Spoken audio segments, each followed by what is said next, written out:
Good morning, Backgammon fans. Bill Riles, Tara Mendicino, Ace Point Backgammon, broadcasting from Rory Pascar's Las Vegas Open. I have my trusty apprentice sidekick here, Hannah DeRosier. So, this morning we've got a couple of great matches. These are championship level undefeated bracket. On stream 2, which is on the Ace Point Backgammon YouTube channel, we have Steve Sachs and Jake Jacobs in a quarterfinal match. And here on stream 1, it's a semifinal match between Kara Schultz and Jonah Seawald. Now, this should be a treat because teacher and pupil. Jonah is Kara's teacher. They're great friends. So this should be full of drama and entertainment, and they'll have a great time. And I think this will be a lot of fun. And they both, are very accomplished players. Jonah's been at it longer and is probably a bit more experienced and accomplished player than Kara, but Kara's coming on strong. Yesterday, she beat Ray Fogerland, Kit Woolsey, and Mark Antronikian to advance to this semifinal match. So this should be fun. It's very interesting. Student. Teacher, student. That's right. And so it's fun. Now, it is a college football day. We noticed that Hannah is wearing her LSU jersey, being from Lake Charles, Louisiana, and I guess both her parents went to LSU. Yeah, so they'll be looking for the LSU game on the TV later today, 4 p.m. Pacific, I believe. But this will be fun. We're Saturday morning. We're progressing well through the brackets. I think again, this is a semifinal, so either Kara or Jonah will be in the undefeated bracket final. Steve and Jake is a semifinal, and I think the other is a quarterfinal match, and I think the other quarterfinal on that side of the bracket is Ergen Bayrak and Boris Schafronsky, I believe. So the winner of Steve and Jake will play the winner of Ergen and Boris with the right to meet the winner of Kara and Jonah. So there's Kara. She's getting ready. Be kind to me, okay? Oh, yeah. Well, so anyway, we've got we'll have a full lineup, full round of matches all day long. Both the undefeated match bracket, it's kind of tapering down somewhat. So we'll have some fighters bracket matches, and again, this is a double elimination tournament, so those with only one loss that are in the fighters bracket are still eligible to win the tournament. Format ends up that the winner of the undefeated bracket gets a 5% bonus of the 5% of the prize pool, and then the undefeated bracket winner plays a single match against the fighters bracket winner plays a single match against the undefeated bracket winner. And then tonight we've got a semifinal match in the Masters Jackpot, which will be a lot of fun. They're good friends and they're both great players. Bill Phipps versus Matt Congar.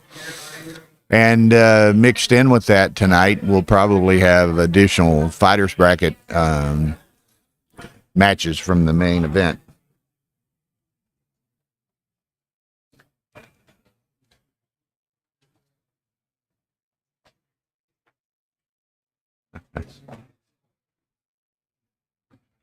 It's funny. Somebody said, like Kara's Jonah's student. Yeah. And they're real good friends. Somebody said, wonder who they'll each talk to at break when they take a break.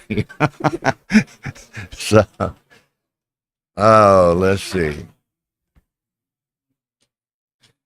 So we'll probably have some rooting interests on both sides. Although I think the sentimental favorite is going to be Cara. Yeah. You know, After all the matches she won. But that match last night, I think it was last night. Yeah, last night, Jonah and Frank. Jonah and Frank Frigo. Yeah. Yeah, that was a good match. very good match. And in fact, Frigo was up 2-way, 4-way, Yeah. and Jonah won a gammon on a 2-cube to steal the match. So, what time is it? 11:01. So they should be getting ready soon. We saw Cara walk by here a few minutes ago. I know Jonah's been in the room for a while. So this should be entertaining. And they're both good friends of mine, as most of the players. I know them all. But I see your dad taking his seat back there, getting ready Yeah. for his match. He won his first quickie, I think it is. Oh, really? Last He's night. still in the, he was playing in the He's in the money for the jackpot. intermediate jackpot or something. He's He's still in the alive there. Yeah. Okay, so here we have our gladiators entering the arena.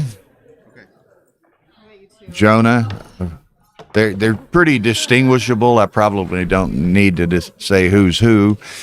And that's Jonah's wife is going to be what she might. You'll probably come down here and watch it on TV, but it gives a high five to both of them. So, well, now I suspect she's going to be rooting for Jonah though, because she has been known to take a few of his winnings down to the Caesars Mall or something, you know. You're okay with this, Quinn? So Jonah's playing white on the bottom of your screen, and Cara will be playing the brown or dark checkers on the top of the screen. I said you'll probably be, I saw you give them each a high five, but I said you'll probably be rooting for Jonah because you have been known to go down to Caesar's Palace Mall with some of his winnings on occasion. You know? Oh, yeah? You want a double? There you go. Here, take a car cue. Uh-oh, this is fun. Tara, Round ahead in timing. But that's good because on her streams, she hates people to use baffle boxes because it screws up some things. But anyway, we shall go. We're already up to 73 viewers. Be sure and hit that like button. Here we go. 5-2 for Cara, so it'll be a kind of a standard opening, and we'll see where we go. Who is Hannah?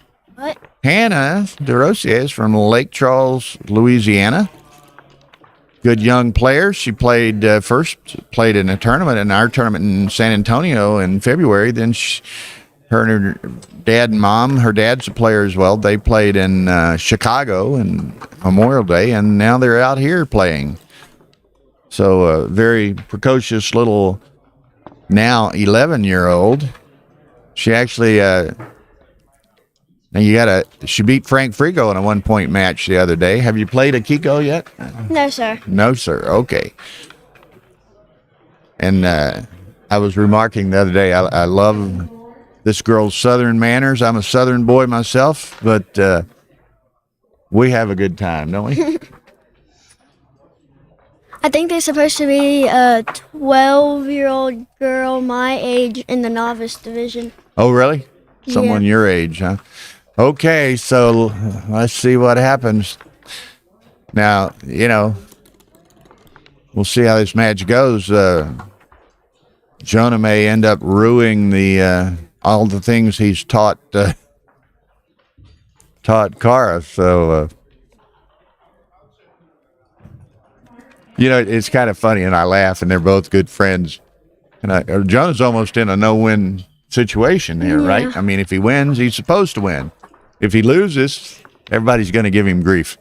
So, set of fours will work. Guess bring those two down. So, and she's. Was the cube already sent? Okay. Did you want to get up here too? We're commenting on Tara and Jonah, right? Tara and Jonah. All right. Tara will adjust the camera here. We got Chris Trencher sitting in with us. Provide a little expertise to our commentary. So it's kind of an interesting teacher and student pairing here. Yeah, no, Excited Car is obviously, she's taken her game to the next level, and Jonah, of course, a regular participant late in events.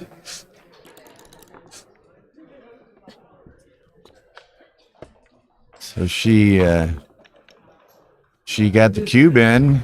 Jonah had to take it, and so she may be off to a good start in this match, provided she doesn't roll something silly from the 18 point with 3 points blocked in front of her. But And Jonah, after the 4, what 2 is he going to play?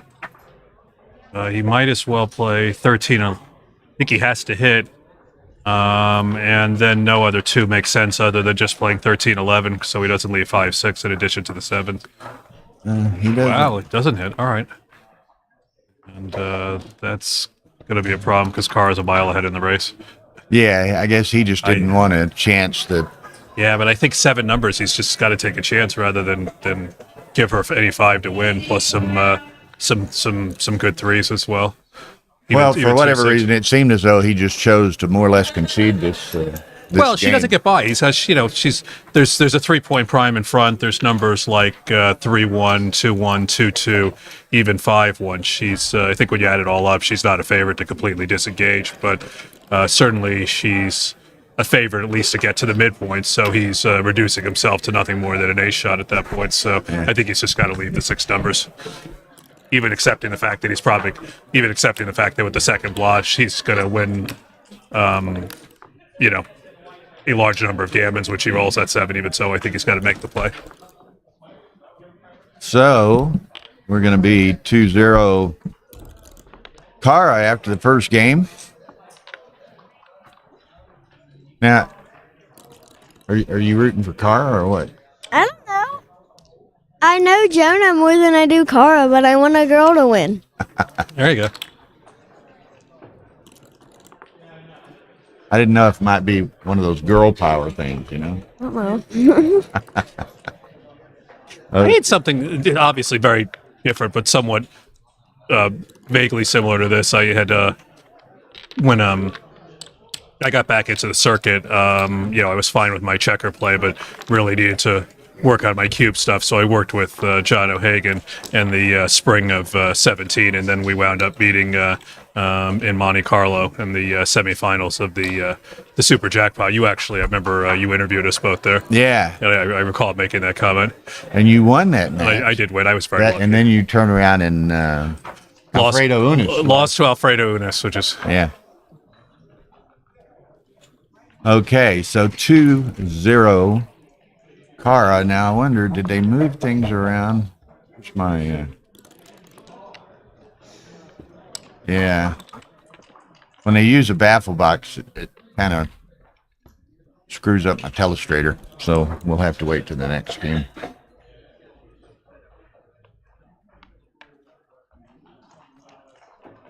We don't have it set up for commentary on stream 2, so you're just going to have to be satisfied with watching it. Okay. 6-2 Jonah. Guess he's just got to go to the 3. I think Kara can offer an initial double here. There And she does. Yep. Good call. Jonah's got Easy some take, play. but she's got some priming. Now, what do you do? Clear the 18, I think you go for it here. Take it. If she brings, he's leaving 6 or 7 combinations anyway if he plays 13-8, 13-9, so it's not that much more risky. And Jonah's board's going to get better. Anyway, I was saying it was a good initial double by Carr. She's got the blitzing numbers like boxes, 5s, a few numbers like double 4s, double 1s, 3-1s to make the 5-point, and really nothing that no sequences in which Jonah's going to be leading the game in the next few rolls. Even this has not been a particularly strong sequence for Carr, and she's built up a an overwhelming position simply through his failure to do anything And it's productive on his interesting. side. Both of these players, and again, they know each other well, but they're also particularly steady, unemotional players. They don't get rattled. They're just all business, all focus. Tara clearly should hit and make the 5 One. point with the 3. And then make the 5 point, yeah. Guess she didn't see it for a second. Yeah.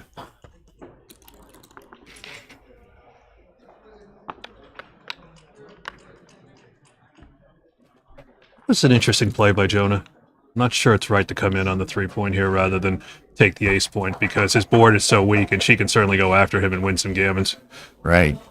He could have taken the assured anchor on the ace and went from there. But Yes, Ian, I've not been getting the desired results this tournament. Thank you for noticing. This happened. like, This is an occupational hazard. some Yes, some I don't people- know. Somebody out there, was it right for Jonah to come in on the 3, or should he have made the ace point? Because he's gonna get himself gammon some percentage of the time here. Actually, a fair amount if he doesn't anchor up here. Somebody tell us if it was right for him to come in on the 3. All right. Now he's got a little bit of a board, but she's gonna, at a minimum, just make the bar and play quietly. I think hitting with the 4 might be too big little now. big. Yeah, so she could just play quiet, and Okay. he still may not roll the ace. All right. Well, there's the anchor. There's he the gammon. needs. That's the gammon saver. So, all right. Yeah, MCG says he would not have led with his chin by coming in on the 22. So Yeah. All right. So it was an awfully big play. When you make a big play like that, you've got to have a strong board behind you to create some risk for your opponent whacking you, and he really didn't have that. All right. So I think this is right. There's no reason to come down with 2 and leave 2 blots.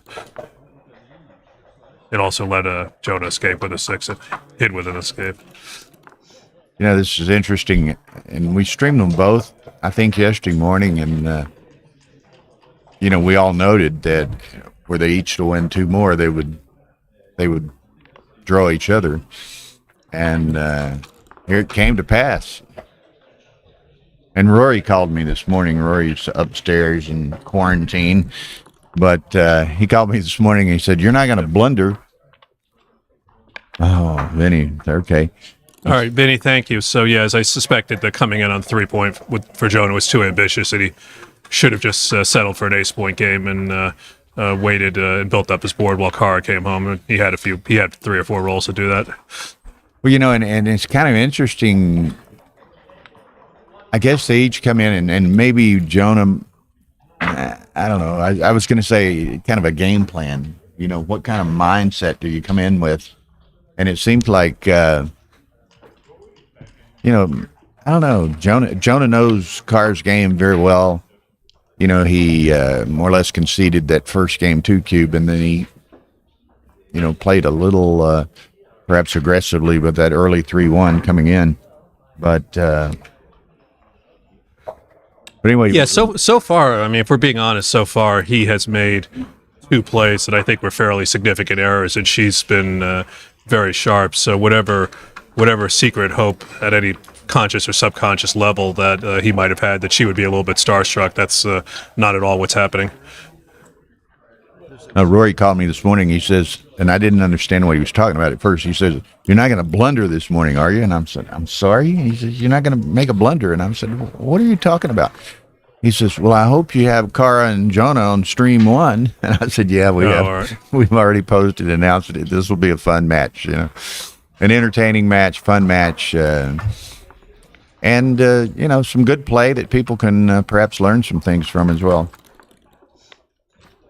Yeah, Matt's saying the same thing. MCG notes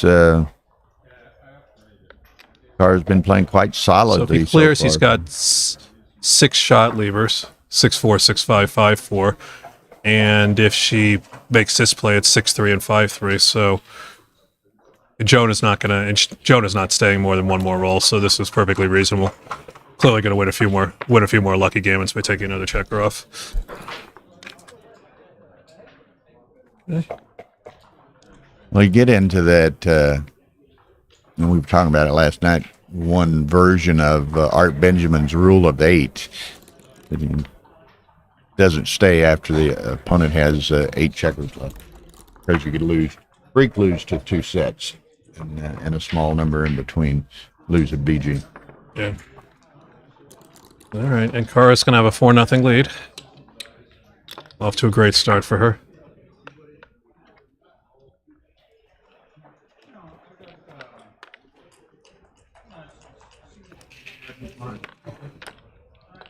For those of you wondering about the other match, Jake and Steve are in their first game.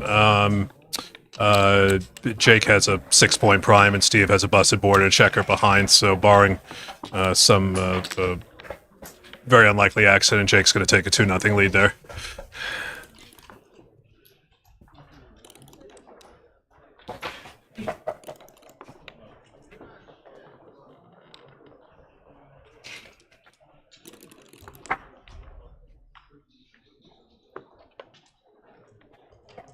Okay, essentially a forced play. Yep. So this, I think, is a problem right out of Olson's book or something like this. Kara should slot the ace here rather than splitting the back checkers into the double 5s. And she does do that, of course. That's great. And Jonah hits.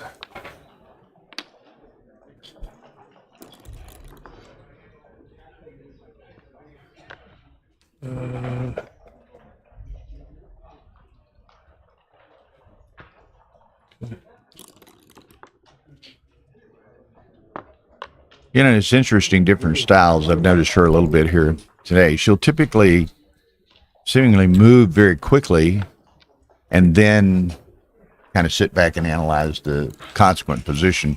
Other people will wait to move and maybe visualize what's going on and then move. But, you know, you get to the same point provided you're consistent in your methodology. Yeah, I played Kara this match. I think this tournament, rather, the first match in the qualifying round, and she beat me, of course. And she had I'd say a little bit more deliberate style than this. So I think Jonah has a very, very fast-paced style. So I think his style, or he's setting the tempo a little bit. So she should be careful to maintain her style. But of course, as we've said, I think she's played fantastically so far. And if we're being honest, Jonah has made 2 plays that seem like She they let were that one go. were sizable errors. You know, and she, But he's on the board now. It's Yeah. 4-1. you know, you have to be careful sometimes. Like you say, Jonah's playing a little faster pace than she does, but it's so easy, regardless of who you are and who you're playing, to kind of fall into your opponent's style sometime and take you out of your game, and you start playing to their pace, and you have to be careful of that.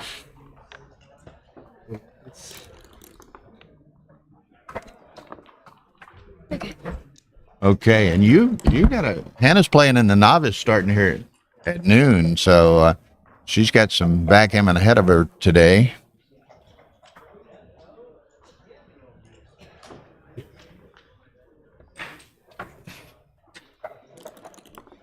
Someone's saying she's playing faster than she typically does, so your point may be well taken.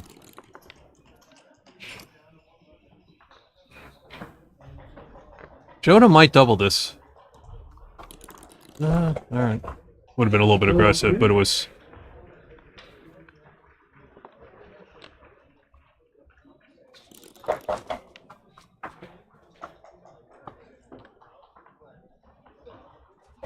Problem is, Carr doesn't have any time. He doesn't have time to play a 2-3 game here. Might be right just to make the 20. Right, she had 5-2. She could have made the 20. Okay, that'll make the 9. Oh, right. Or MC 10, points I'm out. sorry. She could have come in on the 20 and hit with the 2. Right. That was probably the best play because she has no time to play any sort of... that was better than retreating to the 20-point game, and she doesn't have time for the 2-3 back game. Yeah.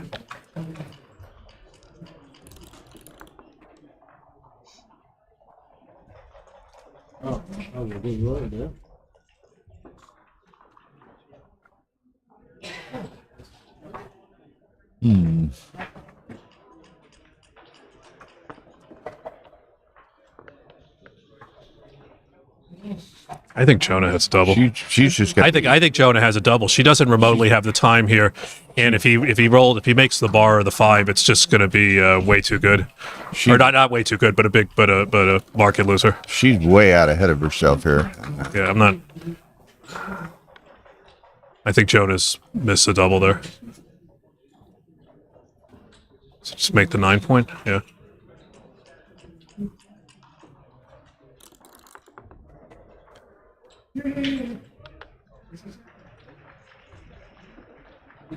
Play the 4, I guess. I don't know. I'm playing in the 4 from the 6 right there. Playing a 4 and save a 6, but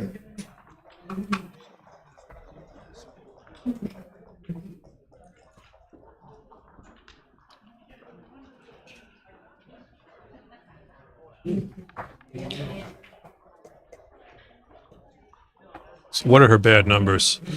Some 6, 6, 4, 6, 3, and 6, 1 all play well. 6, 5 is bad. 6, 6 is not great because it's just too fast and it's awkward. And 6, 2 is gonna leave a shot.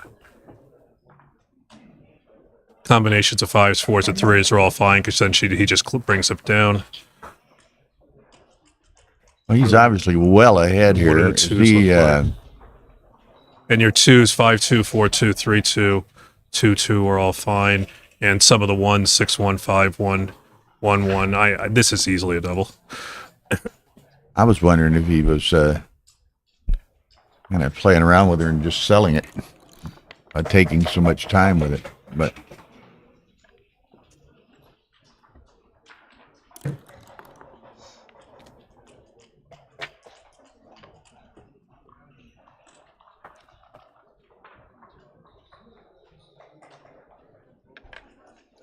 ooh, Steve won that Steve game. Came back. I didn't see what happened. He must have rolled boxes or 6x and then some big doubles right away after being 6. I'm told it was a 6x and a double 4s to catch up because he had a super speed board. His remaining 14 checkers were all on the deuce and the ace.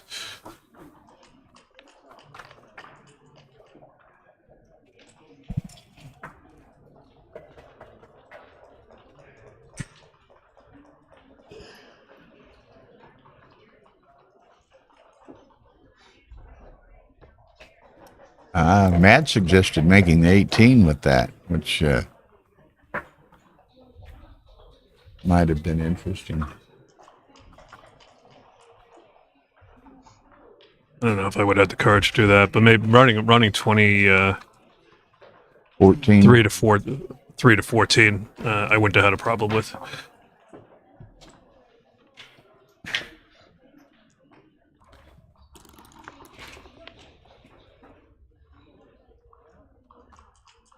Okay, so 6-5, right?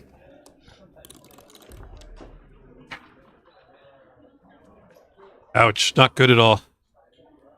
Really not good at all. So he's gonna have to clear the 9 and then play 1 to the ace. And Carr can probably win without much drama if she hits this checker with 7 or 8 here. Not yet, but Not yet. she But, likely may have another opportunity. Jonah's structure is so awkward now that even if Carr gets forced off of the 22 point, she'll probably have plenty of shot equity. And he can stay for one more roll in some cases. Yeah.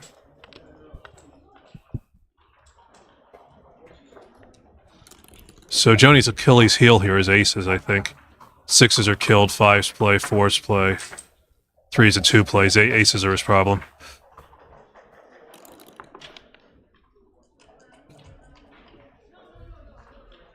Okay, so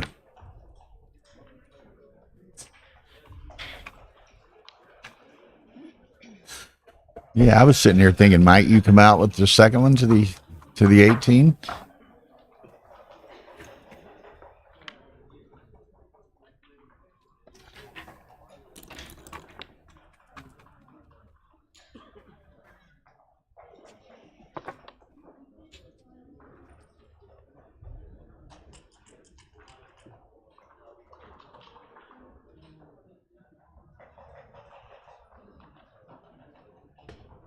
I would play 8-6 here.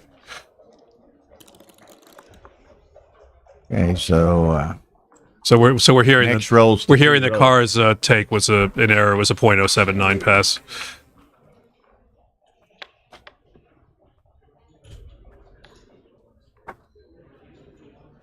Now here's the key roll right here of this game.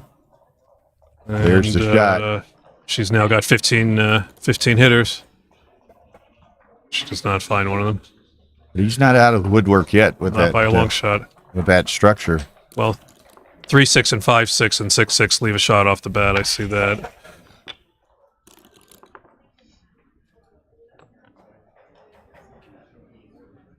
Yeah, well, all of its numbers play. 6s and 4s bear off. 3s and 5s go to the ace point. 2 plays 6-4. And aces can bear off, so she's not going to get a shot for a while.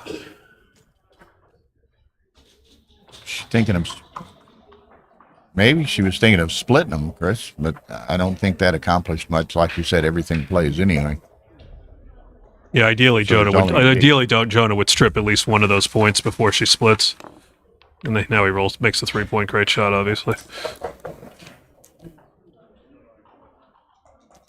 It's interesting that 6-4-1 structure is surprisingly resilient.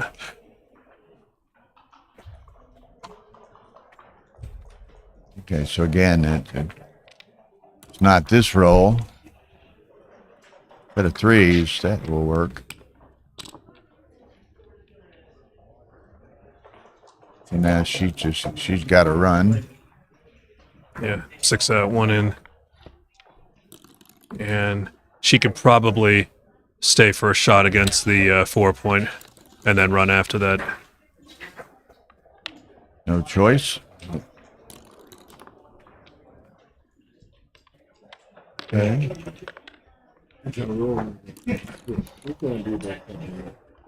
All right.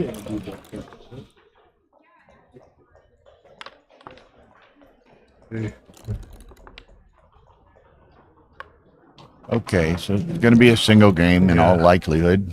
Carr's got 20 pips to come home and probably 5 rolls to do it, maybe 4. This should not be a challenge. Jonah's going to need at least 1 high set. And that'll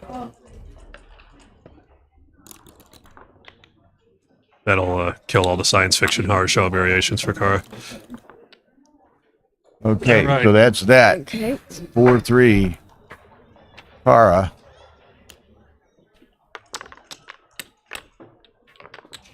Got a number of viewers turning in. Y'all be sure and smash that like button, as Mark Olson would say. The helps the search engine algorithms. The more likes, subscribes, and what have you that we have. Bye, Hannah. Bye, Hannah. Good luck in your match. Put it there in between games and rotate the camera a little bit, but This is fine. It's playing poker with Steve till 4 o'clock in the morning anyway. I'm not sure I want to close up.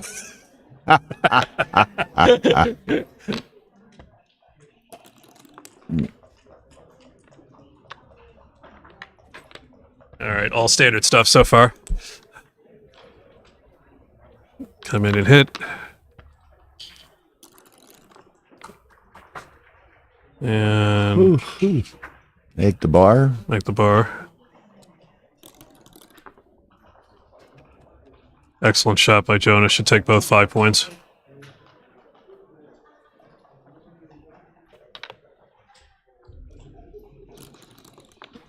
What can Cara do? Cara is going to anchor up and probably play the 4 behind. Or she could make the point.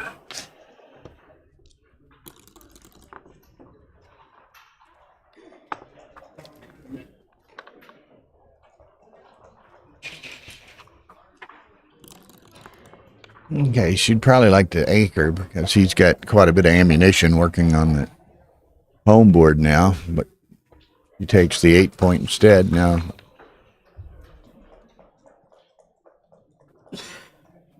Jonah wasn't able to So what's realize that. He could come up and hit with the 5. That would dupe 3s. You position the back straggler to see daylight, and he can take the initiative on offense if Carr responds poorly. I think I do that. Ace up and then hit 8-3. Okay, to answer the one question, we will not be, Tara and I will not be in L.A. I'm not sure of Bill's schedule. Yeah. If he plays the 5, 10-5, it feels a little stacky to me. Yeah, there we go. I think that's my play.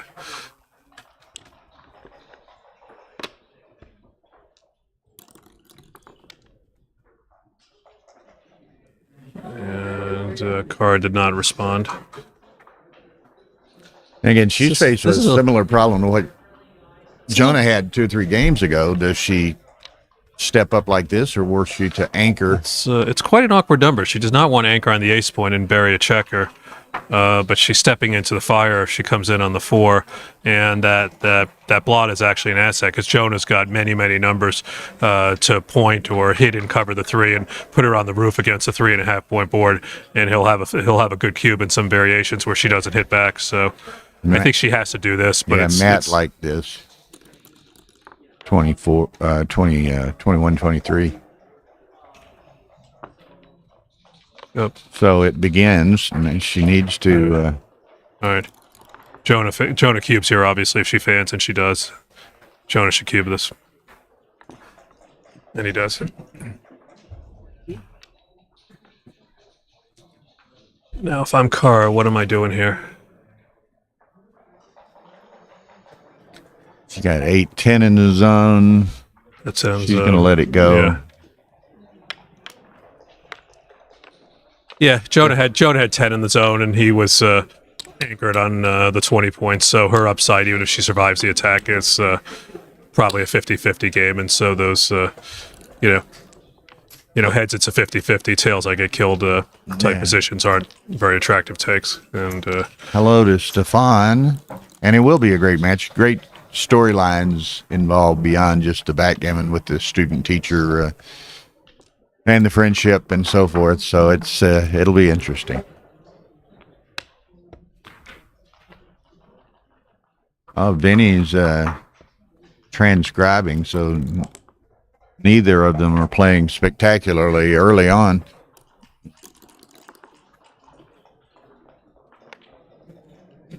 Vinny, if you're live transcribing, appreciate what you're doing for these guys. Be sure to text one of them after the match and send them the file, because I mean, one of the things that's came up a little bit in Monte Carlo we saw is you have multiple people watching matches and transcribing, and there's a little bit of redundancy of efforts, and there's lots of matches that don't get transcribed. So if we all work together on that, we can make it more efficient.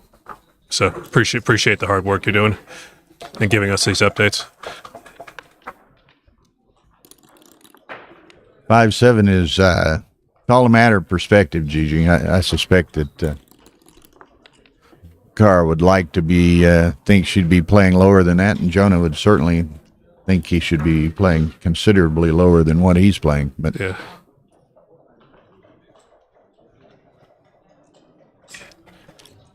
I think most of Carr's PR probably came from sticking with the 2-3 back game too long in the previous game. Well, and that one take too. That and the take in that same position, as Matt said, she was playing it as if she was going to take the 2-3 game, and I think as we saw, that just wasn't the right approach to the position overall. Ian says he's transcribing the other match, and Sachs is at 136 so far. Well, Steve will be happy to know that because he did not play well yesterday. Showed me some positions he made some mistakes on, which were quite uncharacteristic of him. And of course, everybody has a bad day, so I don't think anybody reads into it. But I know he'll be pleased to hear that.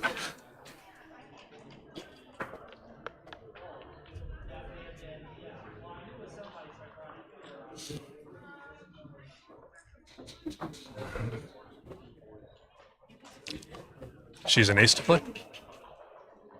Not sure. I glanced away. Isn't it obvious you would play 3-2 if you have an ace?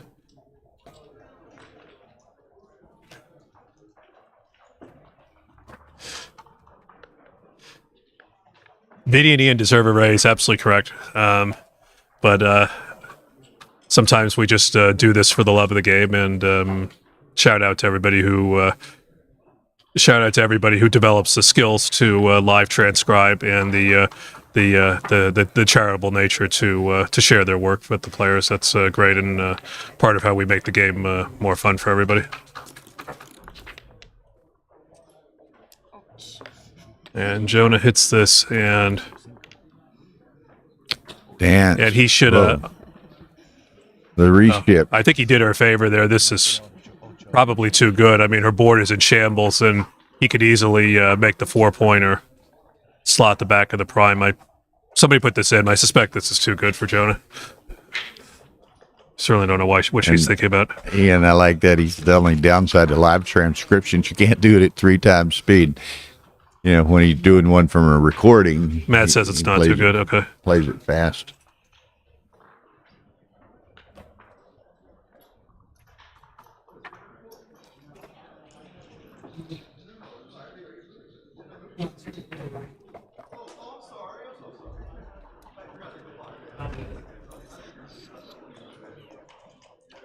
This is no way too good.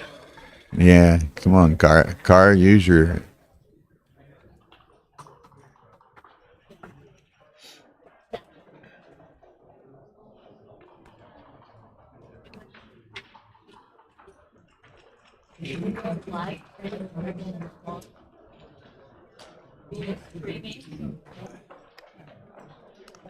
Perhaps. I mean, he does recorded matches at 2 or 3 times speed, but live transcription, I don't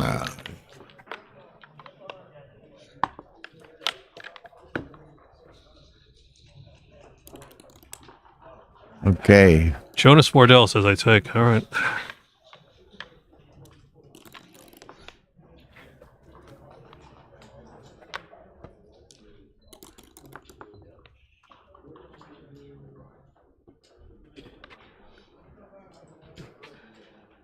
All right, it was a double in the pass. Yeah.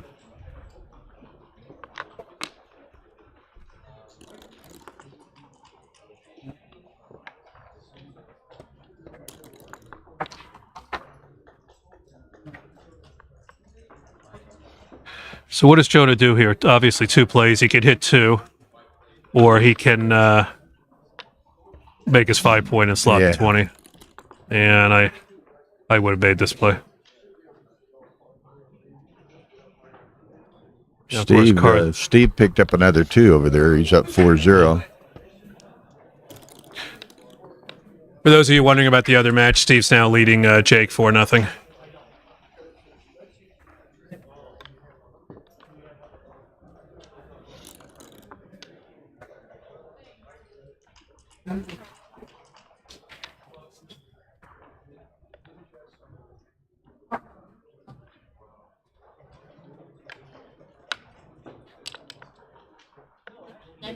Oh. Yeah.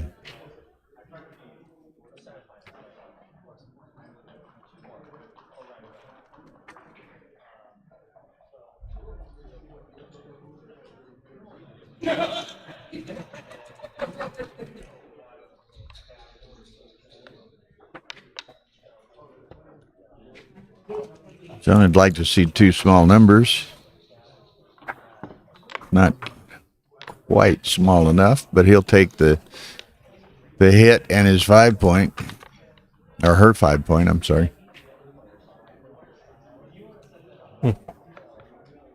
Thank you, Vinny, for the information again. Seems like I was prepared to get a little bit too greedy in Jonas' spot, looking at those 2 blots on the board and play with reckless abandon. But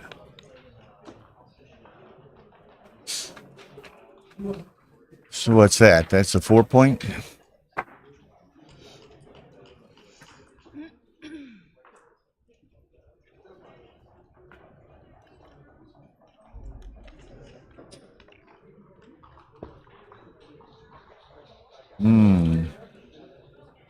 this is...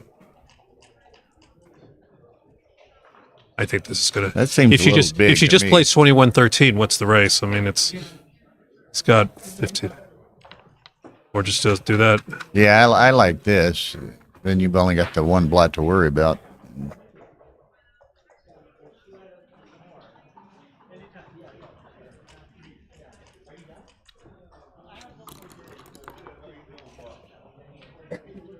All right. So Jonah will swing it around and hit with the ace.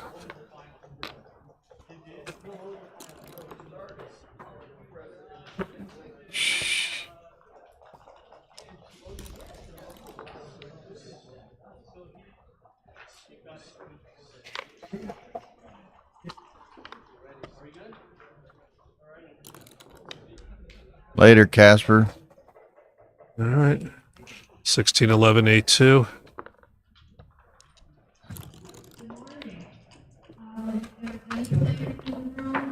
Morning, Dmitry Obakov. How you doing? What's happening, Dimitri?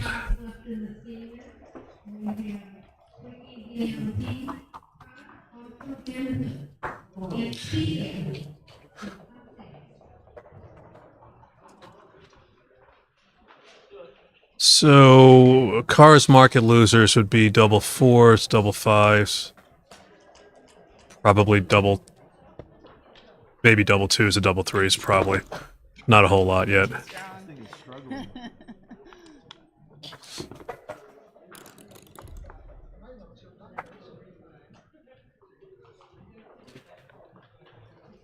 They messed up my telestrator again.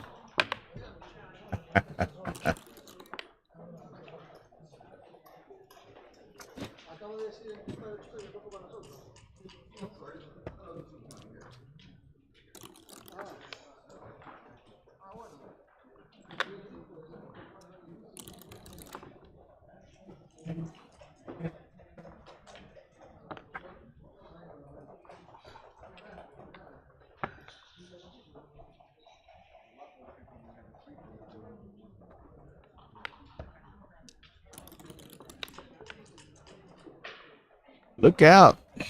Moves a lot of freight.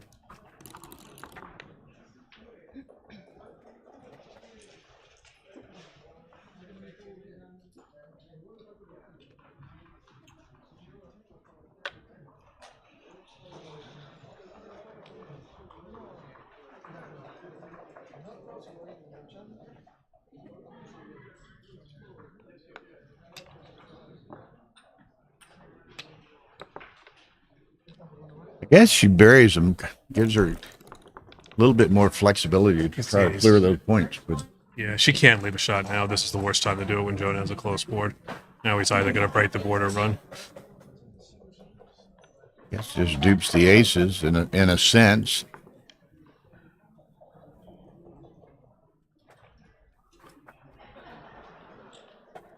Hmm. 36, 40, 63, 41. 76 for white. So if she picks up the 8 point, which is the only safe play, she's losing 88 to 7. She picks up the 8 point, which is the only safe play. She's losing 88 to 74 if I counted this properly.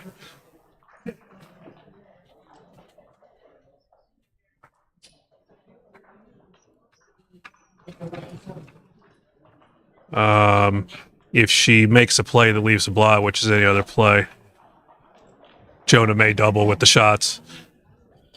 And some gammons to come with it, plus the racing equity if he just comes in with a 3.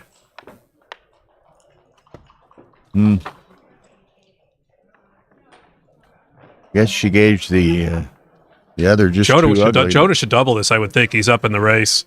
He's got 13 hitters, double fives, just about. Double fives is a winner also. And if he just comes in with a 3 or a 5 and safety's the other checker, he's got plenty of racing equity. This is a no double, Jonas? Is that an opinion or a fact? Because you put it in, I'm not sure. Yeah, I always have to clarify that with some of these people. Anyway, I'm doubling this. 13 hitters, 5 fives a winner, plenty of racing equity if he comes in with a 3 or 5.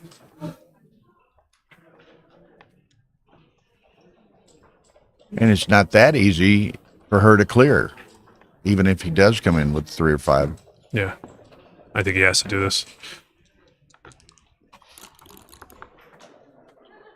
All right. And now here, I think Jonah's still over 50% in this position, easily. And look at this. What does she do now? Now that's, I mean, So now she's got to clear the 8 point. nothing to be done with that.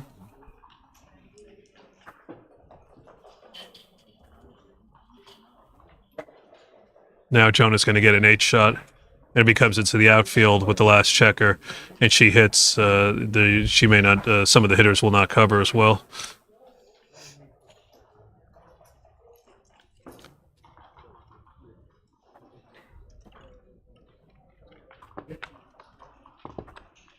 Not pretty, but it's probably her only option.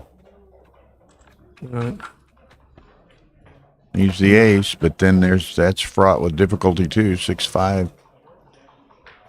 All right, so She's got to run. she should just bring them both Just down. bring I don't them know what she's both looking down. at. It's- She's not going to bring the 6 in and make the ace point. Just bring them both down. It's a race now.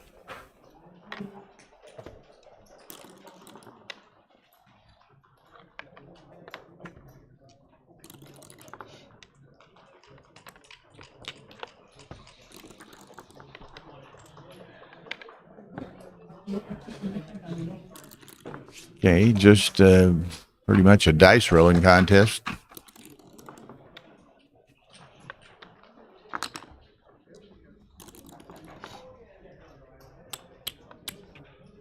Yes.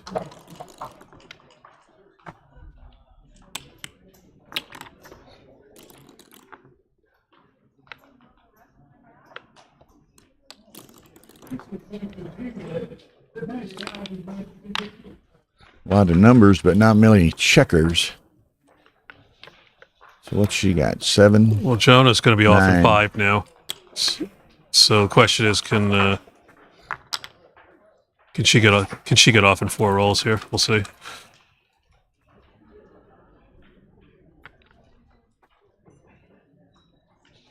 Somebody had the deuce point, so I don't think it was right to waste such a pip there. Let's take it off and play 5-2. But it works out for the moment. So she can roll 2 high numbers here.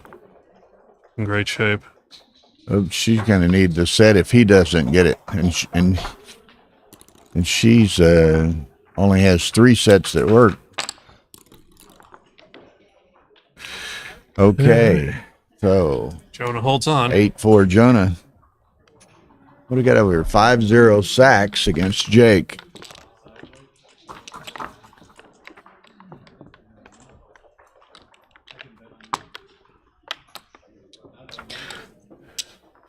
Though Jake is heading for a Gammon. Heading for a G. Heading for a Gammon here to make it 5-4 if he doesn't have an accident.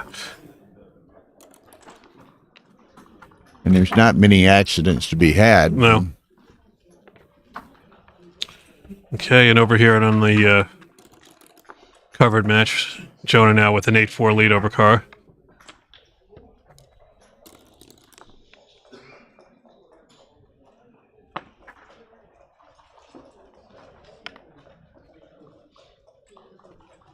She returned to the starting position. I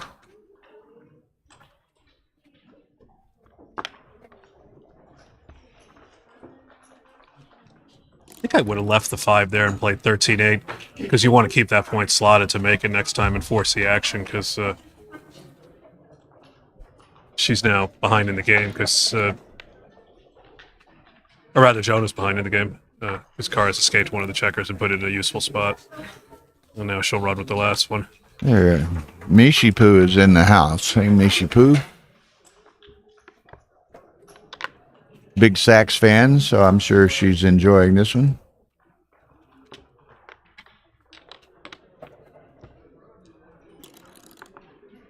Look at this. Steve is within 1 double of saving from that seemingly hopeless position.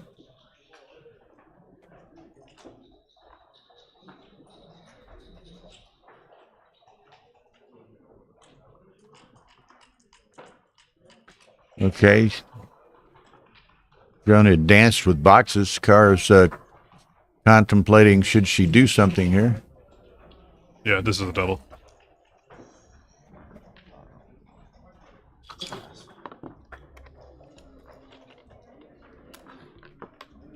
And Jonah passes. It's 8-5.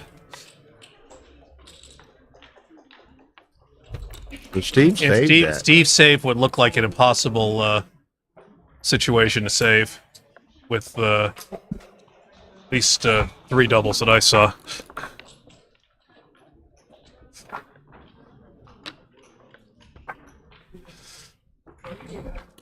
664 will help you.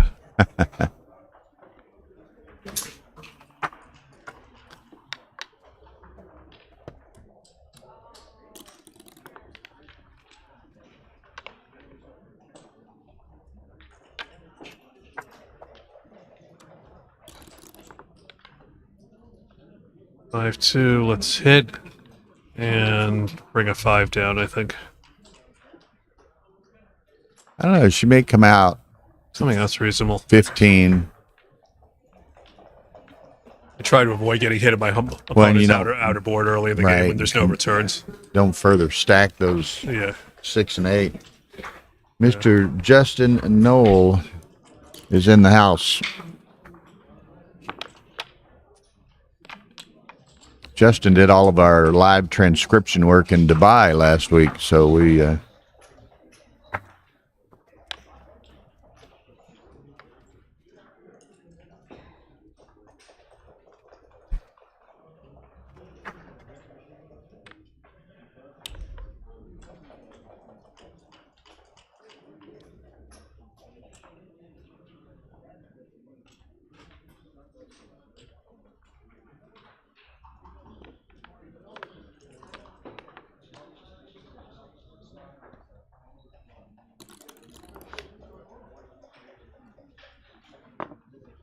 set of 3s makes the 5 point. And Jonah said, I see you taking a tempo from me. I'll see you and raise you.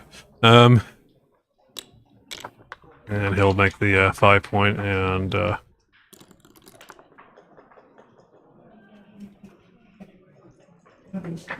so clearly she'll make the 22. And then the 3 is down.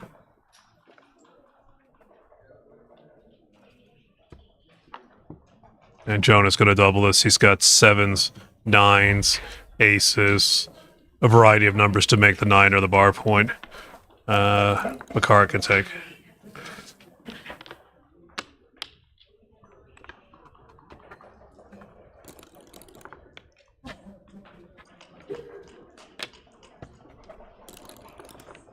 Makara with a nice shot coming in and Gotta hitting a Jonah slot on the bar. take that 20.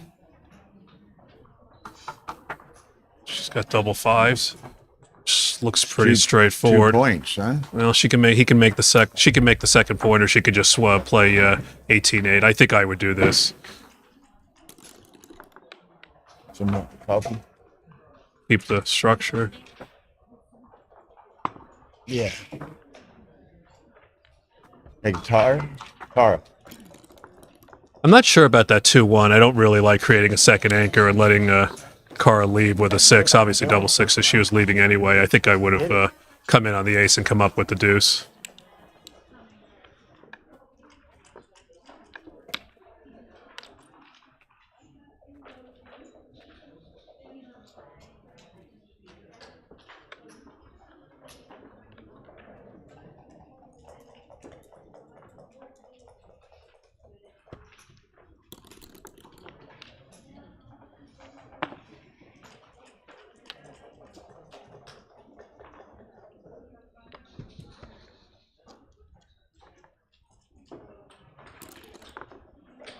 Matt, you mean you like making the 23 point? You like Jonah's 2-1?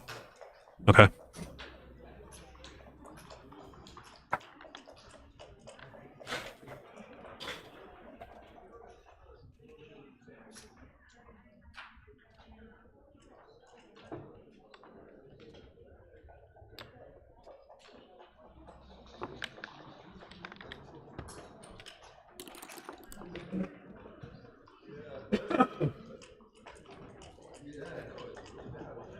Makara could play 23-16 here. That would leave a blot behind, but Jonah could play 23-16. Kara's not well positioned to attack that blot, and this now allows him to free to use that 16 point to put pressure on Kara's midpoint, and then next roll he could clear his own midpoint. 7 and 3 here, I think. But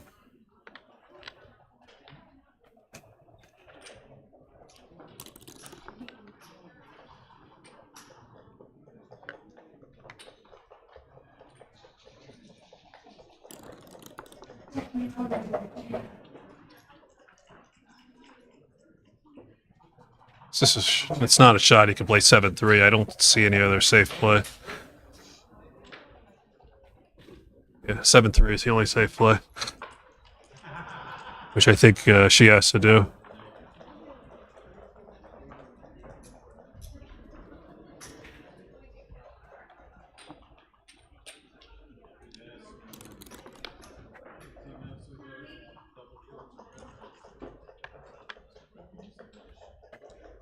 Okay, she needs to clear that 18. Doesn't. But does get the point on the deuce.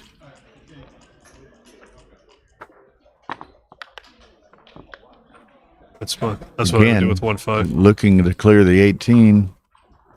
Still can't do it. Getting uglier and uglier. Of course, Jonah doesn't have much timing either.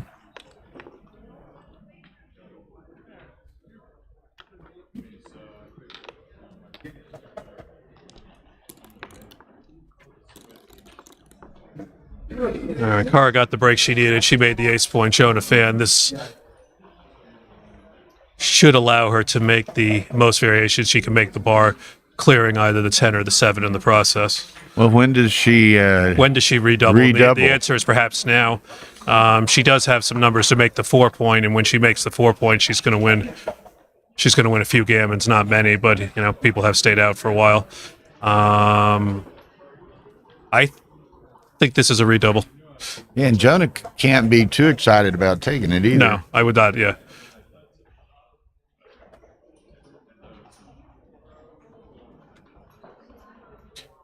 Matt's saying that Barack, Jonah probably has a pass here, so Cara may have missed a. Barack Kulachi is in the house.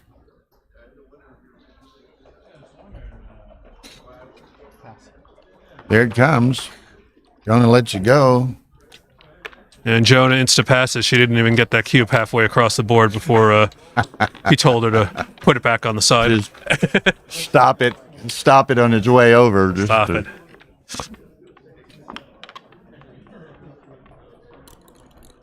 Okay, 8-7 Jonah, which is 7-away, 8-away.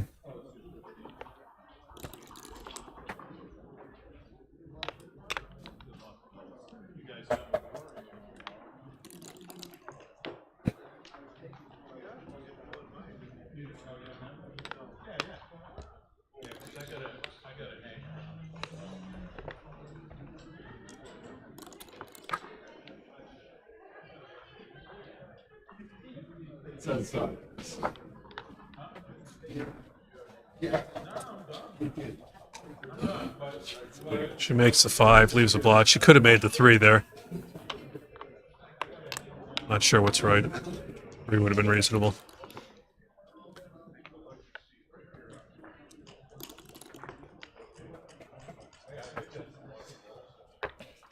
Okay. Jonah makes Cara's bar. If he can fade the 13 numbers here, he'll be in fine shape, and he does. Nice roll now by he Tara can, to button it up a little bit. But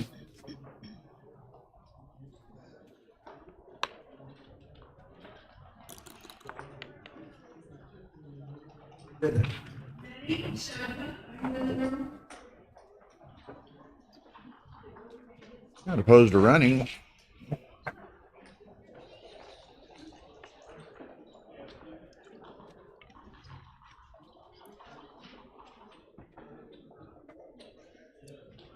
Yeah, I don't mind running. I mean, if she plays 13-4, she's really Stripped everywhere. she's kind of running out of time, and Jonah winds up making his 4 or 5 or even the bar. In the meantime, it'll be more dangerous. And here, she's got a chance of just getting that guy around and pinning Jonah in a bar point game where he's at a disadvantage, even if the race is relatively close. The car is up 6 after the roll. I think this is correct.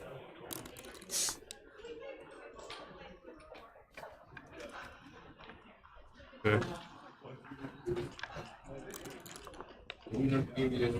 And she gets to go again. Nice sequence for Car. Yeah, she's going to have a 9-pip lead, and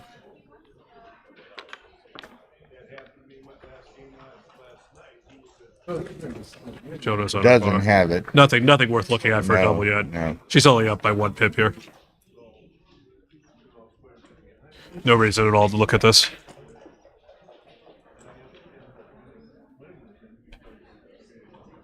I'll just double check the count here. 27, 59, 77, 88, and 36 is 124, 65, There's one of 81, 105. Yeah, Kara's up 1 pip before the roll. Okay, she picked up one, so she's 8. And she got an even number on the mid, which any doublet would clear. 6s, of course. I would still not double this, so this would be far more reasonable than last roll, because as you say, she could clear the midpoint now, and she's got a 8-pip lead, but still I think it's premature.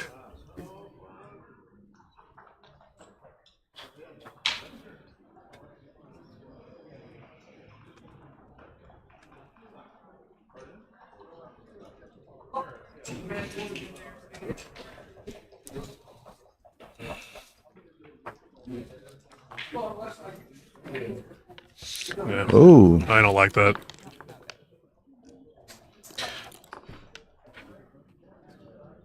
okay, comes to the 8. Somebody tell us whether that cube was good. I think it was going to have been an error to double that.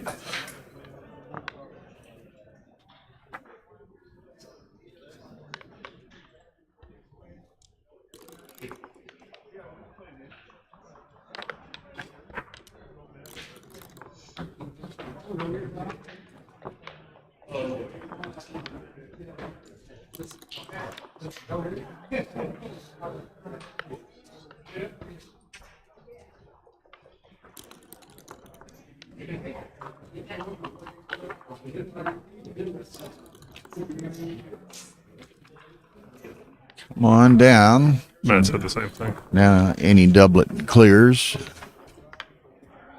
Oh, all right. There's only a .034 error for Kara to double there, apparently.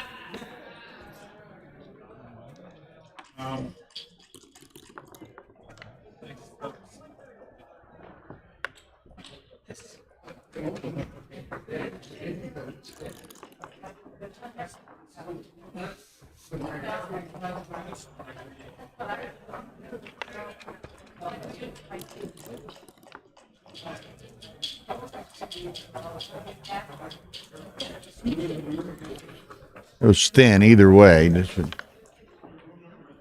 playing almost identical PRs to date.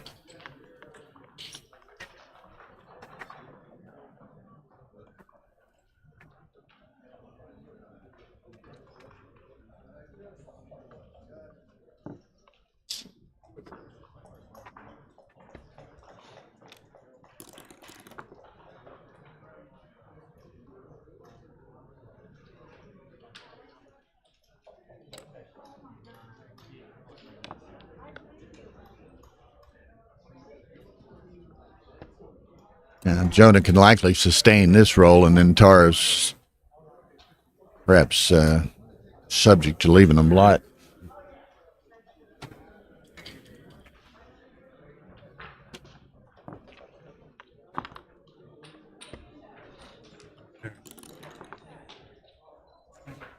Good roll for Kara. Jonah's got to go now with any 5 or 6, so pretty good chance she gets a shot at him right here, and she does.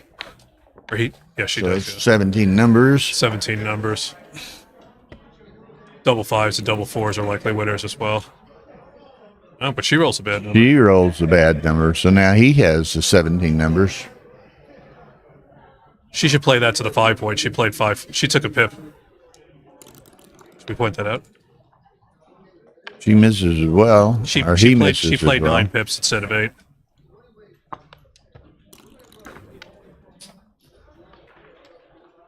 I don't know what the rule is on that, but she clearly took an extra pip by accident.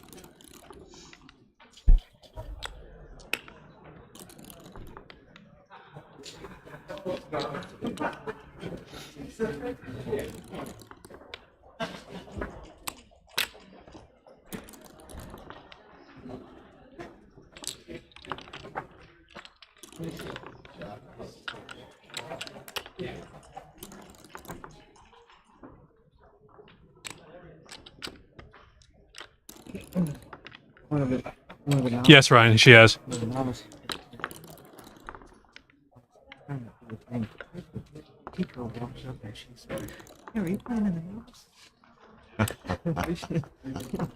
That's funny. Okay, and then that extra pip wouldn't have affected the outcome. Okay, so 9-8 Cara. Steve Sachs leading 7-2 over Jake Jacobs on stream 2. Up to 250 viewers here. We appreciate all of y'all. Hope you're enjoying the stream. Be sure and hit that like button. And I'd also like to express our appreciation not only to Backgammon Galaxy for the YouTube channel that we're streaming on here, but also to FM Gammon for sponsoring these boards that we're playing on. One of them will go to the championship winner, and one will go to the intermediate winner. So, and they're quite beautiful boards, and they very well they stream very well. We don't lose any checkers on pips and things of that nature. So.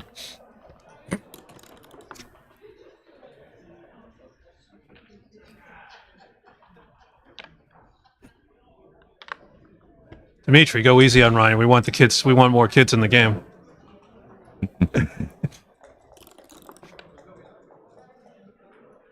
Dimitri can be harsh at times.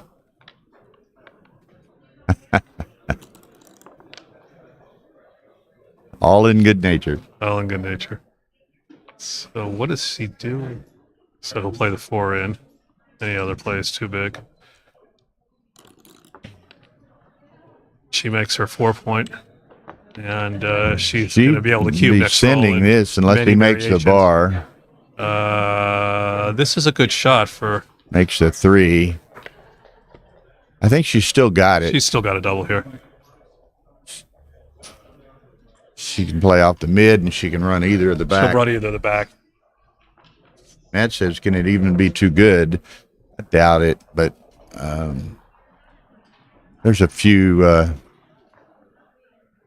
hazards along the road for her, but I definitely send this. Right. 4-4 is the only disaster roll, but I don't think she's going to win enough gammons to make it too good. Okay, so 10-8 Tara, her clock's running, but probably won't lose too much time.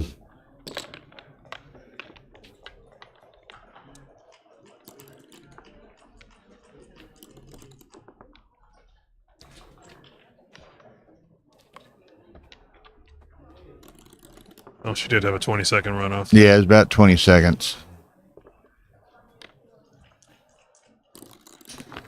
I guess she didn't hit it after she sent the cube. Because Jonah, again, told her pass. She never had the chance to set it down and hit the clock. Yeah, could be.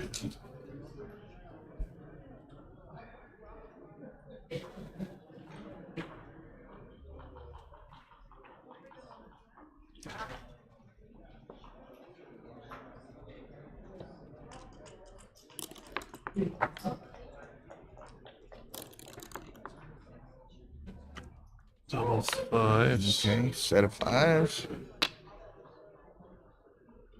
I think I would have played 16-6 here. This leaves him very, very exposed. Should she dance, she's going to get a present from Jonah. But Yeah, you do get the extra dances, obviously. Assume she's going to come in 2 and hit 4. Be interested to know if that was right by Jonah to make the 3-pointer play 16-6 last roll. That was the type, but usually it's right to Another make 2 set of points fives. with double 5, so that was the type of situation where it could have been correct. Here he'll hit 2. This is clear. now, it's not a question of this. No, she survives again. And really, that could have been And- an easy opportunity for... Jonah rolls a bad number. A very bad number. Leaves 2 blots. Actually, a third one, including the one on Kara's side of the board. And she rolls... 5s again. I think the only number to miss. Yeah, that's the only number to miss completely. Where's she? Well, What did she do here? I think I'd move the four out into the outfield. You want to keep contact, but not let Jonah consolidate with tempo. I think I might have gone to all the way around to the 6 and then slot the 4. No, because I think then Jonah just makes his 5 point. I'd do that now. I come out to the 16. This is going to leave Jonah a lot of numbers to point. Attack. But again, a very bad number.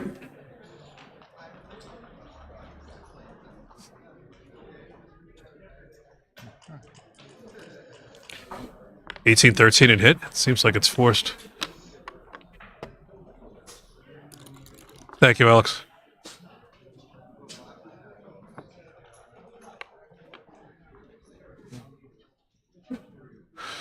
And Jonah.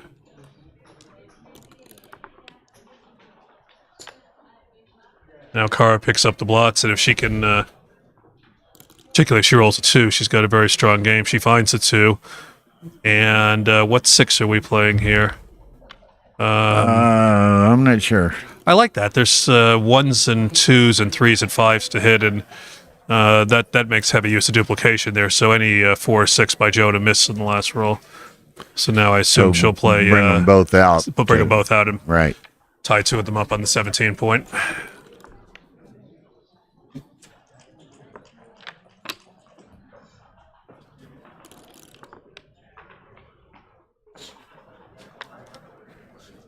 Are we hitting inside or outside? I think he hit inside, huh? It's inside.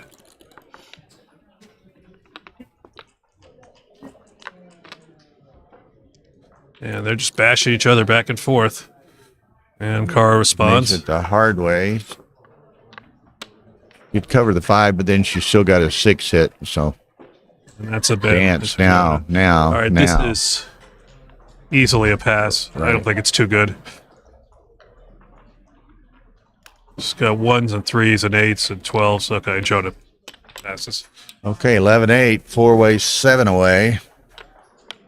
Sachs leads 7-2, is in a pretty strong position, holding a 2 cube in the next game as well. Has a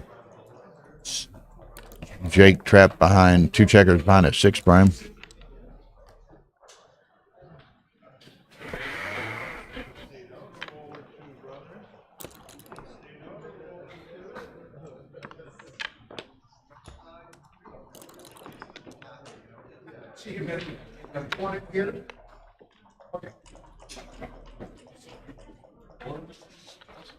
The leper's at the door.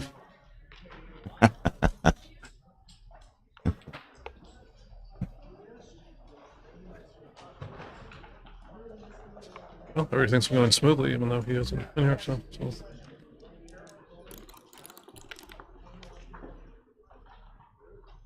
What is Jonah going to do here? He's going to hit with the 2, and then what 5 does he play? Maybe he has to hit. Could he 2. hit 2? Yeah. I don't see what else he can do here. She rolls another great shot. In and out here.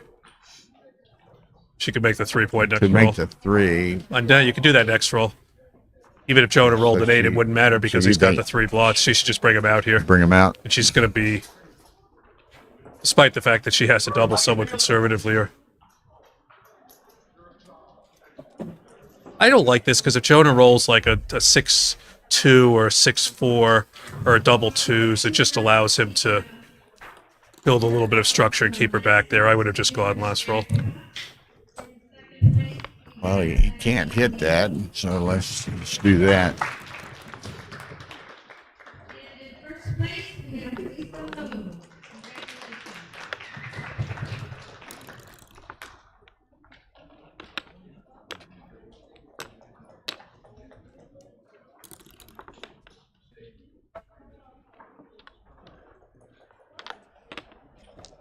See, she's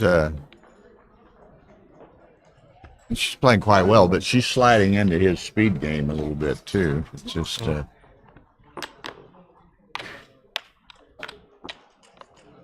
doesn't seem to have affected her. But did anybody see whether making the 3 or going out to the 15 was right on the double 5s? And then Matt and Ryan both like making 3, but Okay. I don't think anyone's that's right. All right. showed an analysis result. Look at this shot.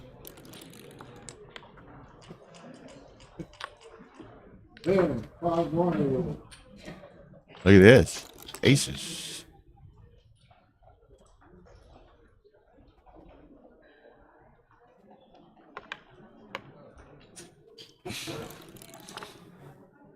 And Jonah's typically not a steamer. He might not be extremely happy, but I said earlier it's kind of a no-win situation for Jonah. You know, he's expected to win.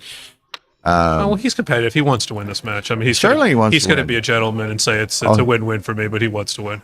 Absolutely. But So, once they're playing each other, the gloves are going to come off a little bit. Like any other two people in this room, we're all, I don't want to say all, but almost everybody's a competitive type A personality. I'd like to say he, if he wins, he was supposed to win. If he loses, well, not good.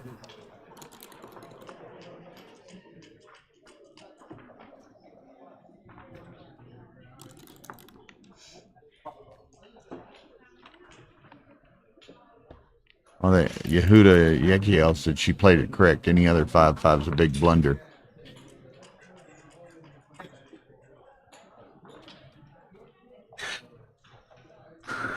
Here.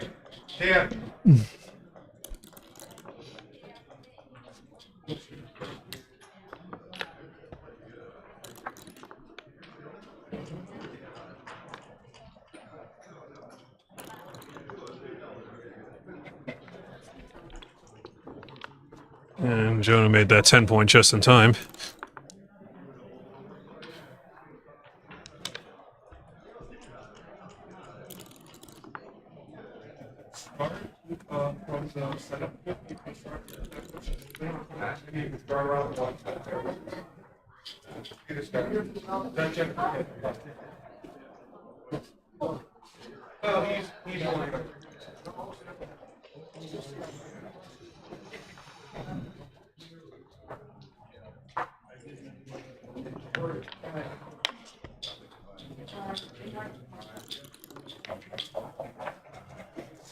Julius, hi.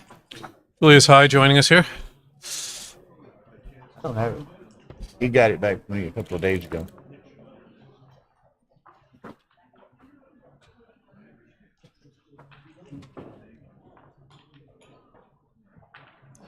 I just play 13-6 here. I mean, double force kind of wins anyway. So you're only giving up 6-2. Double nickels. Wrong set from her perspective. Yeah. Looks like 13-8, 6-4 is standard here. We can't cover with the 5 because then Thank you. it's not a good 2.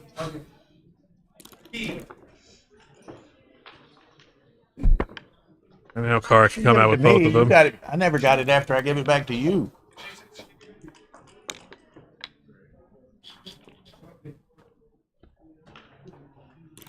Nice reply by Jonah. I never got it after I gave it to you.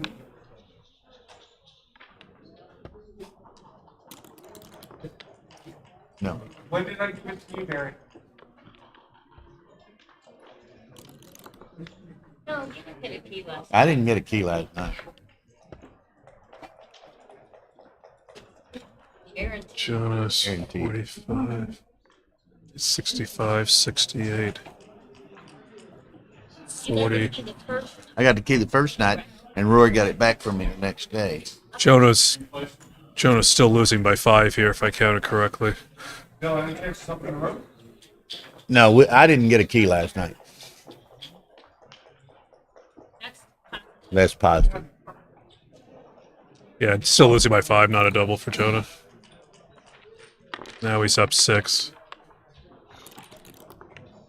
Barry, And Cara, a good shot. not too close.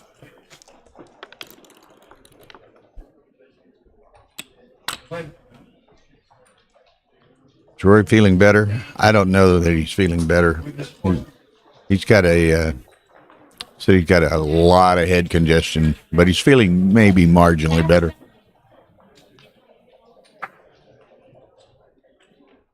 I know that we didn't get a key from you last night. I think Carr is winning the game, but this is not a double yet. I get about a 2-pip lead with eyesight. Now this should be a double. Yeah.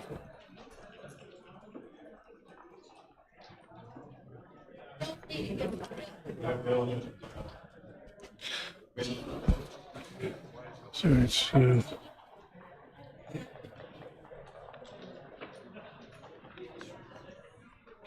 Might have their messages logged in. Just try to make the nuts and the locations. No, it's not. Well, we need to find the key because there are trophies in it that we need. Well, they didn't give me. No one gave me a key last night.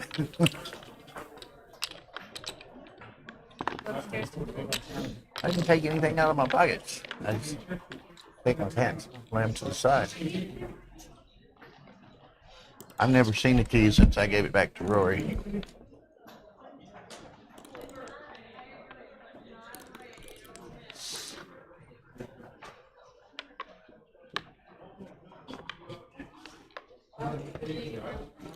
did Matt just make a .312 error?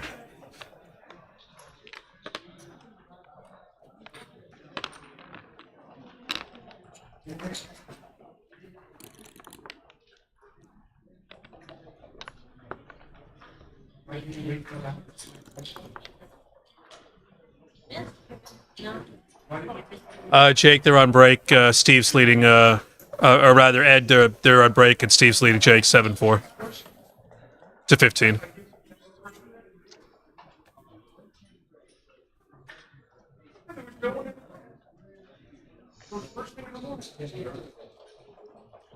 Oh.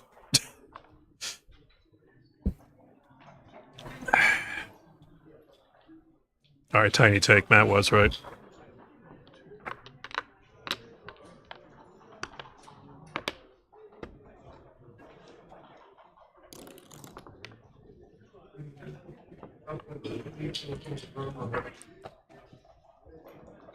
Okay. Clearly, this is a little bit of a sketchy,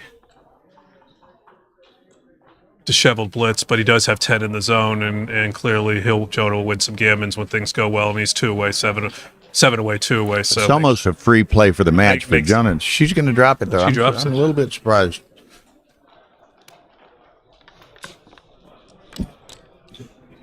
It's almost a free play for the match for her. Matt says he just drops it, so I'll defer to him.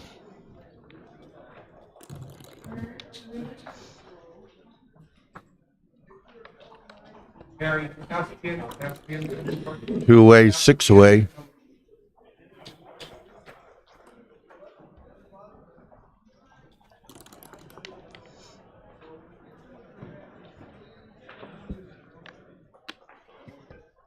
Nobody gave me the key again.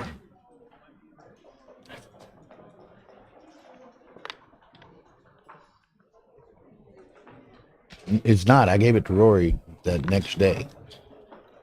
He came and got it from me.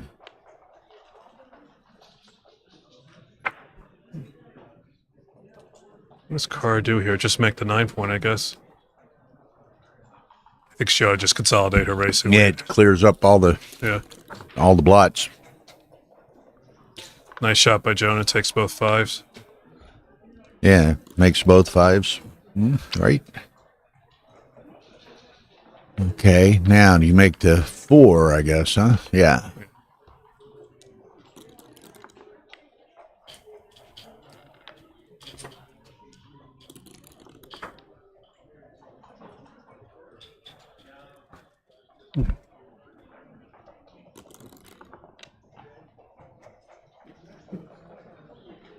Jonah's going to make the bar.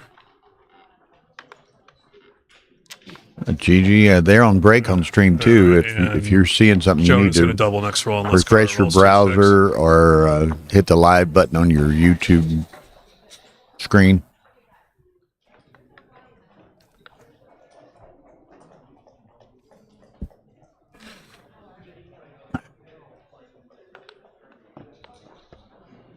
Double on a pass. He kind of just reaches over and touches it and looks up at her. Doesn't take it out of the rack. Her clock's running again. I think he was suggesting that she beaver it. Those quick passes and all, she keeps letting her clock run.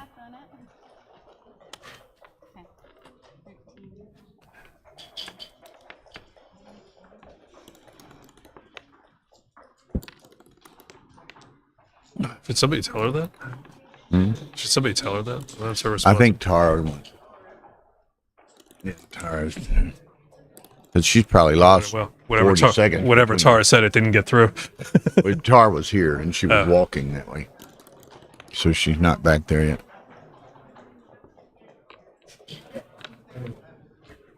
But she's probably lost 40 seconds between those two occasions.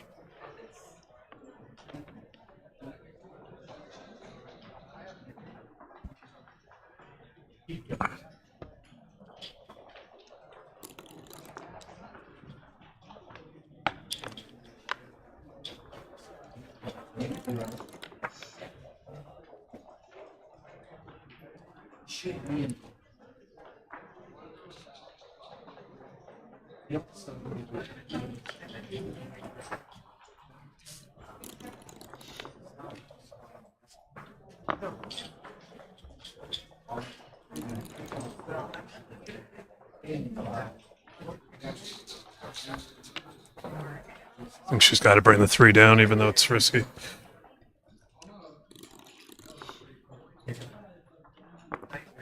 Does he hit? Yeah, he hits. Ooh. And he got to where he wanted, double pass, and now he's going to be 4 away. This is an obvious pass. Wow. Ooh.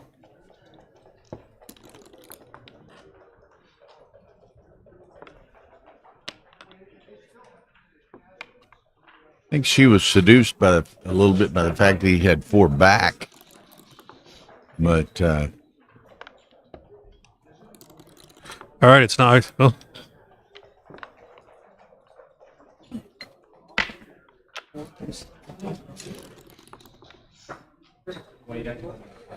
Matt says he takes. Dimitri says he would too. Hmm. Well, he's 5 away, so yeah, I know. It's all a question how many gammons you think they're going to right. be. But if she can turn it around, it's a play for the match. He had 5. Well, she is playing 4 for back. the match right now. Right. By taking, she's playing for the match. Yeah.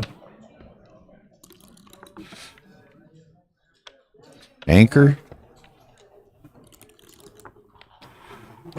So she's at least in the game for the long haul.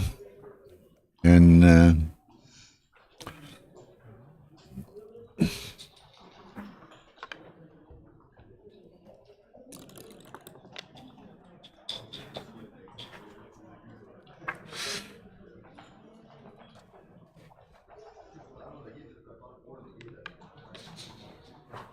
come on. She could make the 18, though. I think this is probably better.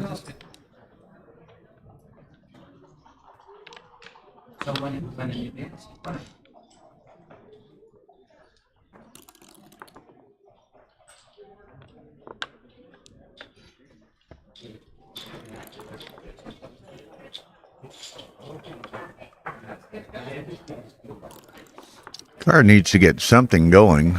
And there's a little That makes something. the 5 point. Little something.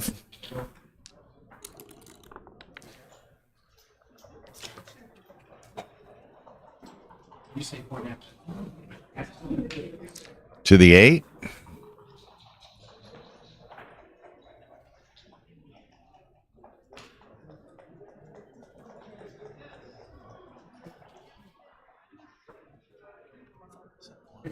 He might mix it up. He might do something like 18 and then 10 or 5. You're pretty heavily duplicating the 1s and 6s. Actually, the 4s also. I don't know if this. I know this improves his position that much.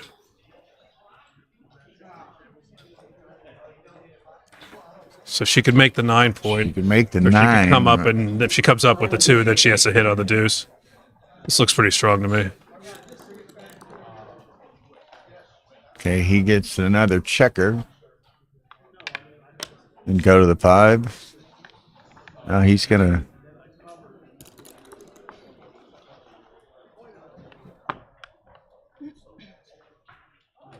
No choice.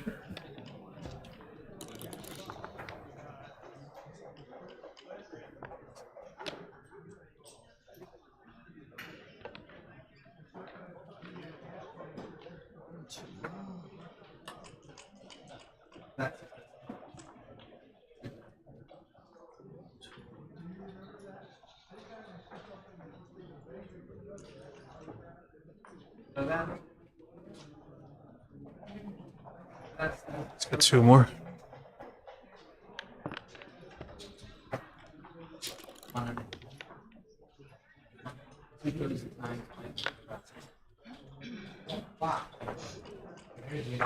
Mm.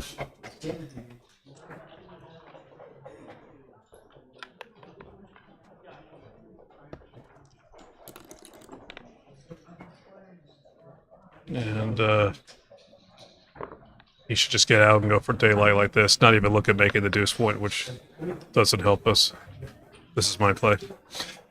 Yeah, I think clearly this is the right play. Sit down, Jono. Somewhere. There it is. Thank you.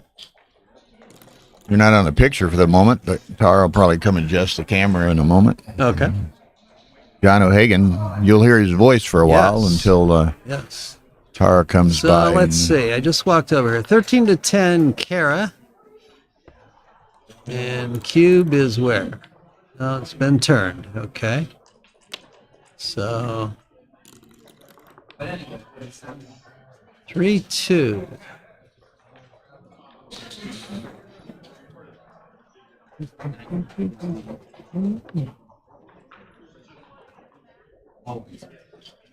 Maybe I don't know. Maybe she wants to enter with the 3, huh? I was thinking about that. You really don't want to. You really don't want to get forced off the 22 next roll or bury Yeah. behind, because once you go up to 22, the gammons are going to go way up. I agree. Yeah. Yeah. Okay. So what does she do if she rolls a 5 here? Yeah.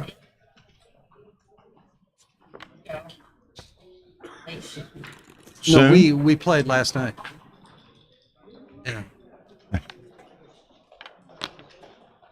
Yeah, last night. Yeah.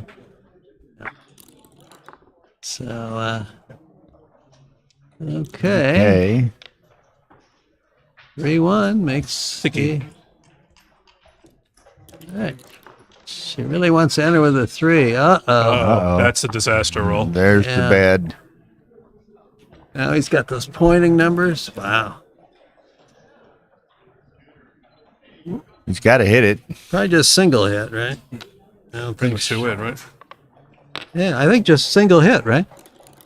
I think so. Yeah, I don't think double hitting is the right She idea. rolled her worst again. Yeah.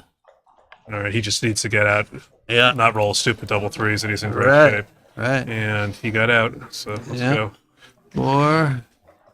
Maybe I'm make not- make the ace. I'm not making the ace. Why? Why? Well, you step into it. You want to save all your resources to make the 3-point cleanly without having to slot it later.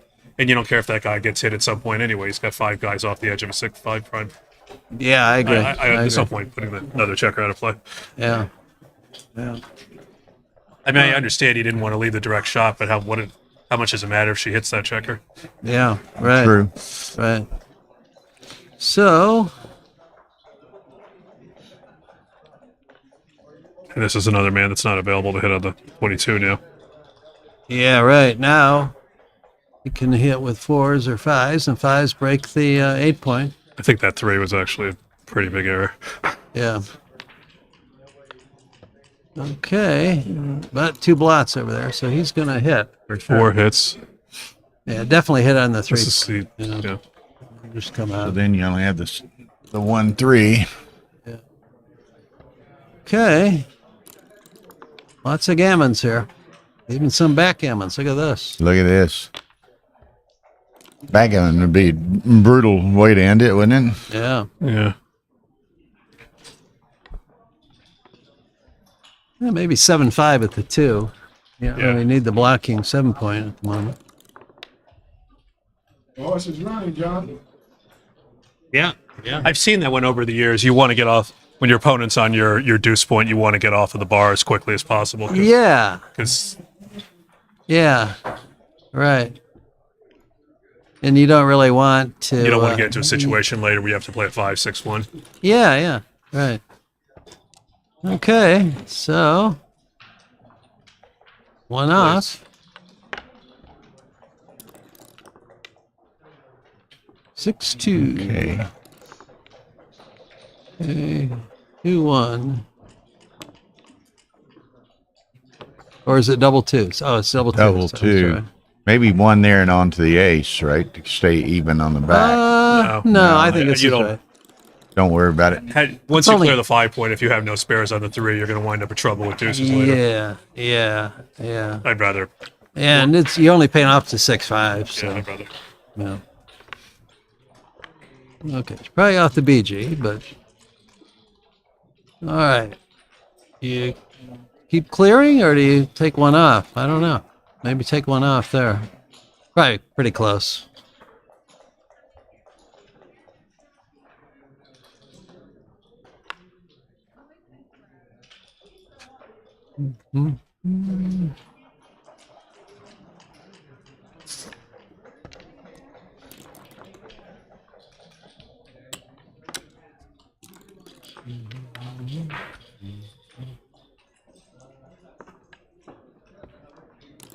Can I stack it?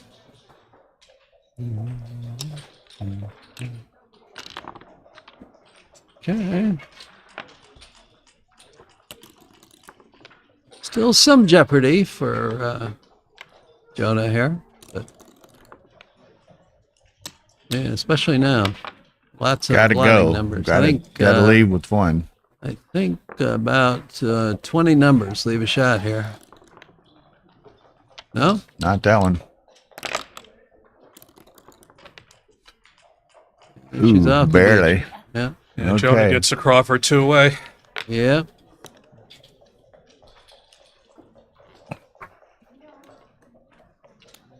How's the other match going there? 7-4 Sachs. Steve Sachs. Okay. Now, whoever wins this Cara Jonah match, this is a semifinal, so the winner is in the undefeated bracket final. Yes. Jake and Steve is a quarterfinal match. Oh, okay. They're one round behind. Yeah, Okay. they were in the group that didn't get to buy Okay. top half of the bracket.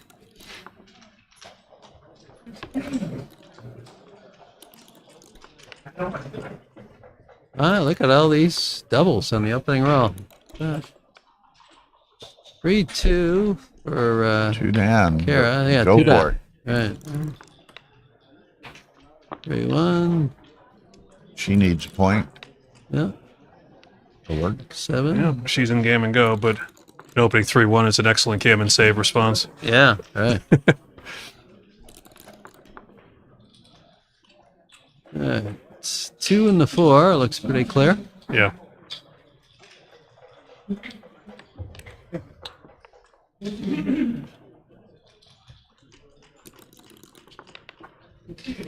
Three one. Just play safe. Yeah.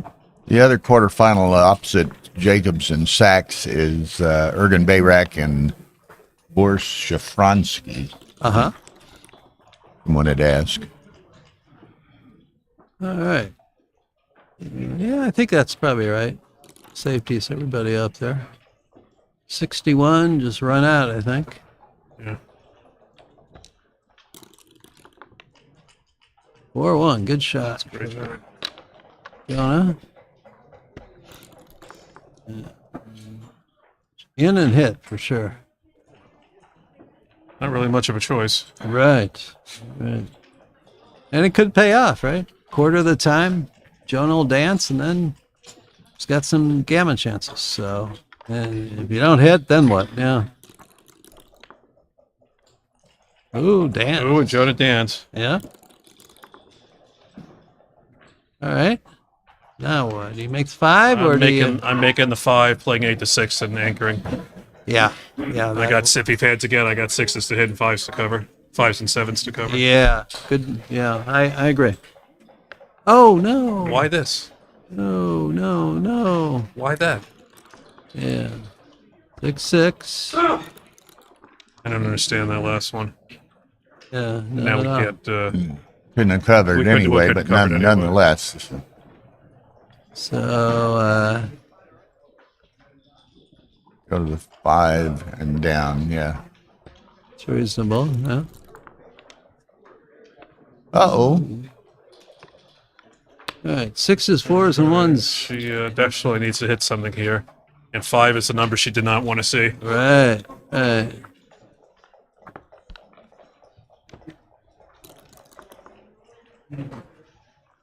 Good shot by Jonah. Make the 9, swing the blot around. Yeah. Carr's shot just 3 numbers to hit here, 5, 5, and 4, 5. Yeah.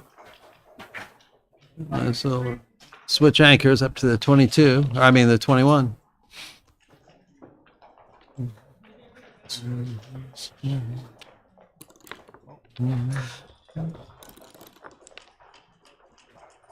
All right. He is Ryan, yes. 3, 2. Yeah. Yes. 2, 6. He's in the Super Jackpot final, Ryan.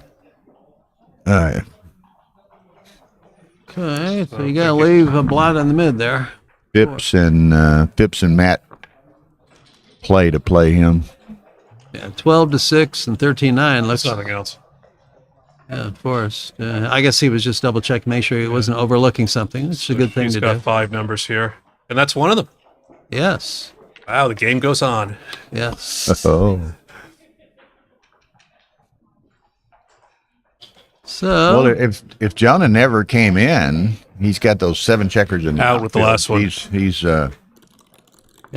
there's a danger getting Gammon, but that helps considerably. Okay, switch points and a 9 to 6, right? Well, certainly hit. I don't think you're going to hit loose. So, Right. yeah, this has to be it. He wants to come in and hit. Oh. Not the time for that car. No. Uh, Well, she needs to find a good shot here pretty quick. yeah. Not it. That's,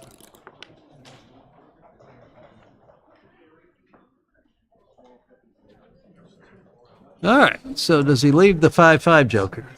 Or I guess he didn't have to. Thought he rolled a 6-2. And he had a checker on the 16. Maybe I saw it wrong. 4-3. Hey, this is getting serious. Yeah. 5-2. So we just do you spread it do? out with something like 8-3, 6-4. So we have builders for the ace also. Yeah, that looks pretty reasonable. Yeah. Doesn't we got 4 Gives us- blots, but it's not none of them are exposed to double aces or double 5s. Yeah, and I think I'd play 8-3, 6-4. You're yeah, well covered on both. there's one downside. If you roll boxes, if you leave a double advance your shot. roll boxes, you're leaving a double shot. Right, that's the only downside. It's probably worth that small chance. So, but I can't blame him for This For would this. leave only a single shot. yeah. What's that? 61. So 9-3, 8-7, I guess. Still out No, of, there's no shots next roll. yeah. And There you go. That's 6-2. the ace is the point he really wants. Right.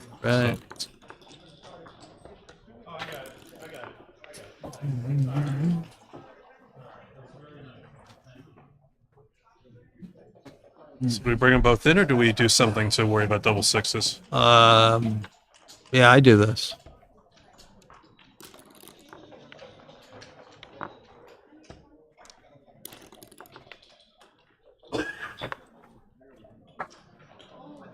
All right, now what?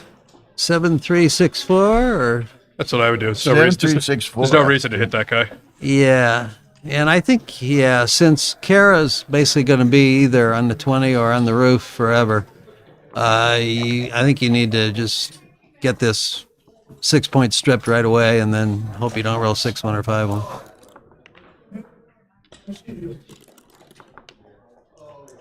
There you Boom. go. That's curtains. 1, In 2. all- All In likelihood. every likelihood. Yeah, yeah.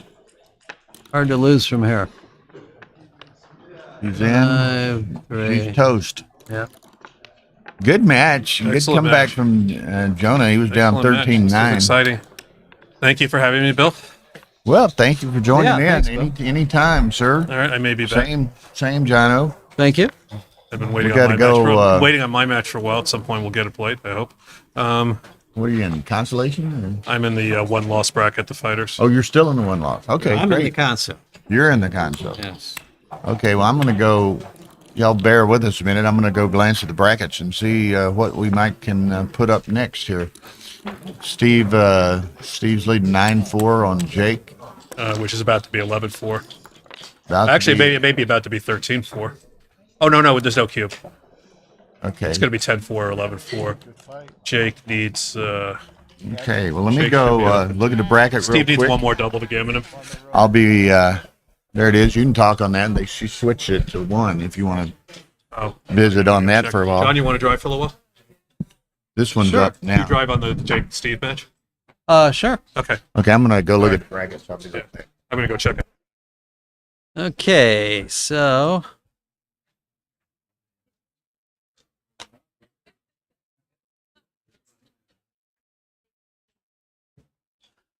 let's see here. 3-2 brings 2 in, and Steve on roll here, and he rolls 2 off. Can Jake save the G or not? He cannot.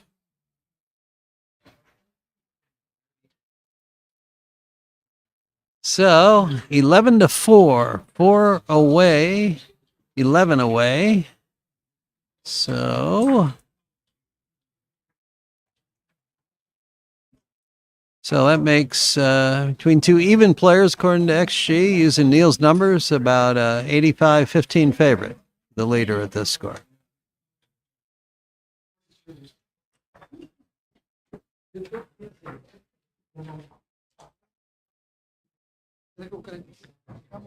Okay.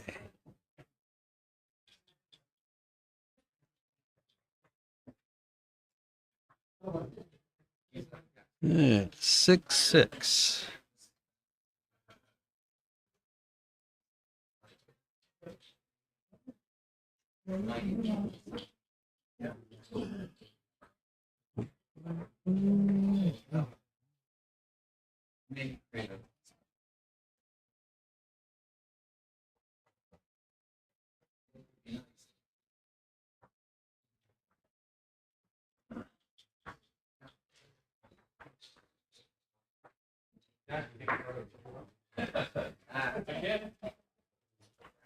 All right.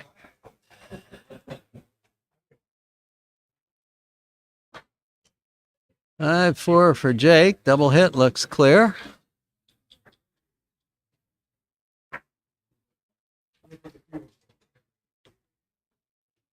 Okay, Steve rolls what? 42, in with both.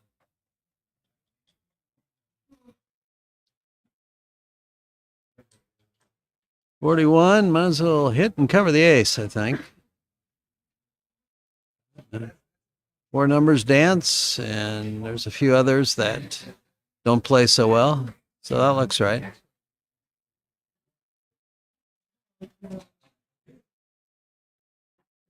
Three, 1, good shot for Steve. Gammon losing chances go way down now with that advanced anchor. 32, just make the 5 and leave the blot out there, I think.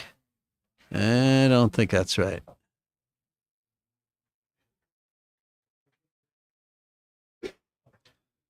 Steve rolls a 2-1. You know, I think it's probably right to leave a double shot. 13-11, 6-5, I think.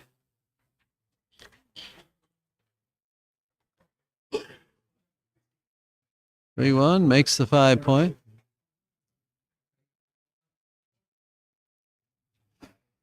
5-3, good shot.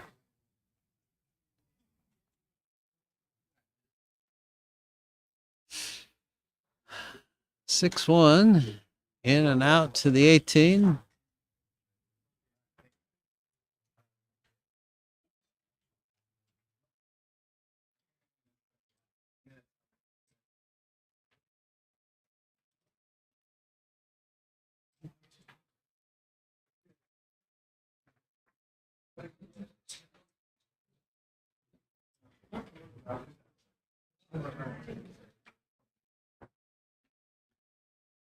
All right. 6-1. All right. Yeah. Start everything. Start the 2 and the 5. 3-3. Good shot. Makes the 15 and the 10. And that looks pretty clearly right. Steve rolls a 2-2. 1. I cover the 4 and the 2. Okay. So how's the race here? Looks like 113 for Jake. 124. So with some contact remaining, it's probably not a double, even at this score.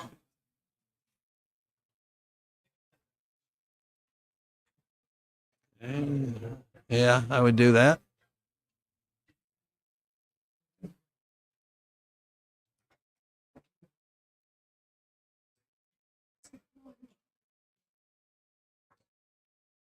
All right. 5-1. Jake. 4-4. All right, that's probably a game winner.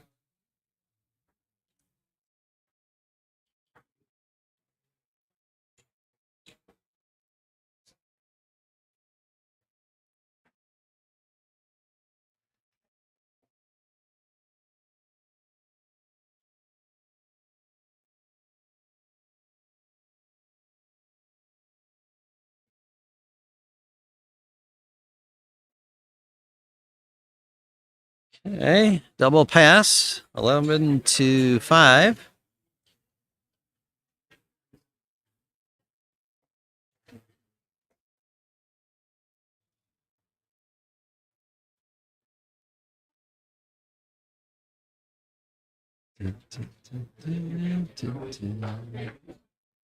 Sachs.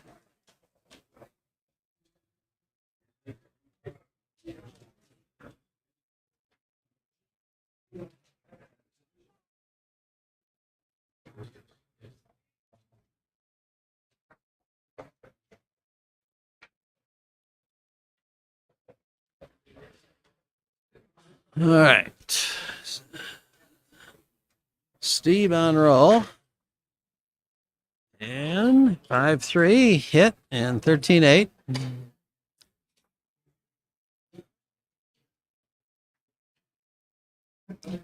$41. Yeah, either that or possibly 6-5, leaving 2s and 4s everywhere. Either of those looks reasonable. So Steve now the 3-2. Maybe just double hit 6-4-1. 13-10 and 24-22 doesn't feel right to me. But I guess you could play 13-10 here. That seems a little too pure. I'd just go down to the ace, but I wouldn't want to bet my life on it.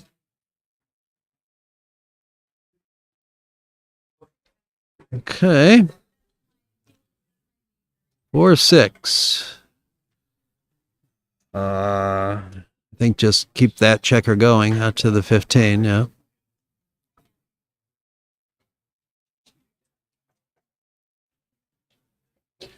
Steve rolls a 4-3. Good shot.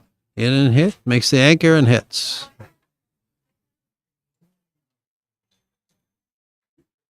Jake Jacobs and Steve Sachs here. Jake, back in, I want to say the 90s, maybe the early 2000s, was a regular at all these ABT events. And now we see him more often nowadays, so that's good. 6-4, yeah, make the 4 point as opposed to the 2 point. 3-1s. When in doubt, make the 5 point. It's a good rule. Doesn't look like that's an exception. And 61. I think you double hit. Yeah.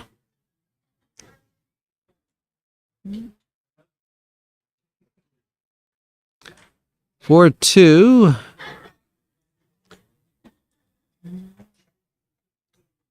See if Steve can get like a hit and cover number here.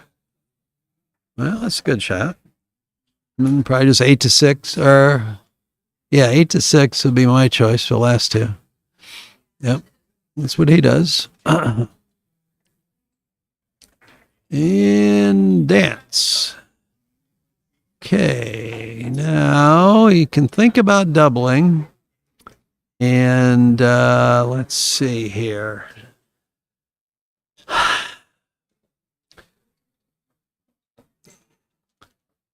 Since Jake does have his 5 point, I would probably not double this. Maybe I'm wrong, but I want to play a little conservatively here, I think, and not double. Well, let's see. What's the pip count, though? 22, 64, 90, 106, 34. Yeah, he agrees. Oh, great shot. Hit and cover.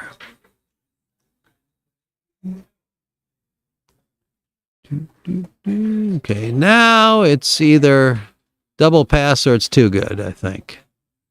I don't think it's a take anymore after that great sequence for Steve. So, is it too good? Gosh, I don't know.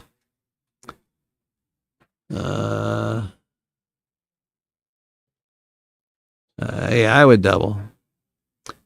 And I don't think Jay can take it.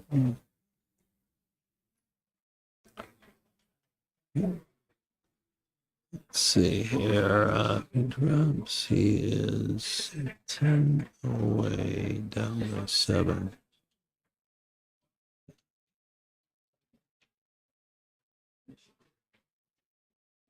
Five, 10, 7, 5, 13, 0. 6 away, down by 2. It's good that he's thinking about it, though. This could be a crucial decision. 6 away, down by 2. 6 away is what?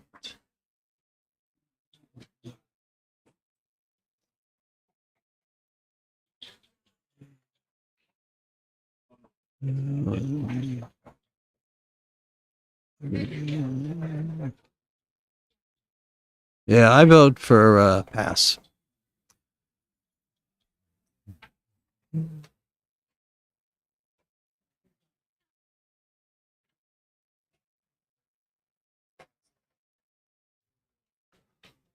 Don't know what's right, but I would pass.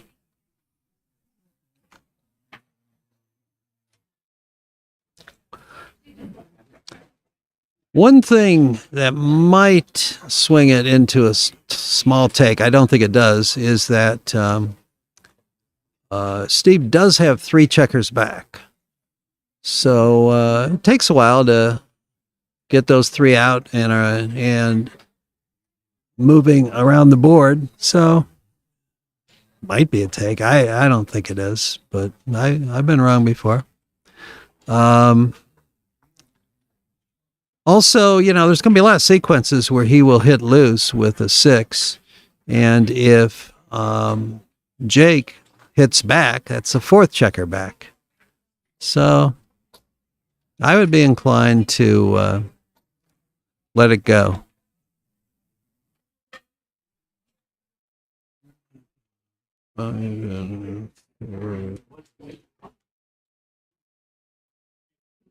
Let's see here. 6 away, down by 2.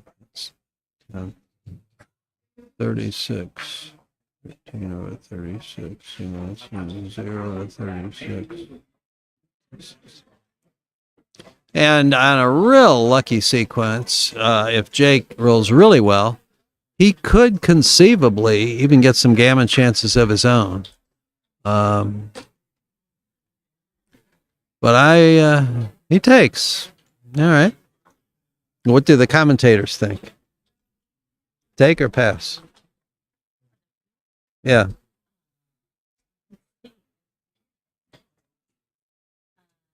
Jake take.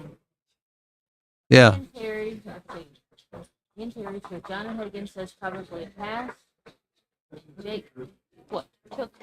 Yeah. Yeah. I just wondered if anybody has rolled it out or put into XG or anything.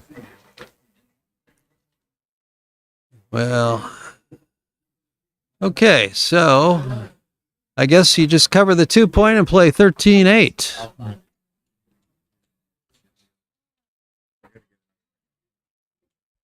Okay. Jake needs a 3 big time.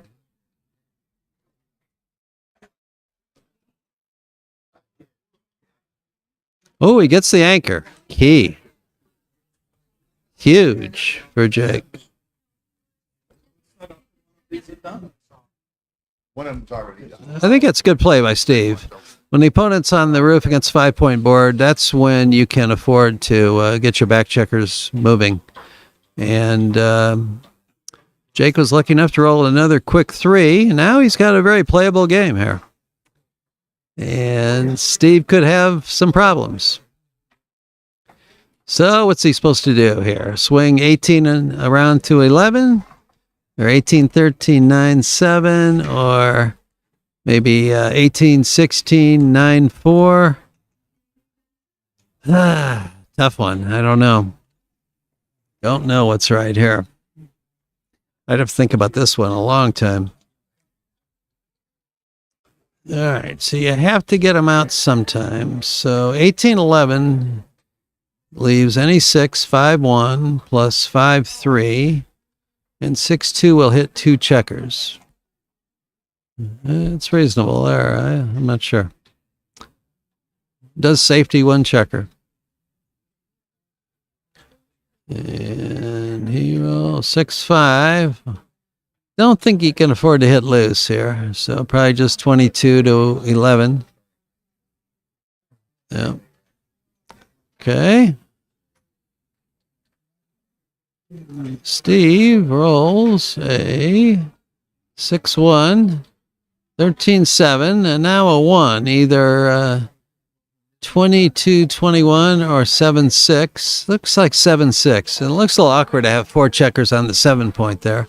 You have a lot of ways to escape off the 22 anyway, so I don't think you really need to move up. Whoa, great shot. Makes the 7 and comes out with the last 2. 22 to 16 twice. No, I don't think so. Now a 6, you get no shots, or a 5-1. I don't like that play. I would have come out with the last 2.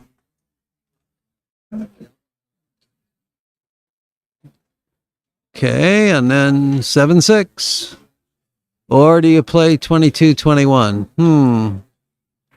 He says, all right. Now Jake probably can really seriously think about redoubling here. If he points on the blot on his 4 point, Steve has some awkward entering numbers. So at this score, I would estimate the take point for the leader at 6, 10, 2, 12, 29, 29% plus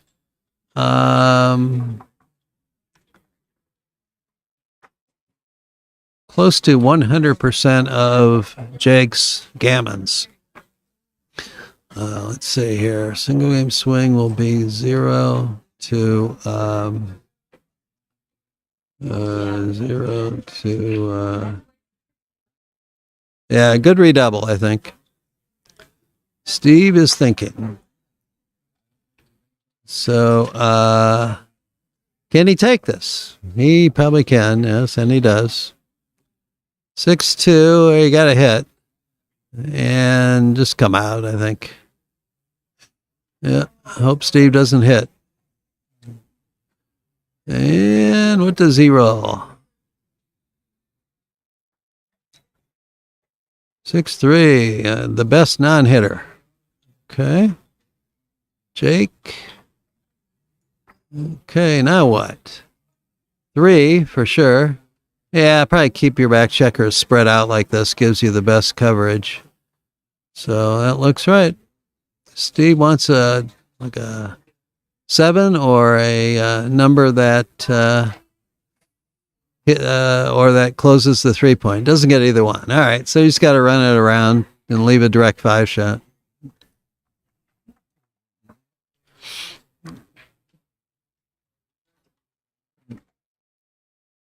Okay.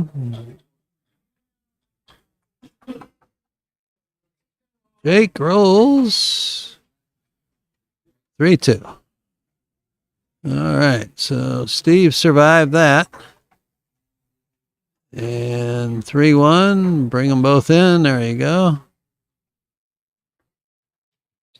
And Jake, 6-3.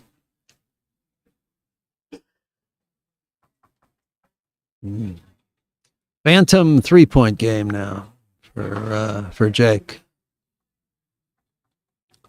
Ooh, there's a shot. Yeah, I think that's right. Although it's the same number of shots either way, we should probably count. The problem is you're not leaving the blot on a high point, and so therefore, if the opponent fails to come in, you have more bad numbers next time that force you to leave a repeating shot. Like most of your, there's a hit. 3-2. Okay. Now Jake even has some G chances if Steve comes in with a bad ace and then has to break later on. Huh. 5-4. Yeah, slot. And yeah, bring it around. Looks fine. 2-1 and 6-4.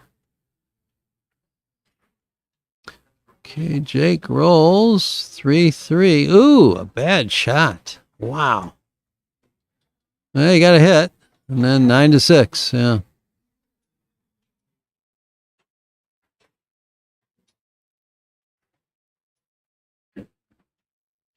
One, 4. Wow. Okay. Jake rolls 3-3. Wow. 2-3 and then 4. Yeah.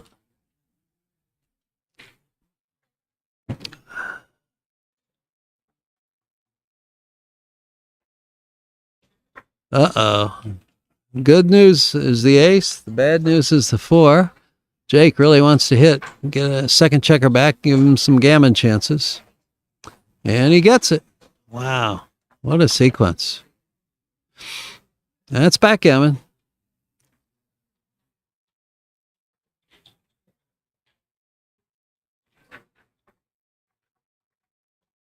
Yeah, might as well hit, even though I don't have many covers, but I do it anyway. Looks like, what, 6-6 and 4-4 cover. It's 5-5. I don't think 5-5 does. Okay. Yeah, bring a checker closer.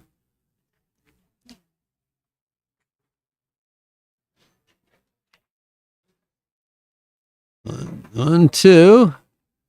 And yeah, amazing. Amazing sequences here. So probably 5-4 twice. I don't know. I guess you could play 2-1 twice.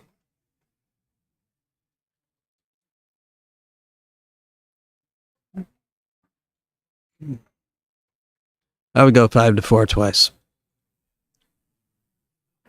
So he does that. Okay. Dance. He would have covered after my play, so, or he would have entered it. Oh, can Steve roll a 6 here? No, it's bad news again. So I guess 5-2. Yeah. Wow. 6-3. And just keep it going. Yeah. Or you can enter with the 3 and then play that in, or you could play 19-13. I'm not sure what's right, really. And 6-4. Wow. Now yeah, I don't know about that last play of Jake's. Well, he could hit now, but got not much of a chance of picking up the other checker for a while. Might take a couple rolls. Steve has to dance, and he's got to move a checker out in direct range of the other blat, which he can do now. So yeah, just bring that one out to the mid. Looks right. And Steve, in this crazy game here. Dance. All right. Now Jake can roll a 6 and pick up a second checker. There it is.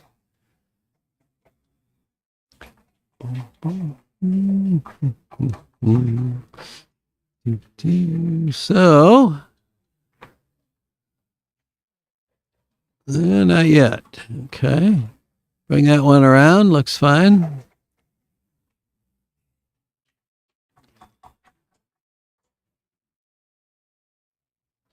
Four, 3. Okay, just covers the 7 point. Steve, dance again. And Jake hopes for a 6, and he gets it. Okay. And now, against a weak board, Jake's gammon chances are probably 45% or so, with 2 checkers closed out, assuming he can bring these last 2 checkers into a reasonable place, like on his 4 or 5 point.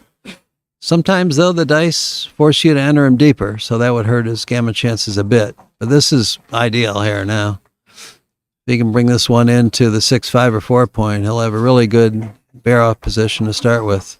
Not so good. 1, 2, 3, 4. Okay, 1 man off. Whoop. We just switched over to Chris Trencher, and we got Jake and Steve on the other stream. So let's see here. We were wired. You can only commentate on this one. We have to start that. Oh, on this one. Okay. Yeah. Okay. So Okay.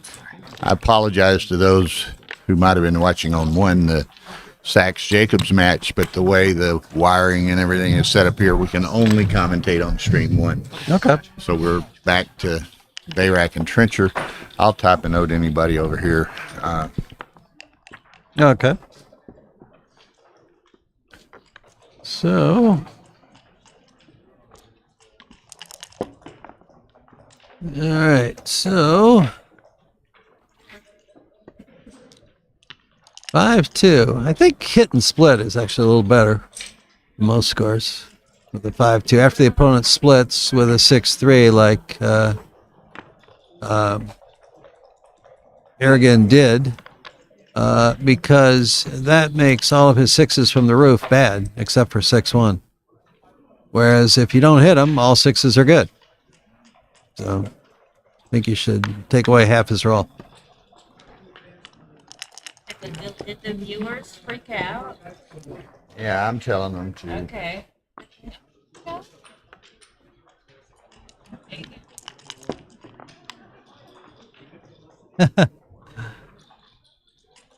So,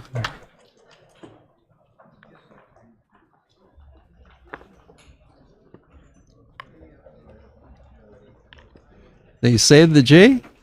Yeah. Oh, we're talking about the other match there. Okay. So, what's happening here? Okay. First game, match to 11. And let's see, is his name pronounced Aragon or something? Ergen Bayrack. Aragon. He's a economics prof at either USC or UCLA. I forget which one. Oh, okay. So I would make the 3-point like he did.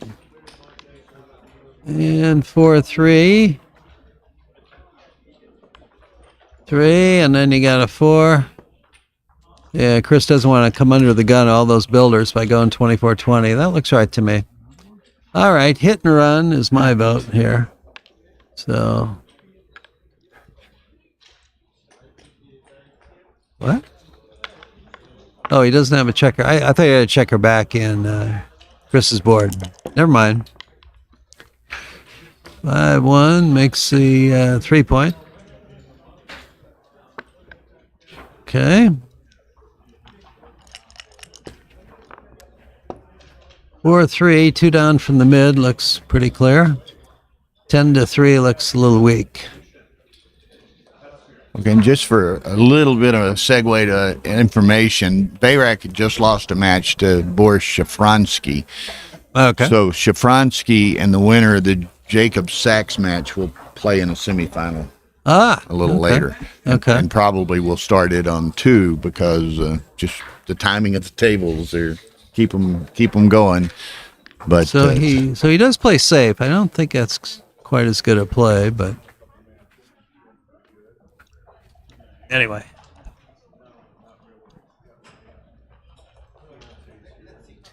So Frencher 5-1. So at a glance, it looks like he's trailing in the race. I don't think coming out is right.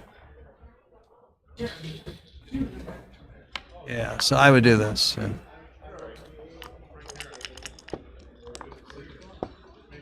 31 makes the 5-point. 2-2 makes the 4-point.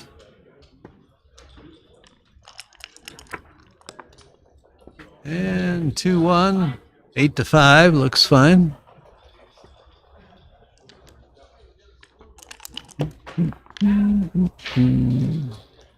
One. So do you move up? Probably. And 5-2. Yeah. it's his only options, really. Okay, now I think he's Might he make the bar rather than? well, I think this is probably right if he's up in the race, because if he make the bar and Chris rolls a 6, then the two guys on the 18 are somewhat stranded. And so let's see, what is the race? So 100 before the roll, so he's 88. 23 and 39, 62, 78, 9. Yeah, he's way up in the race. So I think this was right. 6-3. Yeah, just look at this 6-3 if you do the other play. Right, exactly. You know, you're somewhat stranded. You only have a indirect shot at the blot out there in the 14. Could only hit with 5-2 or 4-3. So I think, let's see, what should Chris do, though? I mean, he's trailing in the race by how much here? If he does that. 53, 69, 81, 91, 100, 108 after the play. 68, 83, 91. All right, so after the play, Chris will be trailing by 8 pips if he runs. I think that's the best plan, though, really. If you stay back there, you might get pointed on. I think this is right. Well, that kind of that's takes care of that. takes care of that. Yeah. So, but the other good argument I think for Chris's play is that it aims for a straight race. Now, admittedly, he's losing in the race. However, when you own the cube in a long race, you have a good chance of eventually finding an efficient redouble. Whereas if he stays back there, I don't think he has as many chances for an efficient redouble. It didn't work in this case, but I'm pretty sure it was the right play.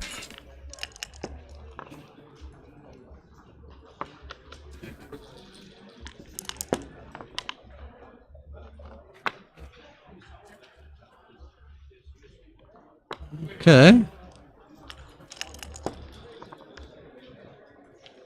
6-6. This is All over. right. Yeah. 2-0 yeah. Ergen. Yes. Yes. And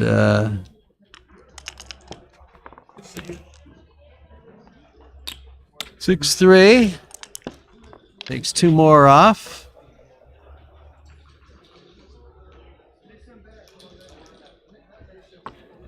So, Bill, you and Tara have been doing this streaming internationally last week in Dubai and here in the U.S., in Vegas. You've been doing a lot of traveling. Yeah, we went to Dubai actually a week early, so we've been on the road for 3 weeks. Wow. So, Good. Yeah. but it's You guys do a great job here. It's a great thing for the backgammon community to be able to watch these matches and comment on them. Tara does such a great job in the production, display, and I agree. what have you. Sure. 3-1 for Chris. 5-5 makes the 3-point. Kind of interesting. We had to get this match started because this little segment of the bracket, for whatever reason, is way behind everybody else. Yeah. So yeah. it was holding up a bunch of matches. Yeah. So we had to get. Right. They wanted these guys to get going, so rather than Yeah. wait for the other one to finish, we went ahead and started this one. So Yeah. Quick comment on an earlier 4-3 by Chris after the opponent had rolled an early 5-5. So therefore, Chris was trailing in the race. He rolled 4-3, and he didn't split, which makes sense. He played 2 down from the mid, and that was clearly right. So now Ergen has some timing issues here, potentially. So he probably needs to split. Or he should have maybe thought about it. yeah, Maybe Chris is, split with both or split with one and down, but now it's just really bad for him. I'm not as familiar with Ergen's game. I know he's had some good results over the last couple 3 years. I am very familiar with Chris's game, and he is extremely strong. Excuse me. Yeah, I don't know a lot about Ergen's game, but I do know a lot, also, like you, about Chris. So definitely this is a cube because it's not clear the opponent has a take using the Woolsey rule. And even if it is a take, you have a lot of market losing sequences here, Boy, does he think he's too good? Boy, I don't get that. I would have doubled. Yeah, and just having called the Jonah Tara match with Chris. I mean, Chris is usually fairly aggressive with the cube and so forth. So it's a bit surprising that he. Well, maybe I'm wrong. I mean, he does have 2 guys back on the 24, and that's a negative. But still, find that somewhat surprising. Look at this, 6-6. All right, so probably make the ace, huh? I guess. I mean, you'd like to get that guy out, but making the ace is so far superior. I think. Well, I think, yeah. I mean, if you play 22-10 and then 13-7 twice, you leave an ace plus a 5-4 to hit, and those are really damaging. So I guess I'd make the ace and just hope that Chris cooperates and. That you eventually are able to come out and or maybe roll a 2 and make an anchor and somehow escape from there. Yeah, I'm not sure, but this is what I do. Okay, so now Chris is thinking about doubling again. This is a good question. Should he double? I would not, but dance, all right. No, Ergen so Ergen's has looking for that 6 to get out that he passed on last roll. Correctly so, probably. But I think so, yeah. And so 4-2, at least he makes the 22 point. Brings in another builder for the deuce. And Chris, all right, good shot. And safety's the other blot. And Ergen, certainly a clear dog here. Look at that, though, double 3s. 1-2. This looks weird. I guess I'd just go to the 2 point like he looked at originally. Well, gives him the spare on the 6, which maybe saves him from blotting next roll if he doesn't roll a 6 too.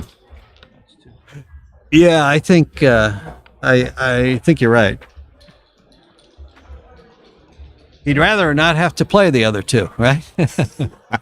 Well, that would be the preferred option, but Yes. Yeah. I doubt Chris would let him get away with that. I think he would not. Yeah. Yeah, I think he just 5-2 and just Yeah, hope and that way he maybe can sustain another roll There's without. a 5-4. Yeah. Okay. All right. Probably a game winner by Chris there, unless 6-6 comes out. All right. Here's definitely a double. Timing is bad for the 22-point game. Well, But he gets you're well he ahead gets in the race. trapped real easily too if he rolls a 6. Yeah. Yeah. Let's see. Is this still a take, though? It might be. Let's see. 44, 56, 68, 77, 81, 84. 121 for white. So that's a lot. And that might be it. Yeah, it probably is enough to take, actually. And that race lead is enormous. And if he's lucky enough to roll 6-6 before any other 6, he's in great shape.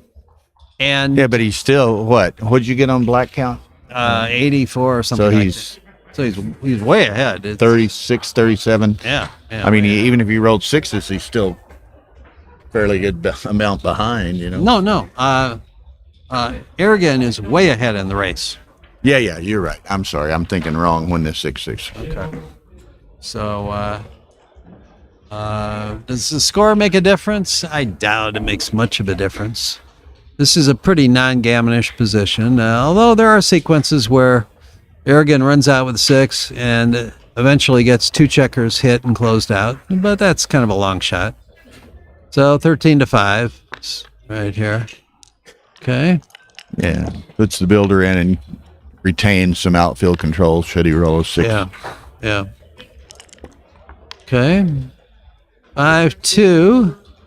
So what do you do here? What, 8 and 4 maybe? Yeah, maybe. 11 and 4 doesn't look. Yeah, 8 and 4 looks pretty reasonable to me. Or maybe 16-14. But I don't know. That leaves 6-4 and 6-5 for the opponent to hit. So I would try your play, but it's probably not a big swing. He just comes in. I don't think There, that's right. that's he, right. He does the Riles play after all. Yeah, he's thinking about it. I just finished. We just commentated on the cards on a match. I tried to give him as many pointers as I could. Okay. Yes. All right. 2-1. Yeah, 2. And then just 16-15. 6-6 is a great shot anyway, so no big swing if you get hit. 4-4.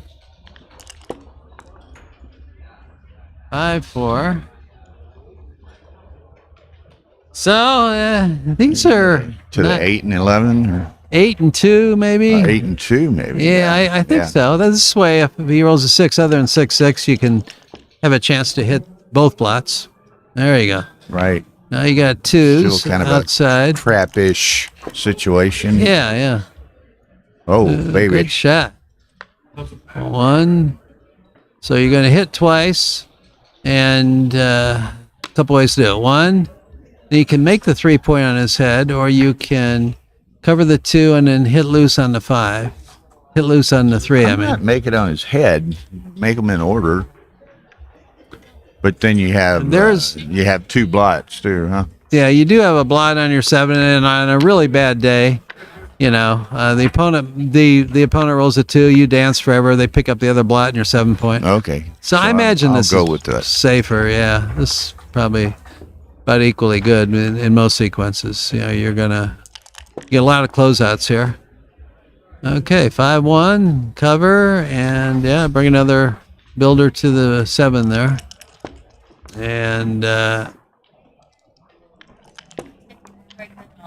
Okay. Yeah, it bugs me a little bit when Okay. Okay. 3-1. He might anchor. Chris would like to close this out if he could. Yeah.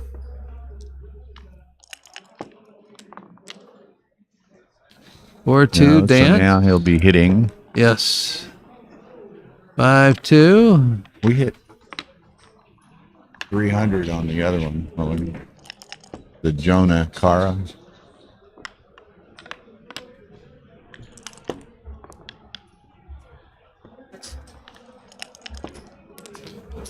The battle to anchor is still going on here. 5-4. Dance. 6-2. Hit with the 6. And 7-5. You can, if you see it, go out of focus and come back. Okay. Battle continues. 5-3. Hit. Still fighting for that ace point. Yep. Okay, he's got a 4 to cover. Nope. No. Bring him on around. Bring one around anyway. Probably maybe bring it to the. He's going to bring it to the 11. And doesn't really matter if those back ones are split or not. So Yeah. still can't All get right. there. Yeah, bring that to the 3. Can he roll another one? No. Well, he's a favorite to cover it this time, Yes. and he doesn't. He does. Yeah.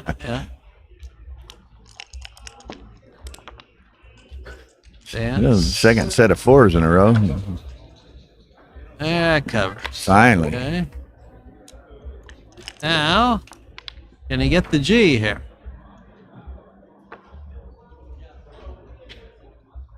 So, Aragon's board is kind of weak, so maybe a little higher gammon chances than normal. On the other hand, Chris does have a spare a little deeper on his 3-point than, which If he is a can little get deeper than what close he'd like. to perfect spares, it's something, 45, That's- 48% well, for 2 closed out. With 2 closed out against a weak board on the other side, it's more like 45%, I think. Yeah. But if the opponent had a good board, then it's more like 40 because you can't play as aggressively in the barrel. So, ballpark, those numbers are in the ballpark anyway. 3, and what do you roll? A 2, so 3-1 looks like a reasonable play. 4-1, can't come in. 2-1. All right. 5-3 and 1 off. So he can take some small chances like this to increase his gammon wins, But he's going to get hit a little bit more often.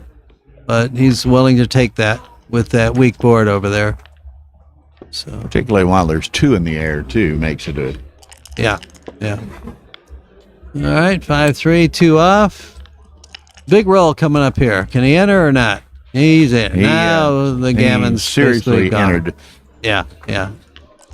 So, It looks like we're looking at a good. 2-all match here. Yeah, 9 away, 9 away.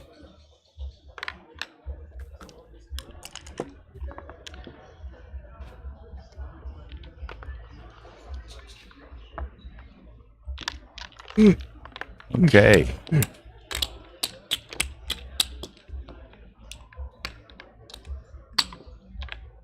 I was telling somebody yesterday or last night, we always have pretty good pairings just by our selection of who to stream. Yeah. But still, yet sometimes you get some blowouts, if the dice are bad. Oh, yeah. But we've been fortunate this week. For the most part, we've had good pairings and good matches. Nice, even, competitive matches. Very, entertaining. Sometimes the dice, like you say, though, they dramatically favor one player over the other, and the opponent has no chance. All right. 3-1, good play. And 6-3, points on the 3-point. 6-5 dance. So, cube action. Let's see. start with the Woolsey rule. Are we sure that Chris has a take? Yeah, I think so. Your builder distribution for Aragon is not that great. And so you don't have that many good numbers available to you. And he decides not to double. Yeah, that's probably right. All right, just run one out, I believe. 24-14.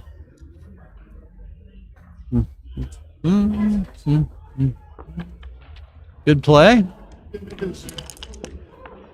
And 5-5 dance. Now, it's totally unclear if Chris has a take. Because now, Aragon, compared to the previous roll, position, has now escaped a checker. And Chris danced again. So now it definitely is a double, I think. Now, can Chris take this thing? So... I think he's going to be disinclined to take this. 113, 141. Yeah, Down lets it by go. 20 pips in a race. It probably is no longer a take. Yeah.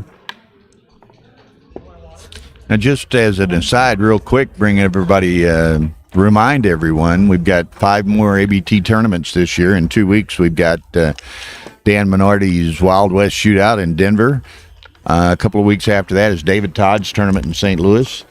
Then we have Ross Gordon's Connecticut tournament. We have Ed O'Loughlin and John Klein's new tournament in D.C. late in November. And then we have the tournament in L.A. in early December. So those 5 tournaments. So check them out. Yeah. And support your directors and tournament of your choice. Chris has an interesting too. I think he should link up his back checkers 24-22 with the 2. All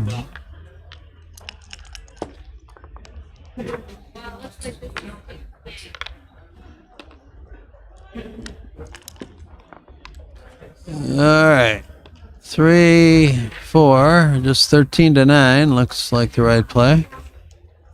Okay, probably not a double because Aragon does have, 3 checkers back there. So I think 23-18 and then 10-6 looks like a reasonable play. Could run out all the way. That didn't feel right somehow. What else? 24-20 hit on the ace? I don't think so. It's an interesting play, though. I don't know. Does have a 3-1 board advantage. Yeah, I think I would go 18-10, or 18-6, rather. Well, he does it that way. I don't know about that. A lot of blots. Yeah. Okay, makes the 7, probably. He could I make, guess you make the 7. He could make the anchor. yeah, there, but make then the he anchor and play 9-8. Yeah. That wouldn't be bad. That might be... it's definitely one of those 2 plays. I guess...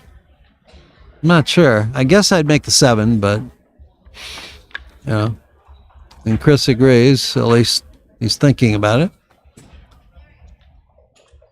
Both plays have a upside and a downside. This way you're anchored. One thing, Chris is generally fairly deliberate. Looks at his various options. Sure. He doesn't play with a lot of pace necessarily. Yeah. So and this is a kind of a play where you want to use some of your time because it was totally unclear what the right play was there between those 2 plays. 6-1 gets to hit. All right. 5s and 3s hit back. Notice that those are numbers that Aragon also needs to enter with, so there's not that many 5s and 3s that enter and hit. 3-6 and 5-6 don't hit, right? So I think it's definitely no double.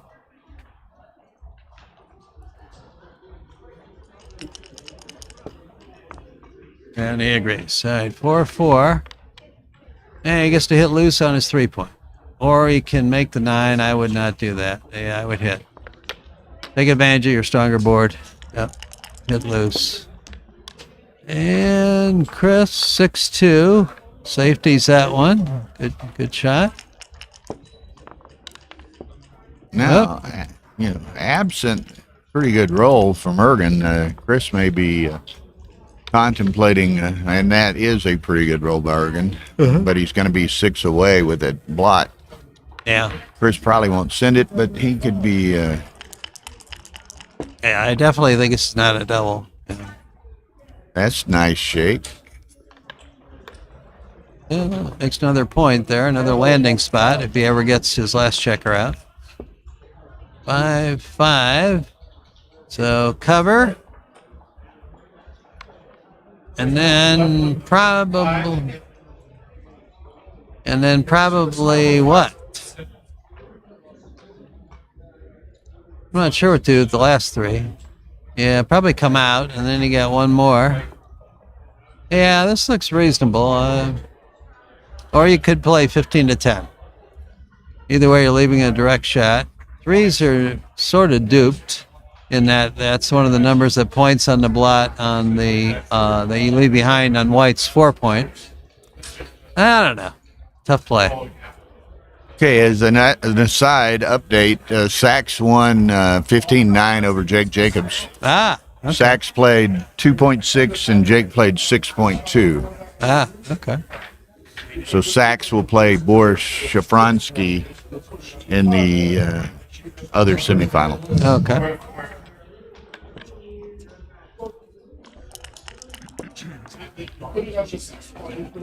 Four. Good shot. Makes the 4 and the 5, or the 4 and the 2. I guess the 5. I think the 5. Yeah. Good shot for Chris. And dance. So he's got a 1 or a 5-6 to hit, and 4-3 is a good shot. 3-3, 4-4. I don't think that's enough to double though. 6-2, a bad shot. Right? Not a good number for him. Yeah. They're going to play, well, So, he'd like to take it down to one shot, but he'd also like to play 6-4 or 7-5. And he can't do both, yeah. So do you want fewer shots, or do you want an extra builder and have more shots? Probably I would want to minimize shots here, I would think. Even though And you there's kind of hate doing that. some duplication of ones if you, Yeah, well, ones are duped in the sense dupes that... and ones and threes are duped as they are, But, yeah, so... all right, let's see. If you leave both, you really want to play 6-4 or 7-5. So I can't blame him for this. Okay. 2 and a 6, he's going to hit 8-2. yes, he for hits sure. loose, right? Yeah. Going to have shots at him either way, so He's may got as to well come do it. in, or it's game over if he dances. 1-6. All right. 13-7. He stays in the game still. And arrogant 6s are duped to escape and to cover. So no double.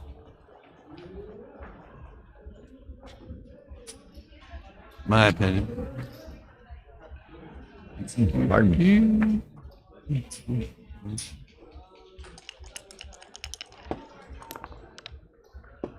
5-2. Well, do you play 8-1 hitting, leave 2 blots? Or do you just maybe clear the 15-point? Well, I think I would hit personally and take a full roll out of Chris's hands with all that ammo he's got. Yeah, I know. Yeah, that's tempting. I don't know. I didn't think about Ones that work one. for him up there, and then all the other numbers work for him in the home board. So. All right. It's to hit and send another checker back. And Play then to the 7-4. Yeah.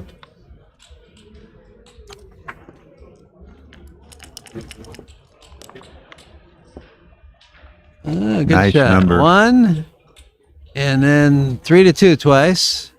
And then either 24-23 or 23-22. I think 23-22 is a little better. He seems to agree. 6-2 dance. All right. I'd say no double. 2 and a 5. So keep it going, or do you play 15-10? 15-10, I think. Yeah, I The think, aces and threes are super jokers on the other side. yeah, I think you're right. Yeah. All right, 2-1. All right, enters force. Then do you go up to the 22 or do you play 7-5? I'm playing So, 7-5. I think I would too. Let's see. How's the race? 24, 52, 76, 86, 102 for white. And then he's got 2 pips to play, so it's 100 after the play. 44, 59, 69, 85, 103, 113, 125. So he's well ahead in the race. No, that's weird. I think 7-5 is didn't definitely like better that. than 4-2. Yeah. Okay, definitely hit. Now that Chris has a blot in his board. Ooh, no. I think you hit. So a 6 and he gets away. Yeah, I don't like that play. He can come out anyway. So Yeah, it's 1 just or a 7. 1s and 7s. 5-5 also. And he I'm gets it. sorry. 3, 4. Okay. So Chris needs a joker or it's probably game over here. 1, 4. Okay. 1, Yeah, 7, he's or a gotta 10. let this go. To answer someone's question from a second ago,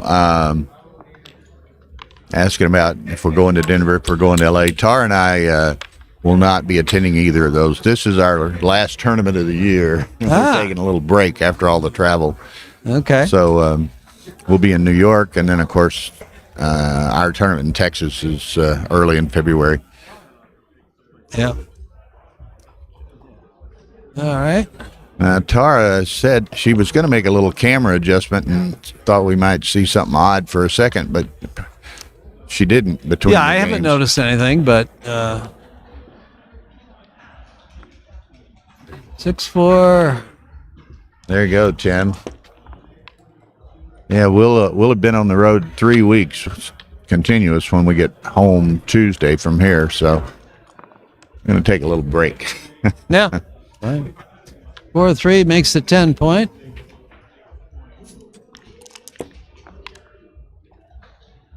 All right, 3 point.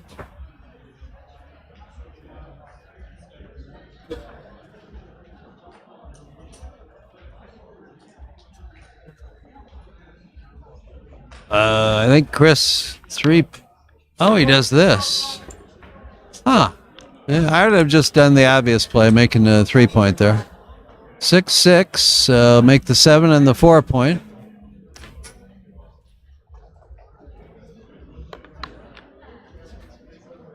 Yeah, it's going to be better than making the ace, I think, here. So,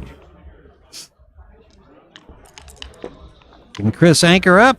No. No. He but can he either run out or he can make the ace. I'm Probably running run out. all the way. Yeah, I think I am too. Okay. 2-2.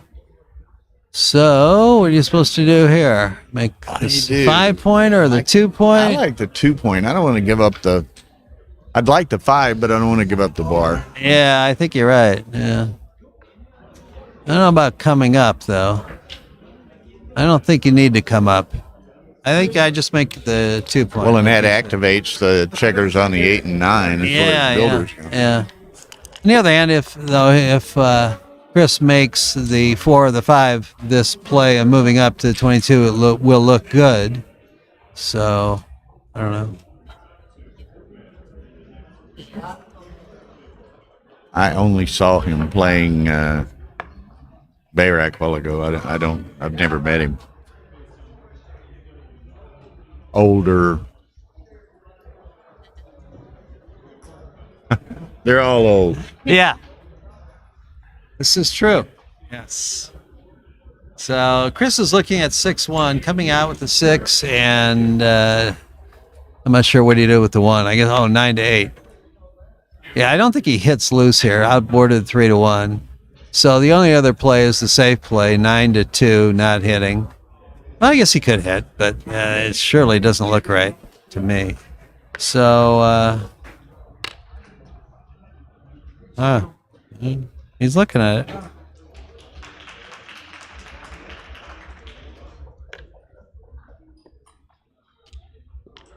And he does hit.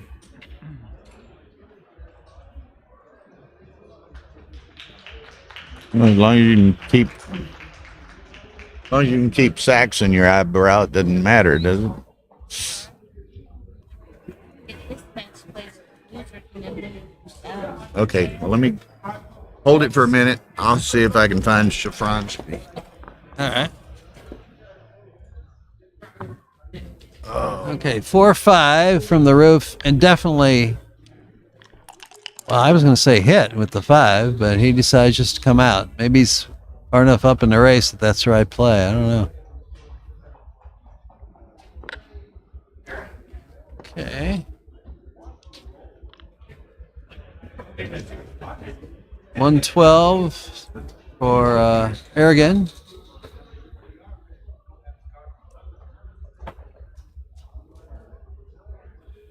$120 for Chris.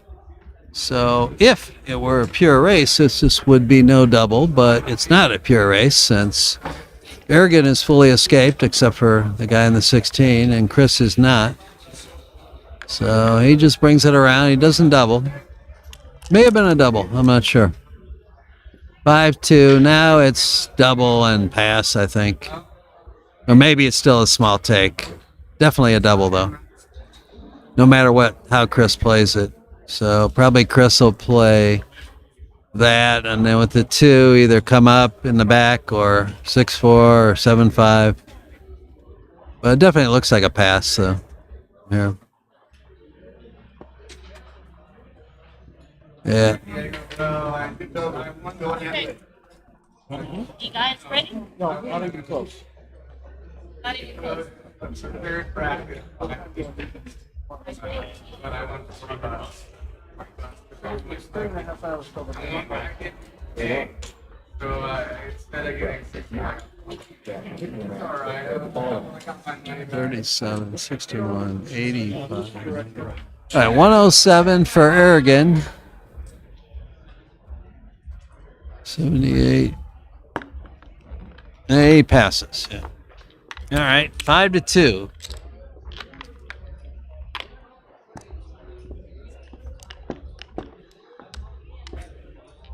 $61 makes the bar. Should I get on this mic or is it? Okay. All right. 6. Okay, Dan's talking to Steve about when they're going to start the match.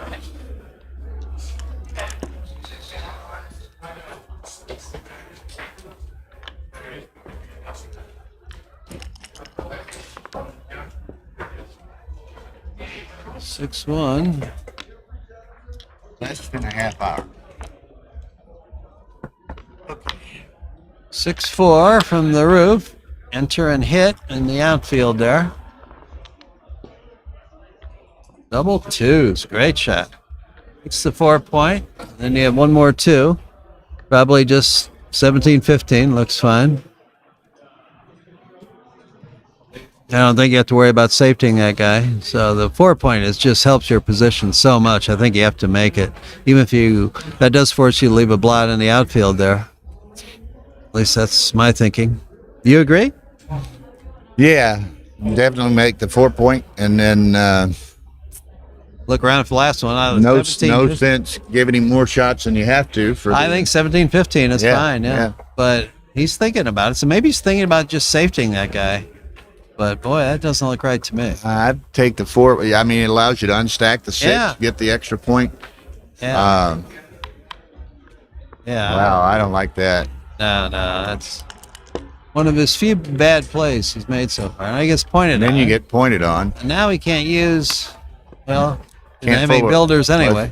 Yeah. But, yeah, that was really bad. 3-6 dances. Dance. I think that was a pretty substantial Yeah, error. I agree. All right. Makes the 2 and 13-8 twice. Can't move the back checkers, so this is kind of an obvious play. Aragon needs to get in and out. All right, 5 and hit. That's a good shot. Chris needs a 4 or 5 anchor here. Yeah. Well, he's got the Got 20 the 5 now. Now the last one. Do you bury a checker with 6-2? I think you do. A little ugly, but as Kit Woolsey says, Because sometimes, you have to make an ugly play. Says, this ain't no beauty contest. So, Well, he might have considered playing 8-4 and leave the builder on a 6 because if he gets, he may need a little recirculation. I don't know. I don't think it was right there, but sometimes you're right. I didn't think it really applied there, though. All right, just bring 21 out. 21-16. Again, if you get hit, you have the chance of making the deeper 24 or 23 anchor. Actually. And there's you get some extra numbers, I think, where Aragon has to leave a shot. So, yeah.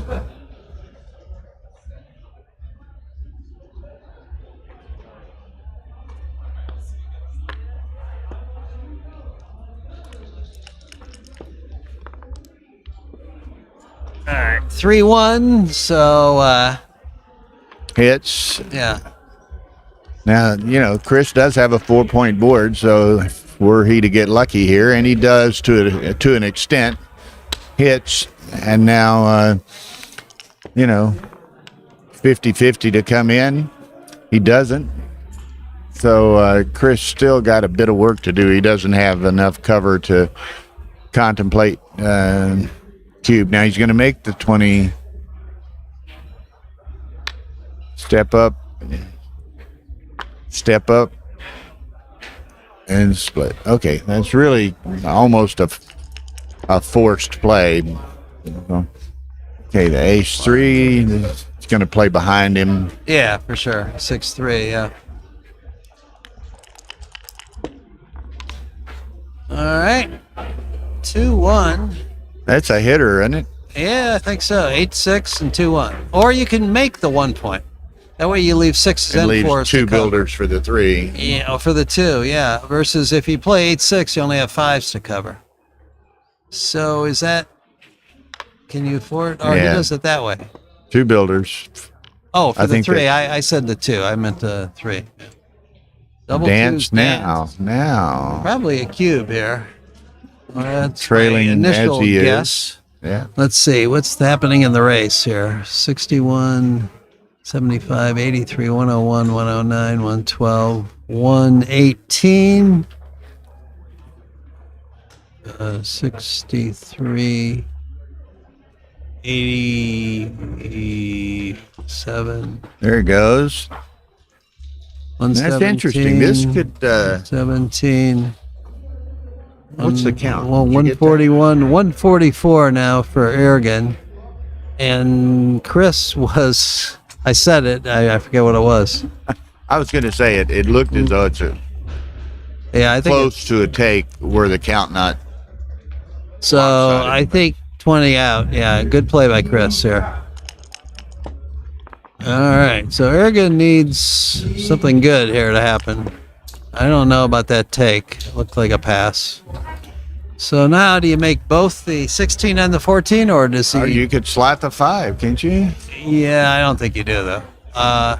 Or you could play, you can make the 15, or you can move one checker like 21 to 10. All kinds of choices, and it's not clear to me what the right play is. This play is another possibility. Sort of like this play, a combination of extra builder and partially escaping guy. All right, and now you have a 3 to play. And so either way, you're leaving Chris lots of ways to hit you. Probably when in doubt, hit. Yeah, and it would have worked. Look at that. He would have danced. 1, 2. Yeah. 3, and then another one, 14-8. B-Mac, just waking up. It's 5 p.m. in Baltimore. Who's that? Brandon Mack, apparently he played poker all night. Said he's just waking up. Jeez. Brandon. Keeping those Oh, crazy hours. Oh, to be young again. Yeah. All right, so he's got, I think, 2 more 6s here. So I guess he's thinking about just minimizing blots and just playing 14 to 8 twice. Of course, that does reduce your covering numbers. And it's good he's thinking about it because this, a double hit would really be bad. Well, he has the same number of block. Well, okay. He's had one more. I think it's right. I like this. Yeah, he's given the cue boy, so you have to make bigger plays sometimes. So it looks like he's got a very good chance at a G here. There it is. Boom.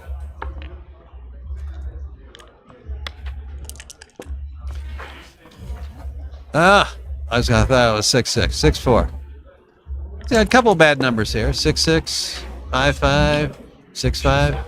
That's not one of them, though.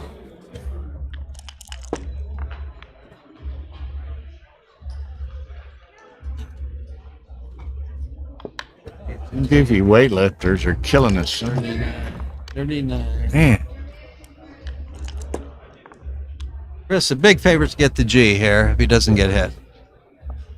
So I think totally safe looks correct.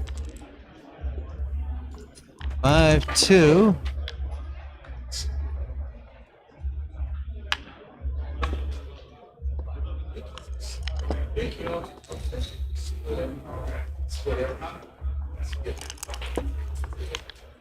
Okay, as long as he didn't roll a bad one like 6-1 or 5-1, which would have left him in kind of a vulnerable position. The opponent didn't come in. It's going to be hard to beat this, G. Yeah, it looks like very likely a Gammon. Yeah.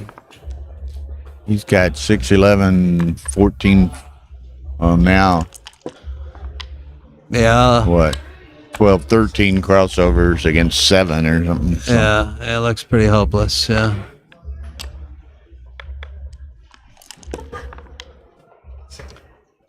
Four, 2, 2, and 4. Okay, he needs a couple of high doubles here. That's not a double. So he needs 2 sets, functional, workable sets. Yeah. That's not it. Not it. Okay, 6-5, Chris. 6-5. 6-5, Chris. Now, sometime something approaching 30 minutes, the other semifinal of the undefeated bracket will be played. Steve Sachs versus Boris Schafronsky. That'll be on stream 2. Yes. And I'm not in either one. I'm in the consolation. I'm still waiting for a consolation match. So I'll keep chatting with you guys here. Somebody said laughing about Bill loving the music. You know, Yeah. and it's bad enough. It would be intimidating enough to go over and say something if they were a bunch of big, bulky men weightlifters. These are primarily big, bulky lady weightlifters. Yeah. Yeah. There's some guys. There are too, some but guys there too. Yeah. There are some. Yeah. Some extremely healthy and strong-looking women over there too. Man. All right. Chris has a 4-2 there. He could have played Okay. look at this. 24-22 with the 2. His play's reasonable though. I agree it's a take. And all right, 13-8, 6-5. Yeah.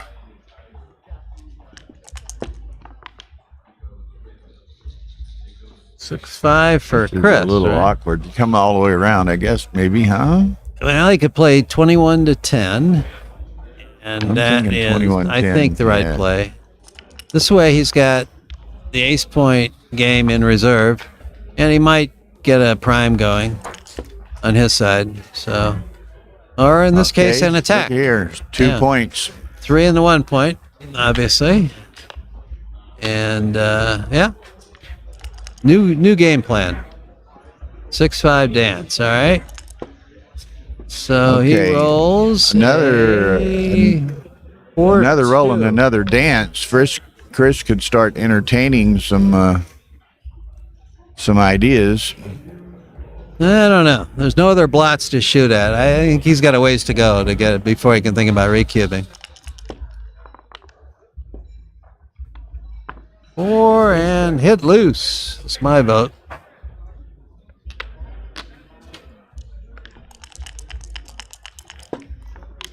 And 3-2.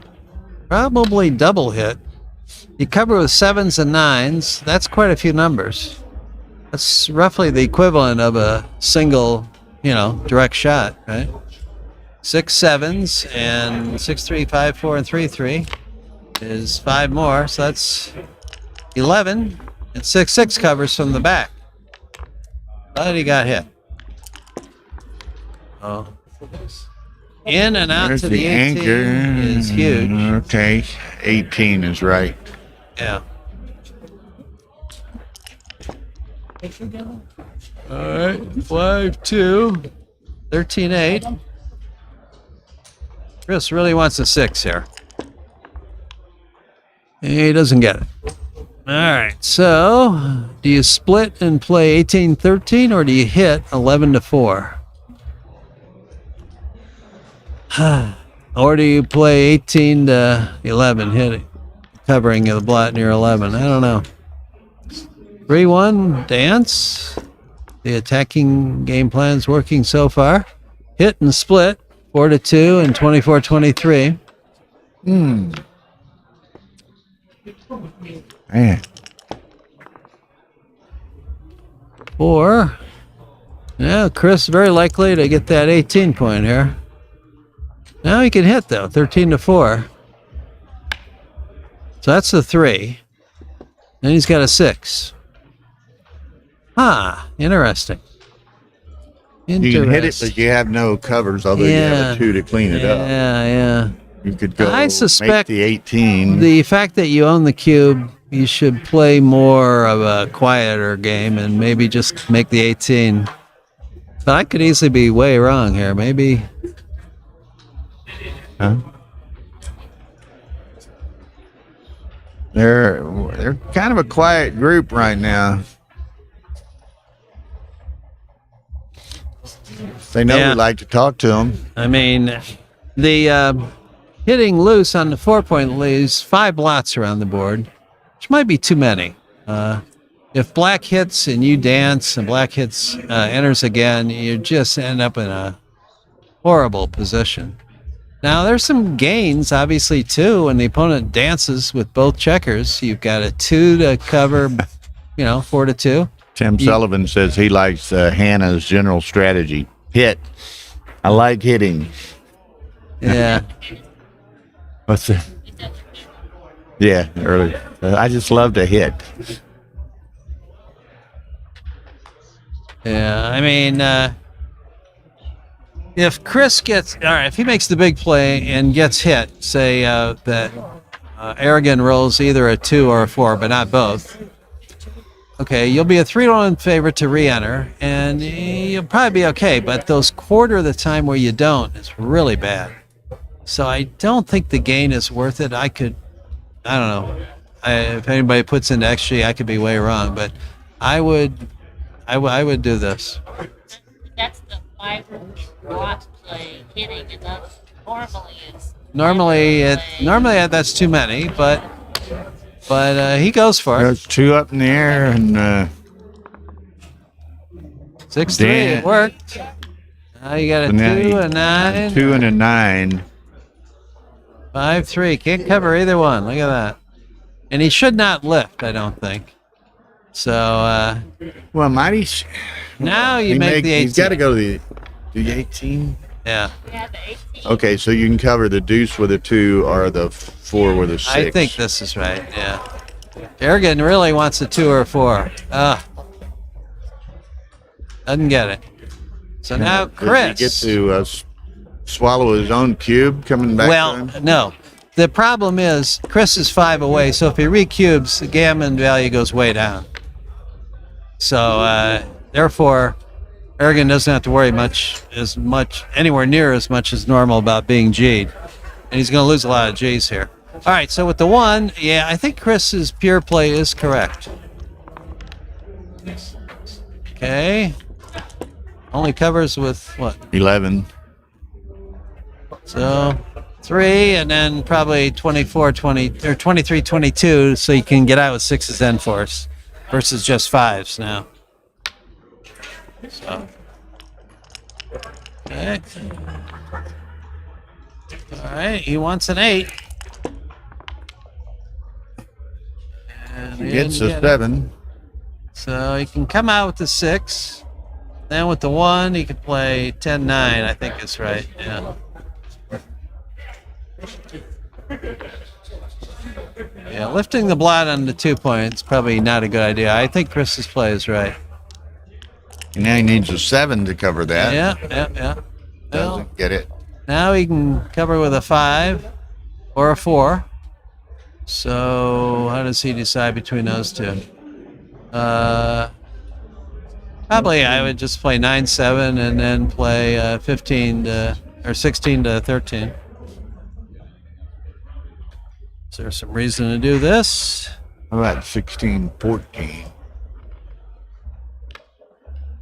Okay, that'll work. Yeah. Like you're playing. Okay. Playing.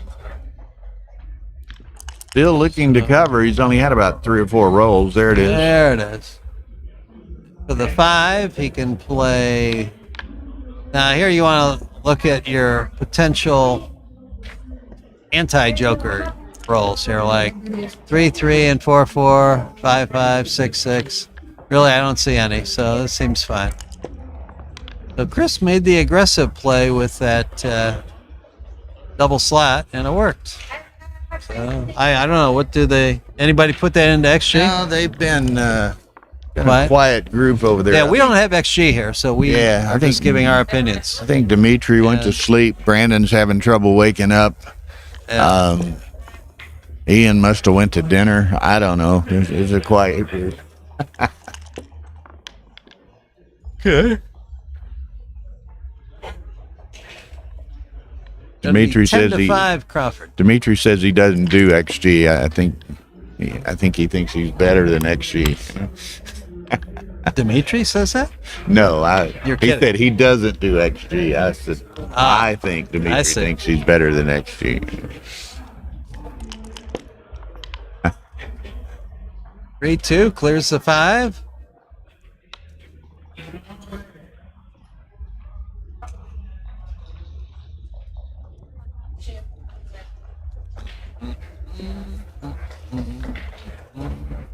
Ooh, pardon me.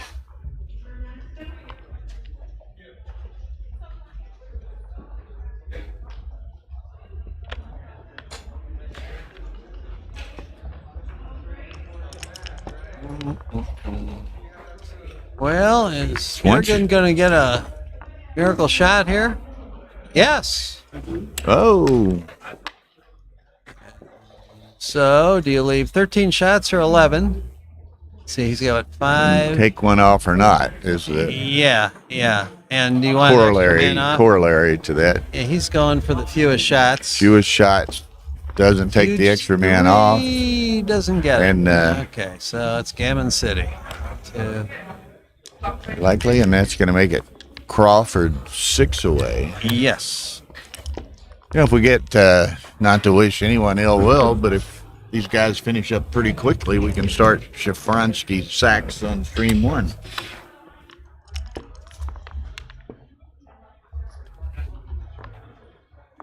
Two.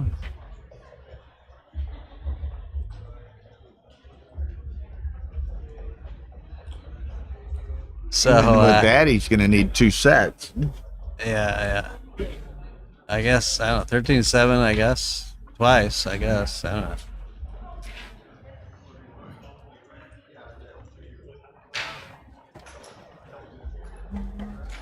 Yeah, Ian Terry has wandered back into the room, it looks like.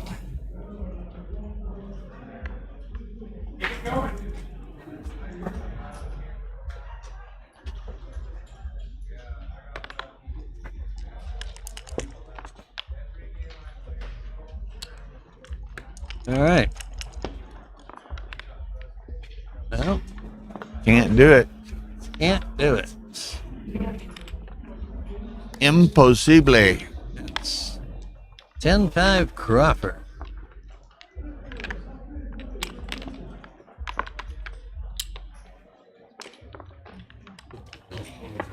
So, at this score, the trailer should play a bit more aggressively than normal for the Gammons. Yeah, the game means a lot.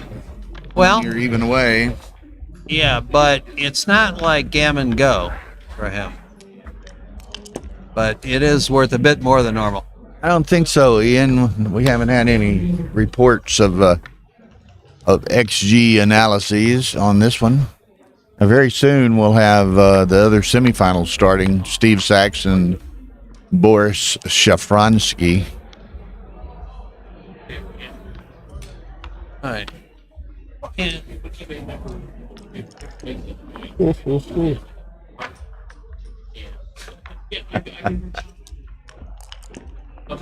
Gammon, Ian said they're playing Gammon glad and Gammon sad. Ah.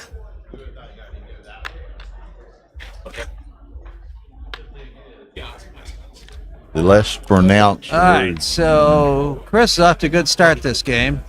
24-22, 6-5 is my play. Yeah, 6-5 is a given part of it. It's got to And- be up and- in the race, so I think you want to try to escape. And I think that's better than 10-8 with the 2.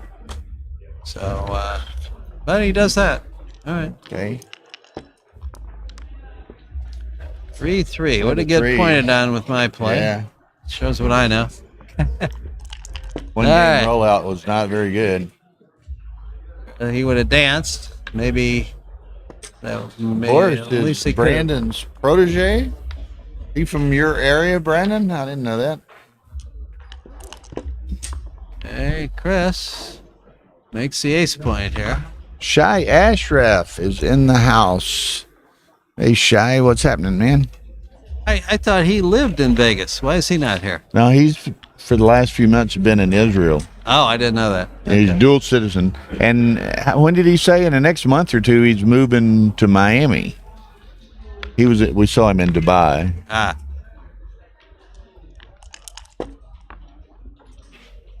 Uh-oh. We're down to the 3-point. The dice have not been good to Chris after he had a good start to this game, and then he's rolled Look out. consistently Look high out. numbers again and again and again. All right, so both out off the 23-point, and then 17-11, and then one more, maybe 13-7, or maybe the How last about one, 17-11 again. 11-5 maybe, huh? Yeah, maybe, but definitely out with the first 2. Correct. 1, 2, 3. I'm going 11-5. Yeah, I think you're right. Yeah, 11-5.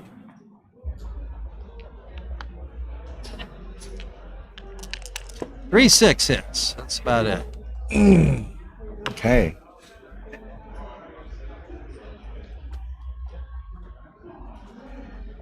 Ergen's got a fair opportunity to make that 3-point and leave Trencher wishing on this game Yeah, to makes make the 8.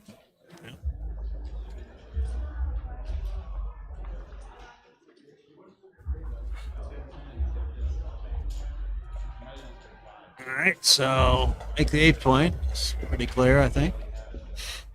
Doesn't leave any shots. Makes a useful point. This way, if Chris moves up with an ace, if you make the 8-point, it doesn't really do him any good. So I think that's pretty clear. I'm not sure what else he's looking at. Maybe creating some builders. This doesn't look right. I like making the 8. 6-4. Okay. 5-2. Again, he can. Again, make the dice here. gods are trying to tell him to make the 8. Yeah, that's right. Going to keep giving you 5-2 until you make the 8-point. Okay. All right. And 5-4. Make the deuce. I think just. Still gives him good coverage if he were to Yeah, roll it's a true, it 3-5, does. 3-6. But if he moves up with a 3, just combinations of 3s, 4s, and 1s to point on the 4-point. So it may have been right to do something else.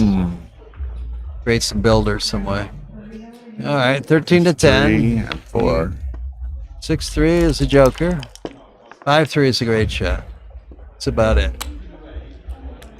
But Okay. Can't slot, so he just has to move him to the deuce. 4-6 hits. Four, 4-4 is a six, great shot. 4-6 would bring a smile to Chris's face. Yeah. But, 4-3 is not too unhappy with that, and he could easily win the race now. He's got the speed board. He needs a couple outfield crossovers pretty quick, though. 5-1, yeah, he can easily catch. He can needs a easily set now. All Not right. a set now. 3 off to 1 off, I believe. 5, 10. No, he's got 5 men off now. 5 off Okay, to 2 that's off. the- That's a bad shot. All right. 7 off. 7 to 4. 8 to 4. 8 to 6. Needs that set. 10-6. 10-8. Yeah, it's 7. Yeah, Yeah. 7 against 5. So he With needs 5 on roll. 2 sets. Right. Not a. Didn't get it. Okay. Now, for everyone's information, again, here shortly, we've got the second semifinal match, Boris Schafronsky and Steve Sachs. And then everybody tune in at 8 p.m. tonight here in Las Vegas, the Super Jackpot semifinal, or I guess they call it Masters Jackpot this year here. Got to have a match between Matt Congar and Bill Phipps. That'll be a nice one. Okay, Post Crawford puts that cube out there. So, yeah, Chris has the auto take here at this score, almost auto take. So he took correctly. All right. 4-4. I hit 2. 13 to 5 to 1. And he does too. Okay, there it is.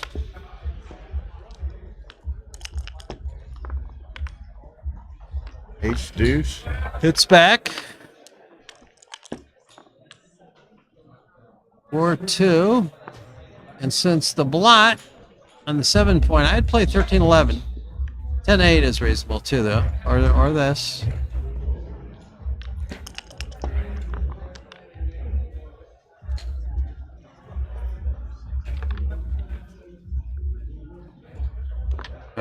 Probably that, yeah. 5-1 makes the 5 point. 5-1. Yeah, out to the 18 looks right to me. Rather than leaving the midpoint stripped. Okay, he's Hit gonna or hit make that checker. the 4. Hit or make the 4. He decides to hit. That's probably right. Dance. Ooh. Okay, 2-1. Good shot. Cover and move up. 22 to 20. Good play. Good obvious play. 1-1. Great shot. Nice, nice. It's a 4 prime of his own. Okay, you want to be at the so you can escape. So bar 22. The value of a extra builder 6-5 is not that great here. So got to come out. Now, do you come out off the 24 or the 23? Let's see. There might be some duplication. No, you don't. I think you come out all the way with one or the other of those two guys. So out and hit is clear here, duplicating force. If the opponent doesn't hit back, you're in really good shape here. And he did. Whoa, he didn't. Now you want to cover. Preferably cleanly with a Chris is in 2. pretty good shape here, particularly if he gets a 2. Well, he didn't. So he's got to just 11 play. goes to the 5. Yeah, 16 to 5, I think. Yeah. You know, if he's way up in the race, which I don't think he is, he could play Could play both 2 guys, out. 2 out, leaving 3, 3s and 1s. But yeah, the race looks close, so I would not do that. Here again, 2-1. It's correct. Chris rolls a 3-2. And I'm stubborn. I'd keep trying to win the battle for the 4-point. Chris agrees. And 1-1. He hits 2 and just play 24-22. Yeah. Yeah, that way either can So lead with a 6. Chris is fighting for the 4-point plan. Has not been working too well. Now what? Do you make another anchor, or do you? The anchor. I don't know. You might want to play 22-21, or make the anchor. It's one or the other. I don't think you hit it again since you have no covers there. I don't know if you have enough timing to play a dual anchor game. So I don't know. All right, point on the 3-point, I guess.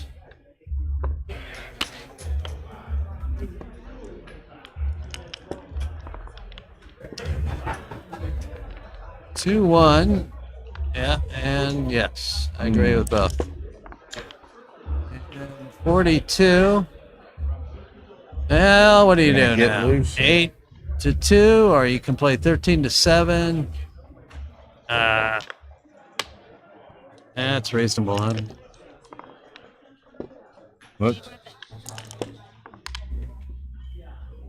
There's a weightlifting competition going on in the adjoining ballroom. Shy. Not watching, but Oh, let's see. Matt Congar has a I could mic. chime in. We don't see him. No one sees me. No one hears me. I was telling him you have a upcoming great match at 8. That should be fun. Yeah. Bill Phipps and Matt Congar. So it's post Crawford 5 away, huh? Okay. Yeah.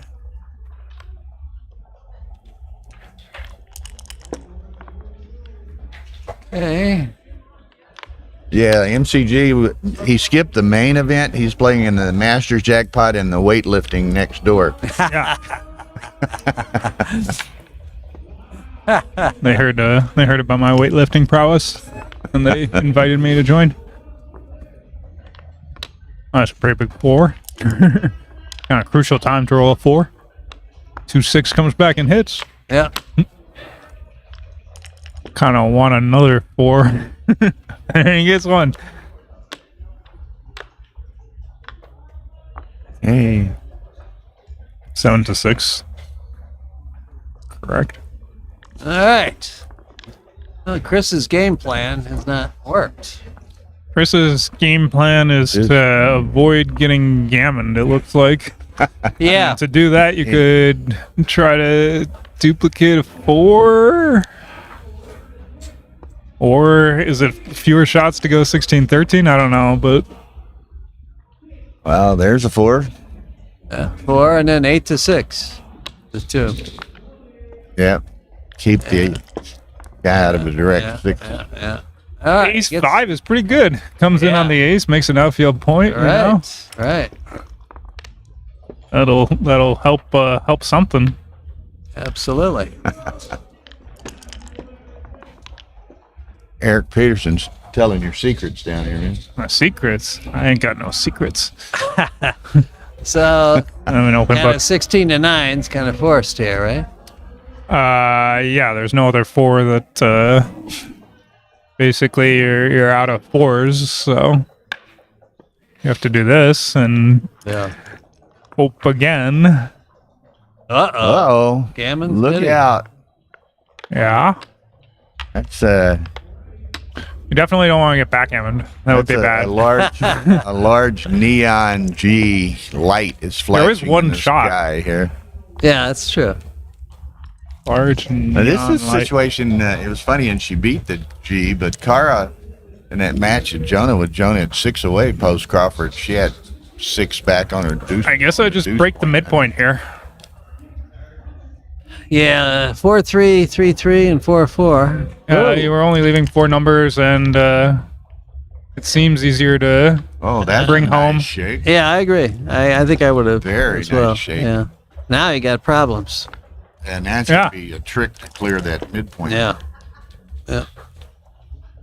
I guess you got to do it now. Yeah. I'm not sure about the 3, so you can leave 22 numbers if you. Oh shit! Oh, sorry. It's Chris's Chris's roll. 6-3. Okay. Yeah, okay, I think okay. he's got to come out with the Yeah, 6. Yeah. 3 is really bad for him if he gets There's hit. a 3. 3 is A lot of returns, fantastic. He though. has to Dupe go those to the 8. 4s. Yeah. A lot of returns. Not- Boy, It's only 4 numbers, right? a lot of. right. There was one super. The super jokers. We don't talk about those. All right. So 6 numbers. 6 numbers. could be tied up here after this game. That helps him a bit. Yeah, it does. Yeah. At It least helps, against the BG. helps Ergen, right? Because now he just comes in on the 3-point. That's true. I think Chris is getting Gammon unless he. Regardless. Yeah, so you didn't want to come in off the 3-point. 6-5 looks right with the 1. Okay. But Chris could save. He just needs like one big set, basically, right? Yeah, that's true. Or a very slow bear off, but it Yeah. doesn't look like that's gonna happen. Right. He's got 9, 12, 13 crossovers for Chris and 15 for Ergen, but Ergen's are more efficient. Yeah. Yeah, if Chris rolls like one big set, he's got a shot at it. But if he keeps rolling 3 1s and 5 1s, it's gonna be tough. Isn't MCG a Chinese food additive? It's 4-2. MSG, I believe. Monosodium glutamate. Right, takes one off here with the 2, right? Yeah, Uh, there's no such thing as a gin gammon. right.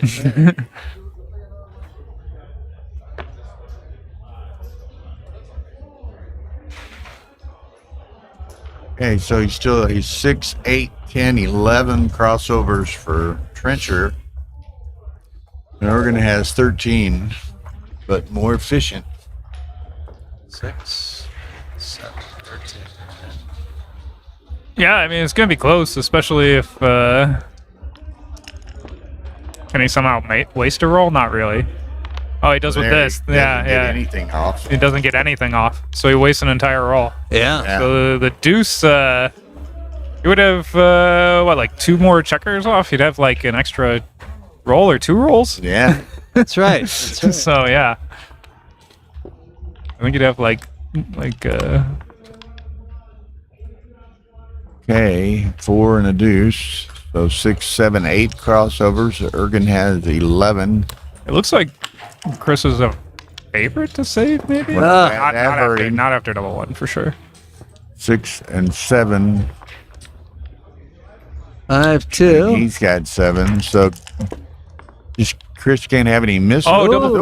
Oh, that'll work. 1 in. And Certainly then to to the, the 13 and the 12. and the 13. 12 and the 13, yeah. All right. And now he's a favorite to save. Yeah.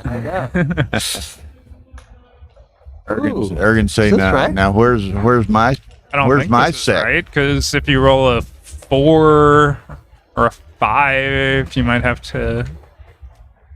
Yeah, I think 13 and 12 looks like the right Like idea. if you roll like say 5-2, like you roll a 7. It's a pretty big swing if you're Yeah. having one guy in your outfield versus 2. Yeah.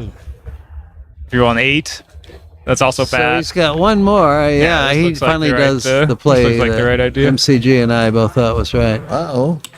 All right. MCG coming into view. Okay, There's the so 7. there are numbers, but 3-1. Okay, does Trencher get off? No. But he's got to go to the 8. So- Double 4s work, huh? Well, got to Now, fade the ace you too. do Yeah, this this- and just give yourself 2-1 and double 4 to miss. yeah, I think so. Yeah. There's no other Okay. play that really makes sense. Yeah. Sachs and Boris are getting prepared, it looks like. And he saves it Saves by it. one checker, so that deuce off really cost him. Really did, yeah. Really did. I mean, and you made, I forget exactly how you phrased it, but when you're playing for a G, play for a G, you know. Okay. Yeah, wow. Trencher's taking a little break. 10-8. Okay, so again, folks, fixing to start over on stream 2 is the other semifinal. Steve Sachs, Boris Schafronsky. And I think I'm going to take a break here myself. So. Okay, John, thank you so much. You are welcome. Somebody, who's behind me? Oh. Bob Zavril says to say hi to Maze. Oh, say hi. Oh, I played with him a couple days ago online. yeah. He lost it pretty much. Okay. Now the Sunny. Gladiators have entered the arena on stream 2, which is the Ace Point Backgammon YouTube channel. And then MCG and Bill Phipps, Masters Jackpot at 8 p.m. That'll be a very good match. I'm looking forward to that one. They're good friends, and they're both very good players.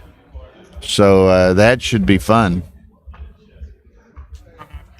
And we'll have a fighters bracket match of some sort on stream 2. Matt and Bill will play on stream 1 with commentary by yours truly, and I'm sure there's a number of good players that are beginning to fall out, so we'll doubtlessly have some expert commentary, and everybody likes to point We're all out falling Matt's down. errors to him, Yeah.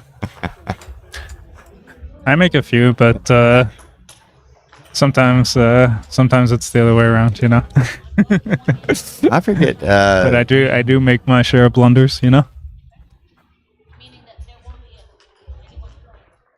Okay. I think Sachs played like 2-2 against Jake earlier. Something like that. I think he made some blunders towards the end, but I don't know if it hurt him. He was in the ones for a long time, but I think he ended up playing 2-2. Yeah. In fact, I think Ian's in the room. I think he transcribed that. What was that final on Steve on Jake Jacobs match, Ian? So anyway, we've got a break on the Ergen Bayrak Chris Trencher match. Steve and Schafronsky are starting over on 2. We can see it, but there it is. 2.6 for Steve and 6.2 for Jake. Nice. Brandon looking for action. I'll take 1 point and your pick with MCG and Pips.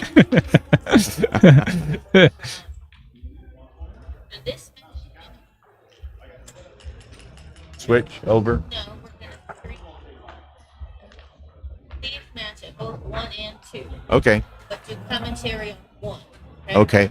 So that means And we will won't not start have a another second match or- before dinner break, or for a while anyway. Okay. Yeah, that's fine. Okay, Tar's telling me as soon as the Ergen Bayrak Chris Trencher match is over, we'll start streaming Sachs and Schafronsky on both 1 and 2 so that we can have commentary on the Schafronsky Sachs match. So They as soon just as started playing the open undefeated semifinals. that's the second open undefeated semifinal. Yeah. Yeah, so that's as soon as Bayrak and Trencher is completed, Schafronsky Sachs will be on number 1 and number 2, and you can get the commentary on stream 1.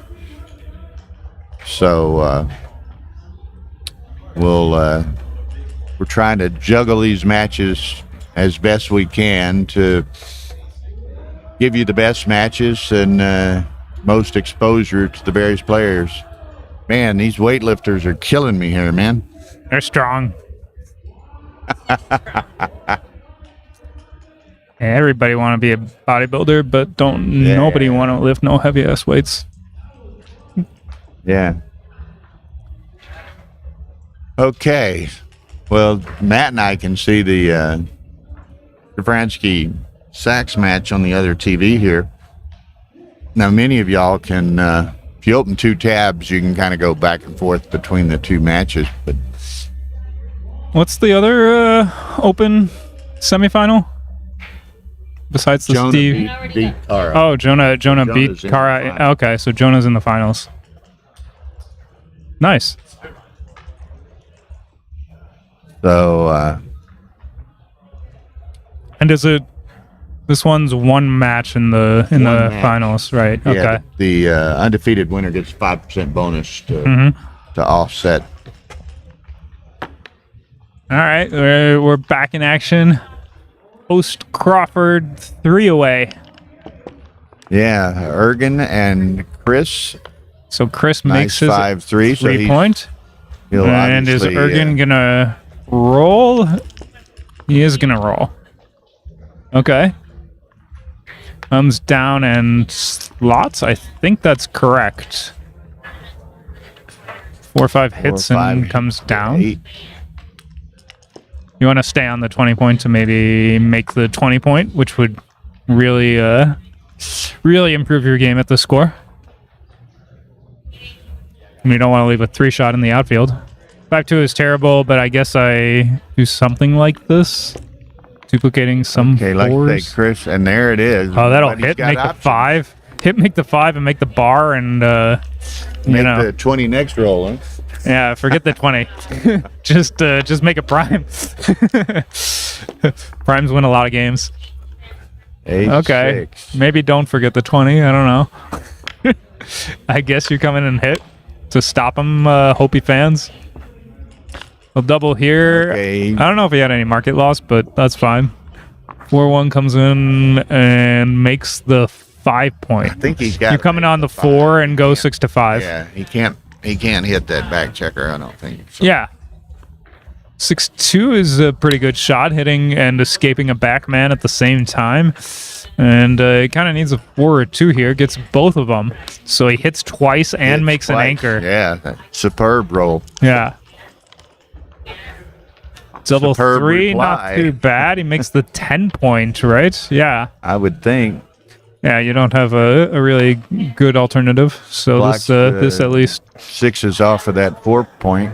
yeah, gets you some sort of structure. And This has Chris been is in a little bit roll of trouble. fest here. Chris is in a little bit of trouble. You gotta go 22-11 here. It's a pretty good roll. Double 4 will make the 4 and 3 point. Wow. I mean, I guess you could come out, but that doesn't really. Well, you could make the 9. Yeah, you have a could come 5 out. shot You could in come front out of him. and make the 9. You could come out to the 17 and make the 9. I think I like that, Matt. That's definitely. I mean, Something to be said for this as well. Wow. I'm not sure what. I'm not sure. Coming out and making the 9 was for sure wins more games, and this must win more gammons, right? But like, Nice shake there. it's a difficult. Oh, this I'm is thinking that such was a Chris. I difficult was score. thinking- Okay. I wasn't sure. Coming out and making the 9 wins a lot more games.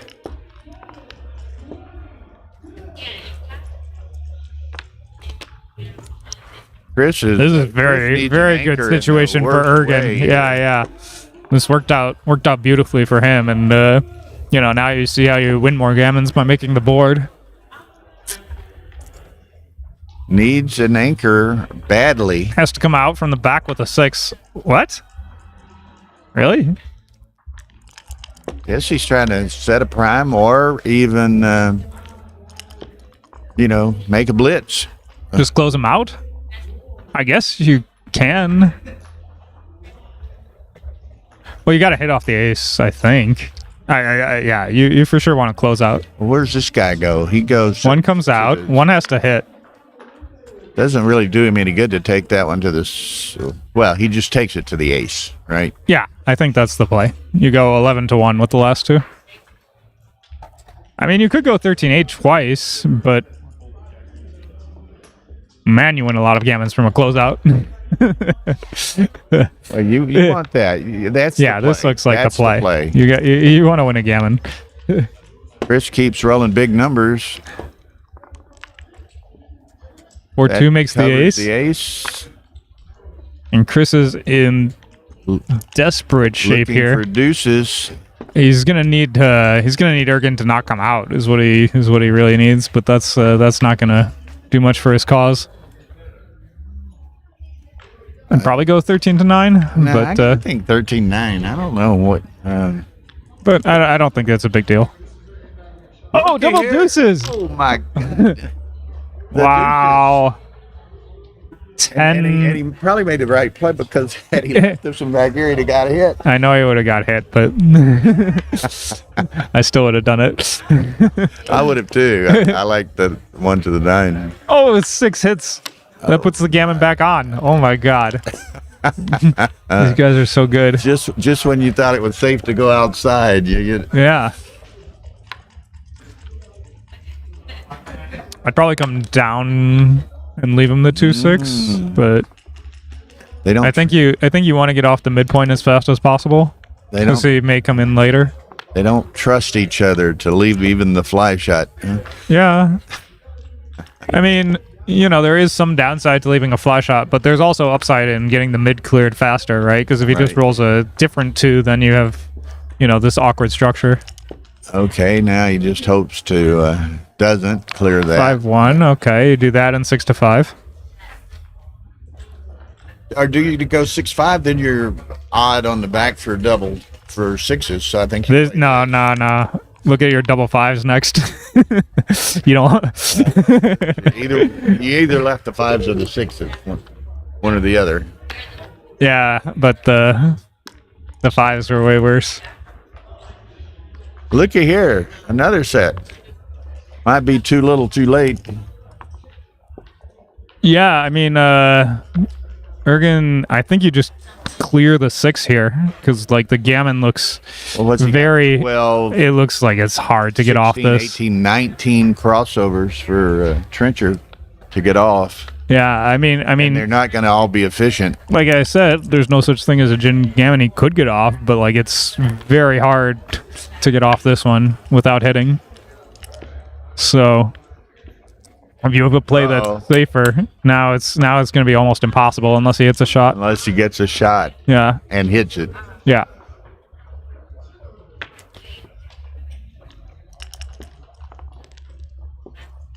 Five three is a very good roll. Takes 2 men off and needs, gets off the odd Chris numbers, needs him to roll making the bar. 6-2. Chris doesn't care about a backgammon, so he's just going to Double make the twos. strongest forward position, double and he twos. needs a Ooh, look at deuce this. badly. Jesus. Good roll for Ergen, but now the ace. you gotta Now the ace leaves a shot if he rolls an 2 ace off the- before a deuce. can't Oh, you get 'em can't come off. Oh my God. He wanted to leave with 2 of them. He doesn't want Ergen to roll a 2. Oh, double it. Oh, okay, 2-1. Okay, now Chris has got If he had come off, he would have been forced out. Yeah. But you have to come off here There we go. and hope he rolls an ace. Give him Any give him ace. aces. Give him aces. There's an ace. There's the ace. So he can come in on the If he deuce, hits it, he or can if he save comes in the on the G. ace, he still has a chance also. He could save the G with a hit. Yeah, a hit would save the Gammon and maybe even win the game. And he Oh, he hits him. man. What a massive swing. Oh man. So he's a huge favorite to save the Gammon, but he needs to make the 8 point as fast as The possible. last breath he had almost. Yeah. I would keep the double 3 to make the 8. And he could leave that guy back there for a while. He could roll a what? Yeah, he 2-1? could come in with 2-1, but he can play 2-1 without leaving a shot. He can come in on the ace and go 3-1. But then he could roll 2-2. Well, Yeah. You should still stay back in case of whatever. 2-2 could be 2-5 bad. followed by an ace Yeah, or whatever the situation may be. Okay, make the prime and then 5-2. You have to come around to the 11, yeah. getting everybody shooting at the 8 point. Double aces? Oh my God! You want to come up, but You want to come up, but you can't. you want to hit and come up. Should you do that? Is there a way to hit and come up No. and volunteer a second? No, you have to play with one blot. So should you make the ace or should you make the deuce point? You can't get a second blot hit because then you can actually just lose very easily. Is this right? No. I'm not sure. I'm not sure either. This gives you the Because I think he didn't have as many possible exposing numbers if he were on the 2 and the 3. right. Right? Yeah, but this gets you down to the ace point, so that once you eventually get the other two guys down to the ace point, you can't get them picked up later. That was a tricky decision. Okay. But I think I agree with Bill, and I would have just made the deuce point. Put 4 guys on the deuce.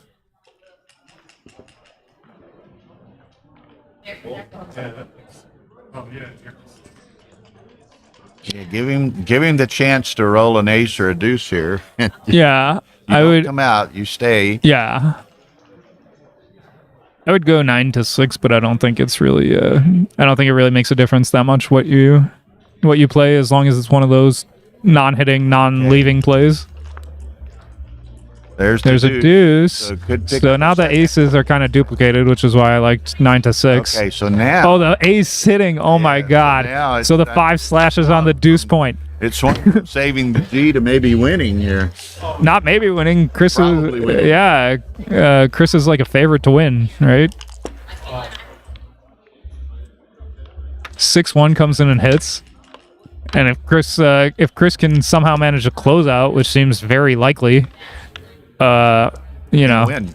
he'll be a massive favorite to win. If Ergen manages to anchor, Tapio Ank says, hi, Bill. Hi, Tapio. I'm not sure that what do you do I here? would call you if we met.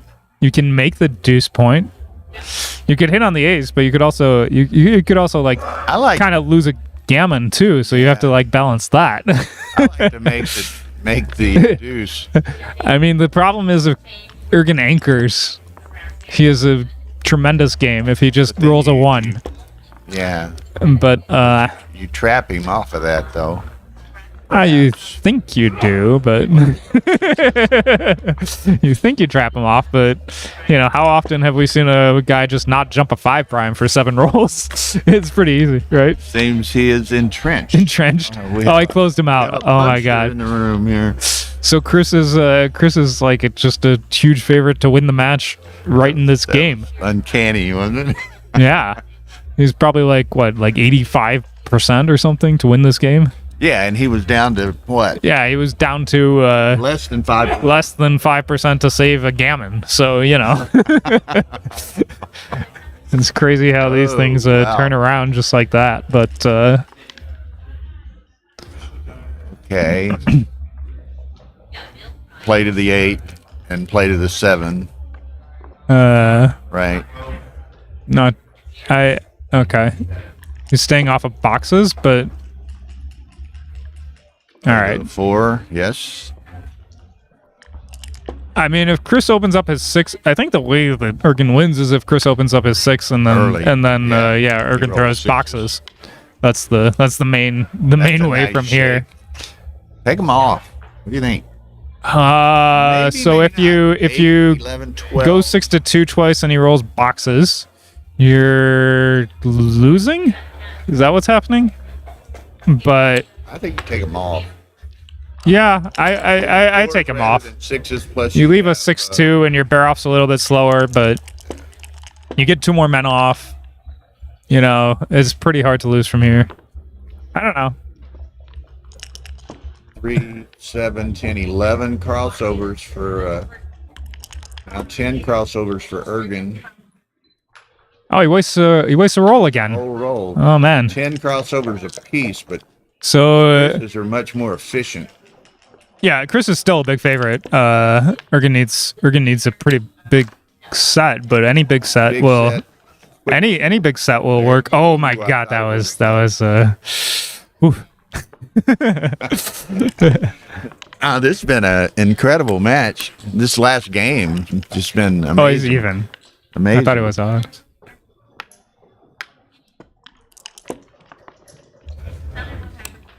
He needs 2 Okay. big sets, right? Two Yeah, big yeah, sets yeah. starting now. I thought he had one more checker. That's not it. That's Jin. Oh, man. Now Tara is Tara gonna switch. Yeah, no. match is over. So incredible. Now, congrats to Chris. He'll continue. Bayrak goes to consolation. Now she's going to switch over. We'll be having Schafronsky and Sachs on both Stream 1 and Stream 2. You will be able to hear the commentary on Stream 1 only. So, So that was the round of 32 and the one loss. Okay. So you're going to switch to. yeah, she's going to switch Stephen- over. Stephen and I'm Boris. going to tell the folks over here somewhere.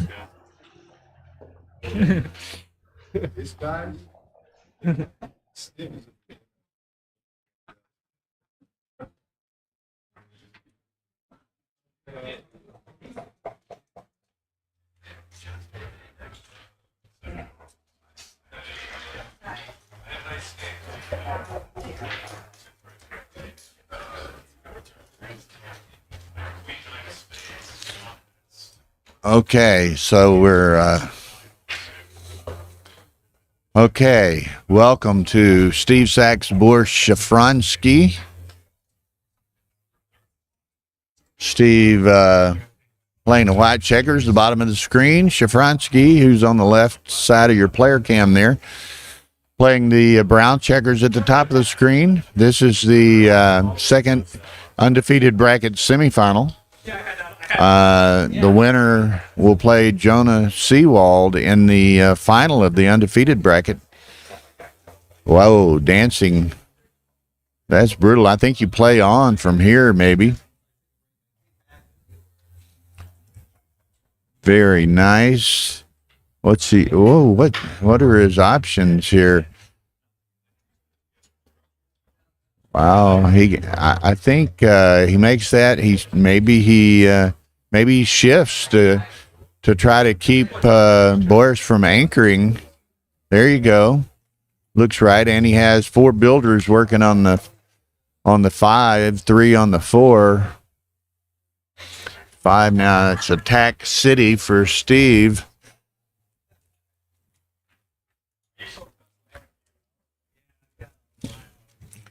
Six 4 hits and brings down another builder. Only good thing going for Boris on this game is that the cube's in the middle.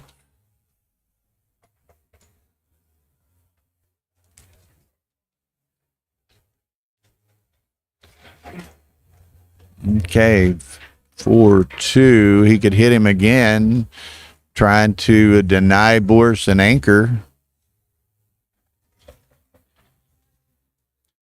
Looking good.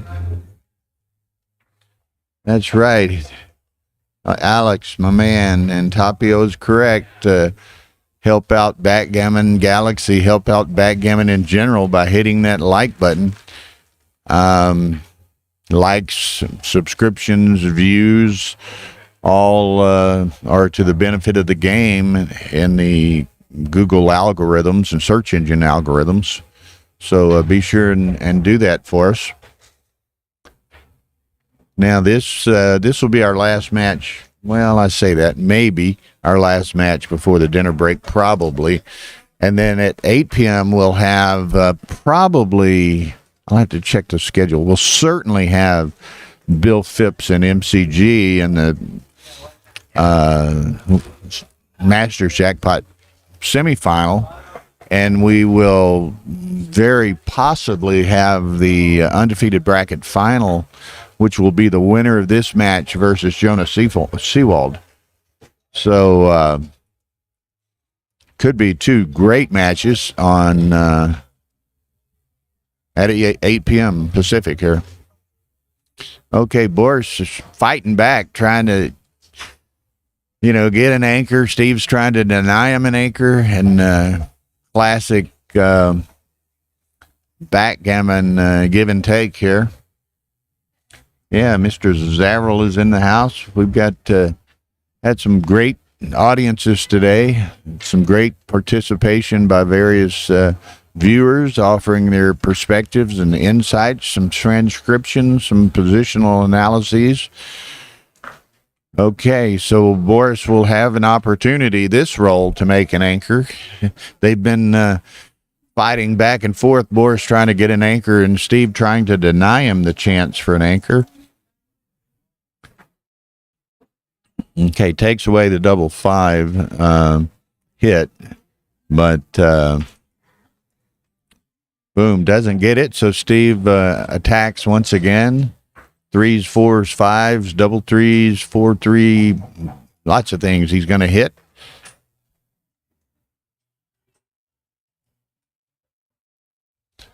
You're right, Alex. The 5s worked either way if Steve had played it otherwise. Now he's, he'd, if possible, he'd rather anchor on the deuce than take that checker. And there it is, take the flat away from him. So Boris still fighting, needs a 5. Steve needs a 4. And what is that? An 11. 4 and 11. Not that, so you got to bring it in there. So 4s and 6s step up with the checker in the back. Needs a 5. Boris needs a 5. No, so now Steve's a favorite to make this 5-point closeout. And he gets it. Step up. There you go. So this will likely be a single game gammon for 2 points for Steve.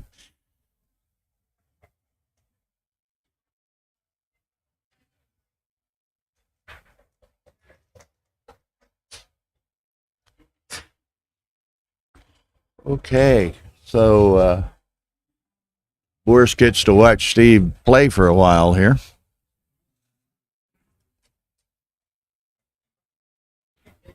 Steve just wants to be careful, looking that he doesn't leave himself vulnerable to 6s and 5s, double 6s, double 5s, so that's why he played 6-5 there. You can sustain a big double. Here, that's moves there. Same reasoning, same logic. And there it is. So that's why you play them, position them that way.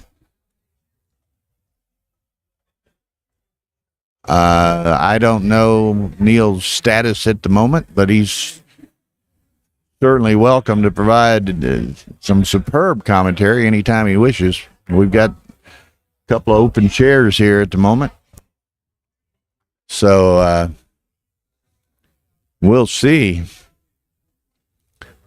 Okay, there's a G's all but locked. There's an occasional freak BG floating around. That hurt the potential of it. Boris gets 1 in.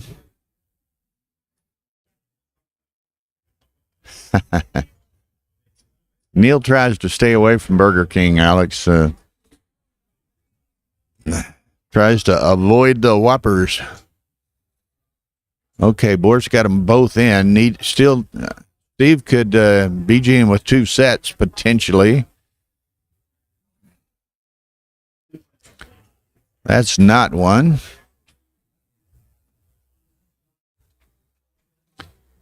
Okay, so that saves the BG. It's a G 4-2 Sachs.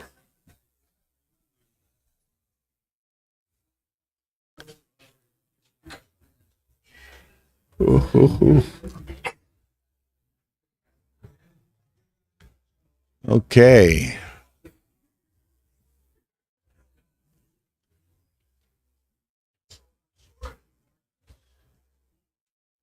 Now, as I have said earlier, I'll repeat it now. We've got some more viewers, different viewers. I'd like to offer our thanks to Backgammon Galaxy for letting us use their YouTube channel and their 20,000 something subscribers to have the opportunity to see these matches. FM Gammon boards have supplied the tournament boards here. The winner of the championship division and the winner of the intermediate division each get one of these beautiful boards.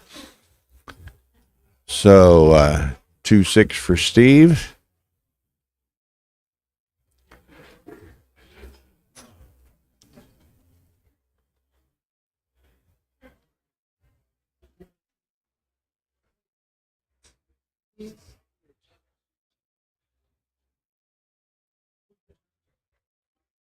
Two, three. She do with this. Perhaps I'm stepping up and playing 6-4. Take a half roll out of his hand. There he goes. Great minds think alike.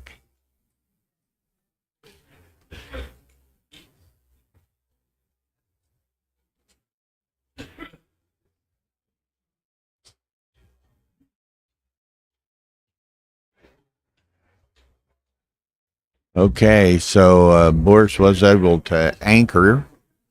Now Steve would like to be able to anchor. There we go. So we got a nice, no, it's not really an anchor, I guess, but nonetheless, Steve made the point. 4-2, I'd take maybe 2 in. Just take 2 off the 7, stack the 7. Either way.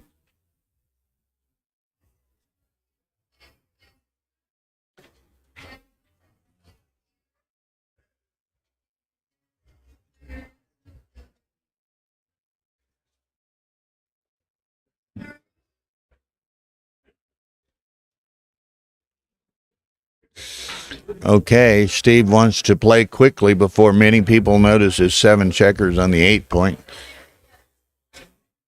Go ahead and unstack it rather than no immediate need to have the anchor.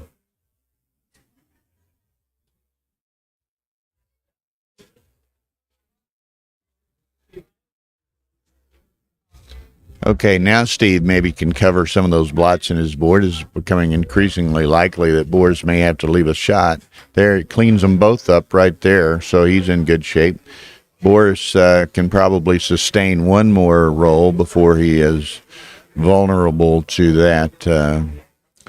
Decline Chris Trencher's match because we're using both.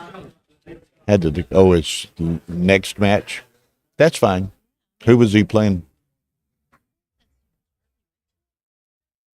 No, that's fine. I understand. Understand totally. We could have declined Steve's earlier or Chris's earlier match if he. Steve wants commentary on. Oh, I know, and it's fine. This is fine, just the way it is. That's just the way it is. And it's Chris benefited from that earlier, and Steve's benefiting from it now. So. Okay, thank you. I don't guess. Thank you for the compliment, Gigi. Thank you so much. Well, that guy I was talking to, he's a former sports broadcast guy. Oh, really? So he was asking a lot of questions. Okay. Okay, so I got distracted a little bit, but so far both parties have been able to avoid getting hit, but there's not a lot of flexibility for either right now. Boris has a 2-shot against Steve. There it is, and he can, he can come out from the back, but that leaves 4 blots, so he might want to safety that checker on the 8 to the 2. I'll tell her, Gigi. She just ran upstairs for a second. But so he decides to play with a single blot. He would have preferred doing otherwise, but perhaps the risk was too high.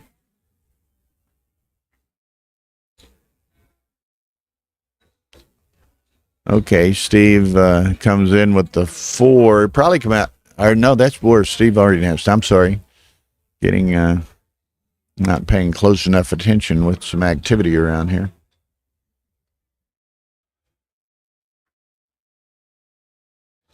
Steve dances again. Boris,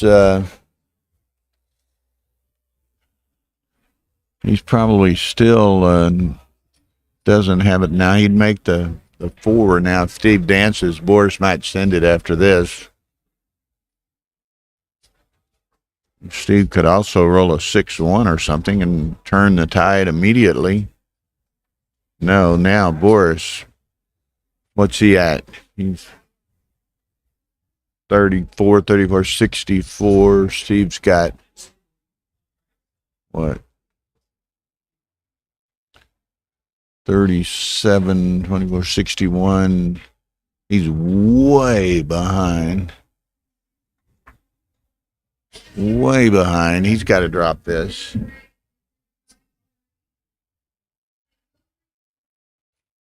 Yeah, so it's 4-3. 4-3 Steve.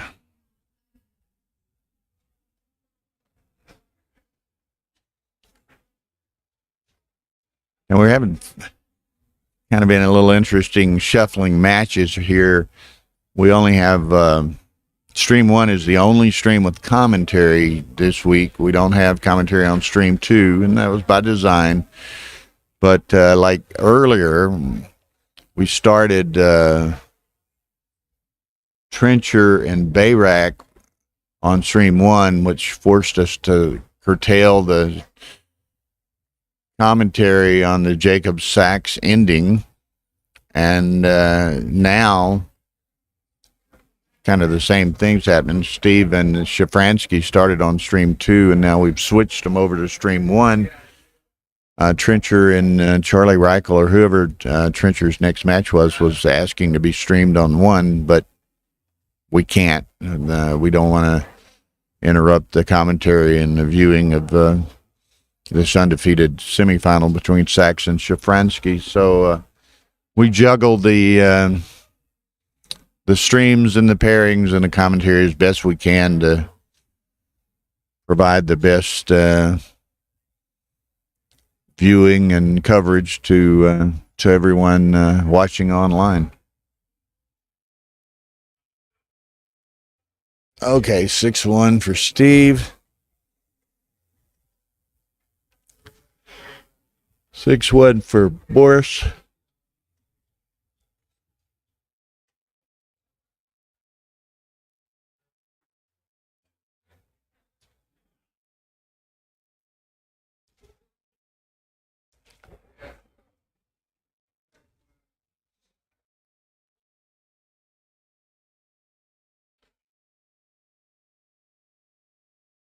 Two, 6.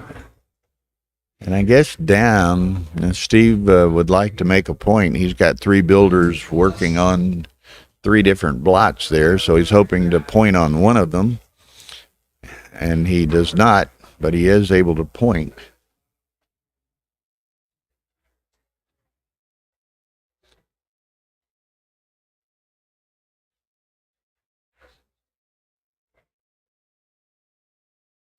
That is true, Matthew. There's the same stream on both channels. That's known and by design at the moment.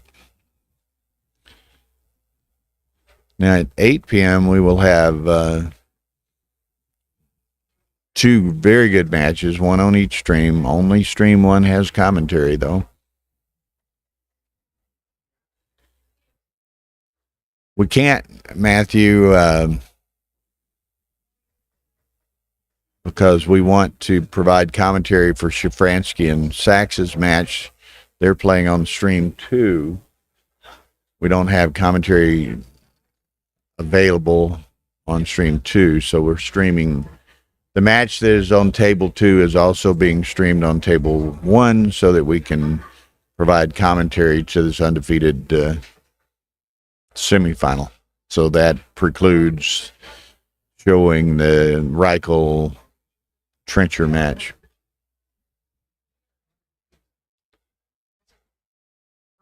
Again, I was just explaining it's kind of a shuffling requirement as to show the most matches, the best matches, get commentary where we want it. But, we'd love to have Charlie and Chris's match on, but we can't at the moment.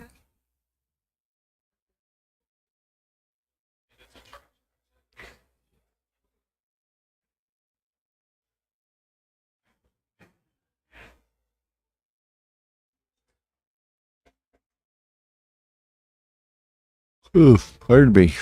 Sachs can hit, and the ace is to the. He keeps the fours duped, so he plays 3-2 rather than moving that checker off of the 16 up there. 4-3 comes in. What's he do with the 3?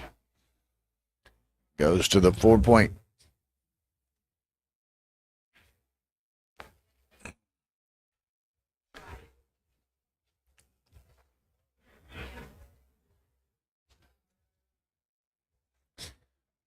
Okay, Steve's going to send it.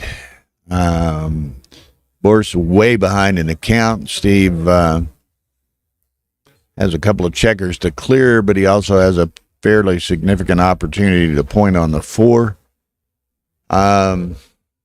Steve leads 4-3. So this one is not, maybe not obvious, although Steve does have a huge racing advantage. Boris lets it go. 5-3 Steve.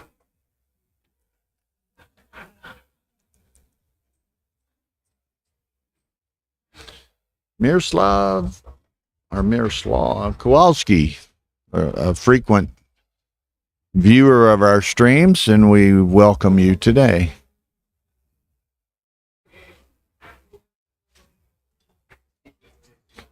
I believe Miroslav is from Poland, if I'm correct. Hard to keep them all straight in my head, but I believe he's Polish.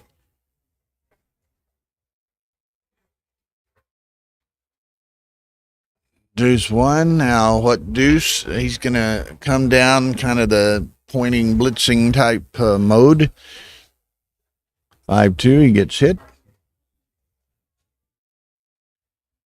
Oh, is that right, Dimitri? I didn't know that.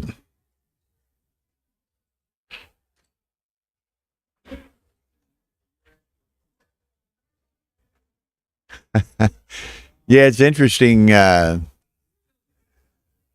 Certainly on the stream without the commentary, which is stream 2, you can hear the board mics.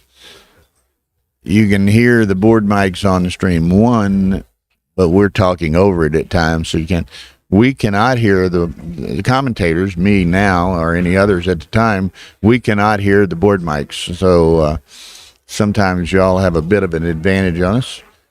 CJ Utley is in the house. Hey, CJ, good to see you.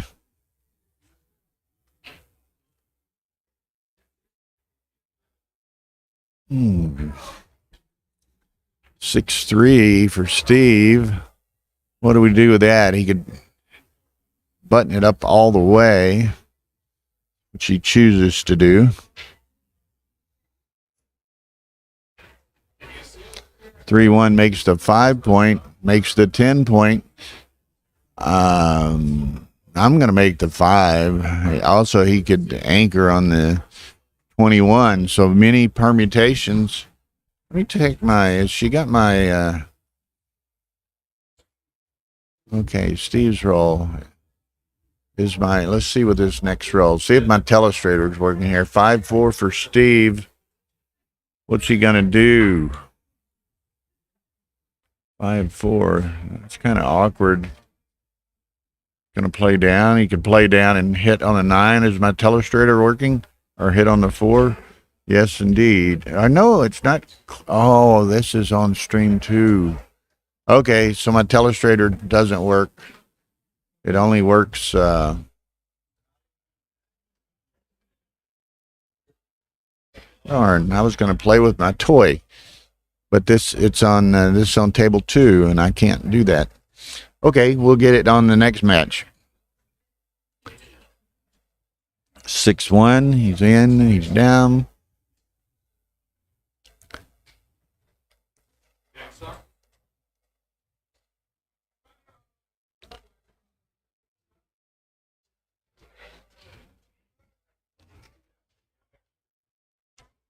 Ooh.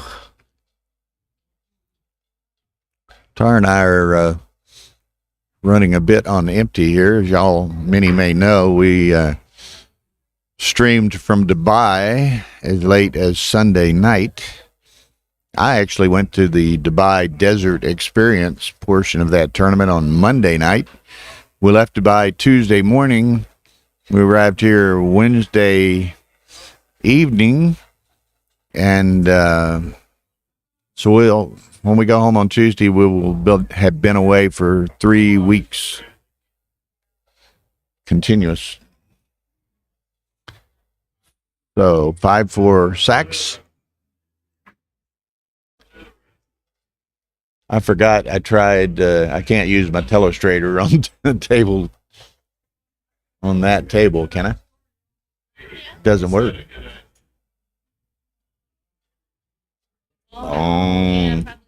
Probably right. We're switched. Yeah. I could make it work. Did you need me to make it work? No, it's fine. Okay.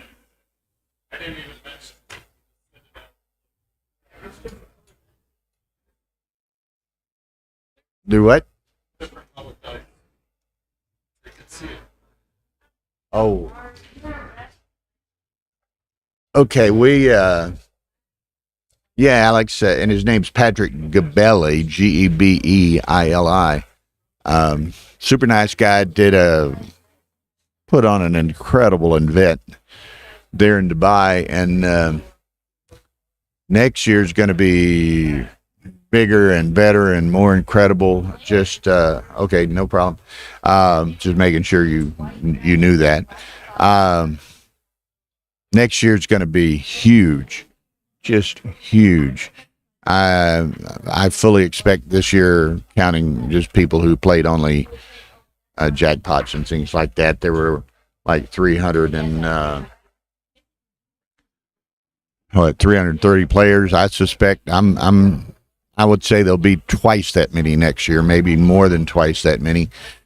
There's going to be a minimum of $100,000 added money next year. And like this year where we streamed at the top of the Burj Khalifa, the finals, CJ says hi, CJ Utley. She responds with a hi. But we streamed at the top of the Burj Khalifa this year. He says he's got some other surprises for us next year, which he hasn't even disclosed to Tara and myself, who are very tight with Patrick.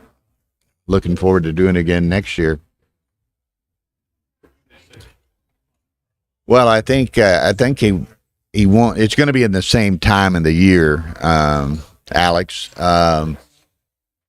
He said the same weekend or a week before or after. I'm not sure.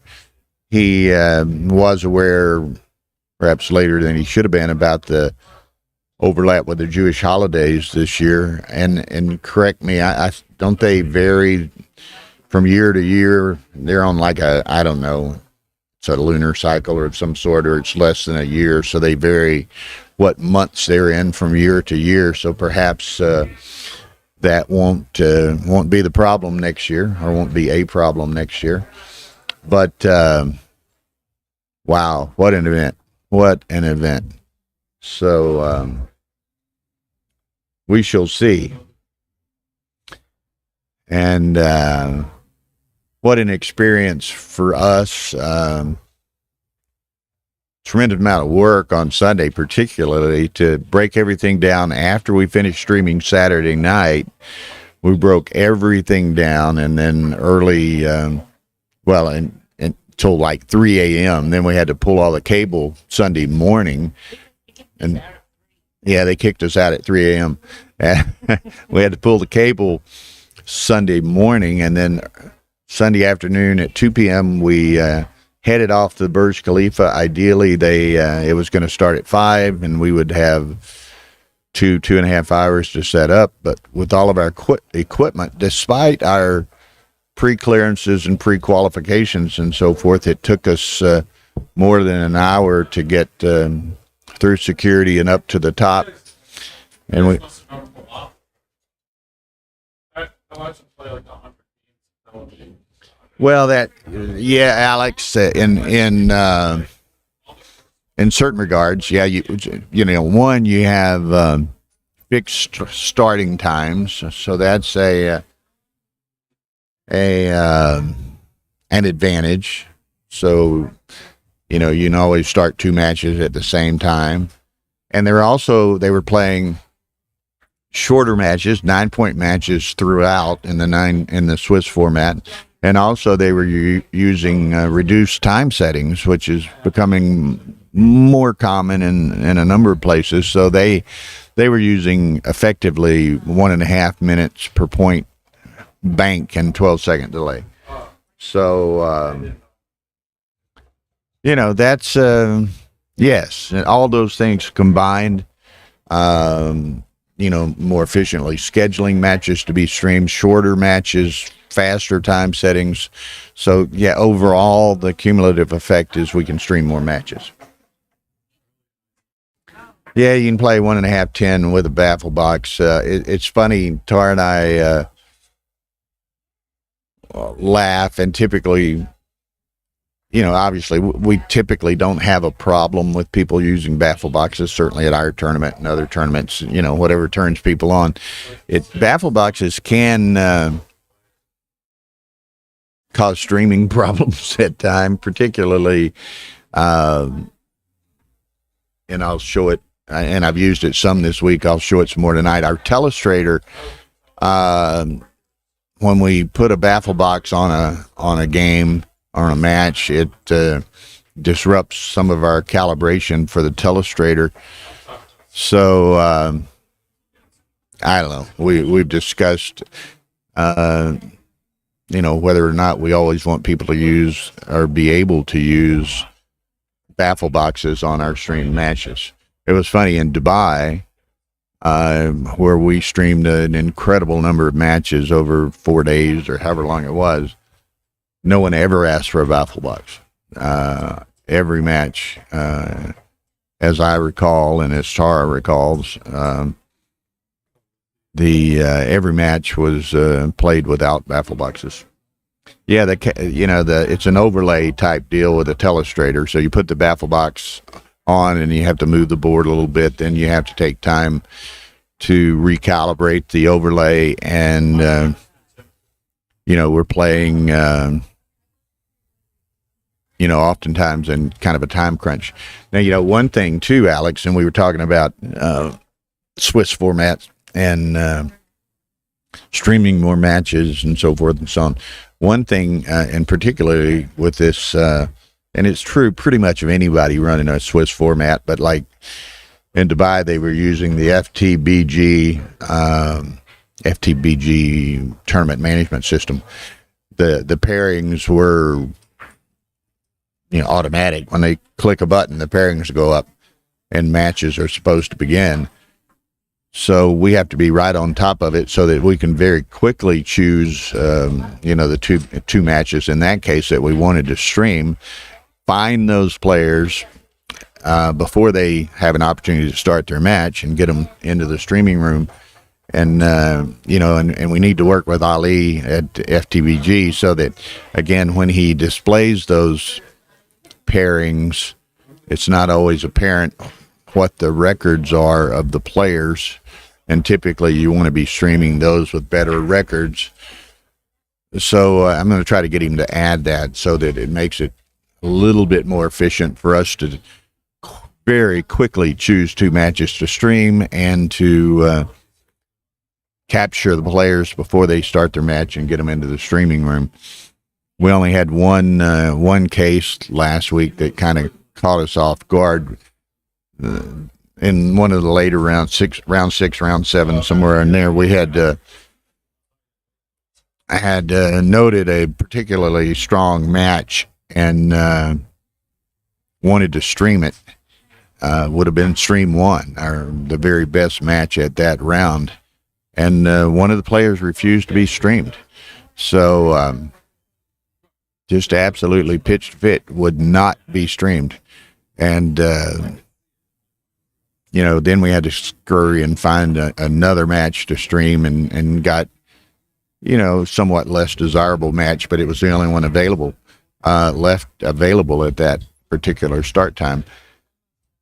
And I told the gentleman, I said, well, you can, choose not to be streamed now, but once we get to, money rounds or the championship or whatever, I can assure you, you are going to be streamed. If you're in the final, not only Tara and myself, but Patrick Jabelli will not allow you to not play at the Burj Khalifa on the tournament sponsored board. You're just going to do it. And typically, Tara and I do that in San Antonio. If somebody wants to not be streamed, that's their prerogative. But my policy is once you get to the money rounds, and if we want to stream you, you will be streamed. You can choose not to prior to that, but once you get into money rounds, if we want to stream you, you're being streamed. And, that's just the way it is. So, and Hannah is the cutest little thing, and she's actually, for her age, and she just turned 11, she's a extremely precocious player. It's funny, she beat Jesper Carlson on a 1-point match in San Antonio. She played little 1-pointers with Neil Kazaros and Michi in Chicago. She played Frank Frico, a 1-pointer here in Las Vegas, and beat him. She's hoping to play Akiko a match. And so just a very precocious little 11-year-old, very confident. She's just a joy. Everybody loves her. So anyway, here we go. 5-4 Sachs, playing to 15, so we got a lot of match ahead of us here.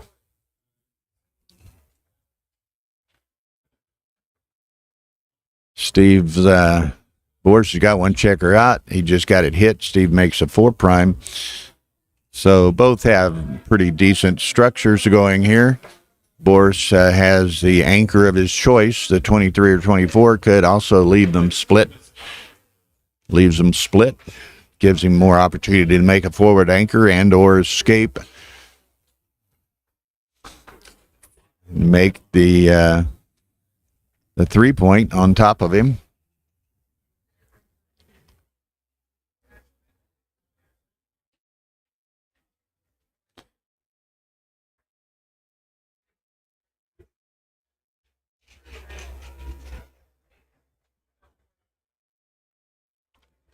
It was funny, the guy that refused to be streamed in Dubai rarely plays in tournaments. He's a big money player, and I think his objection, right or wrong, was that he thought if he played on the stream and showed to be super strong or whatever, it might hurt his fish business of attracting money games. So.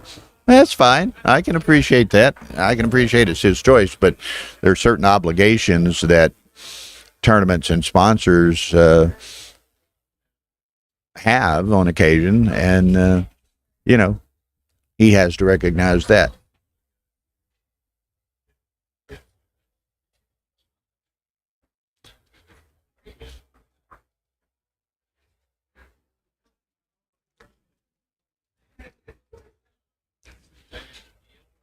Okay, set of 5s, so that's going to do that. He could also hit loose on the ace, putting 2 in the air, and he still has a builder to cover. So this is the play. Boris needs to roll an ace. He does roll an ace. Okay, but he has a blot in his home board too, so Steve could pick up a 3rd checker. He does. So now with 2 in the air, Steve will come to the 7. Has no immediate danger with Boris with 2 in the air. Boris needs an anchor. Boris rolls a set, and that's efficient. He gets the anchor and still has he'll play to the 5, has 2 more to play from.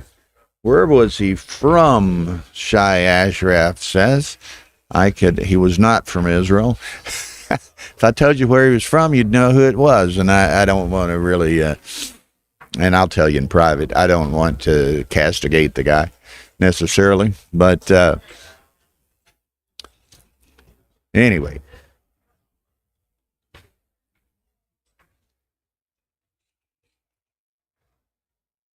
Another set of 5s here. He'll go to the 3. So now he 5-4 for Steve makes the point. So that may be a blessing for Boris because he doesn't have to break his blocking structure on the other side. So Steve would like to roll a 3 or a 6 and get that spare moving.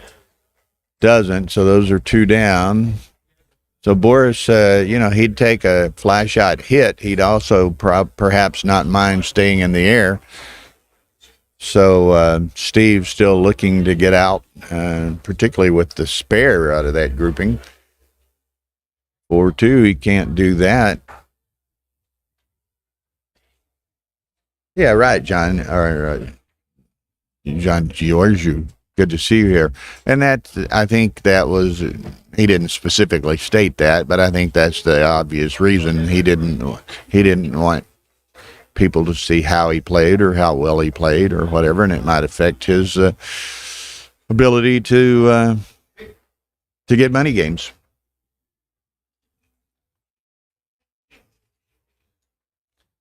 Okay. Well, Boris, he'll come out with the 3 just to keep it indirect.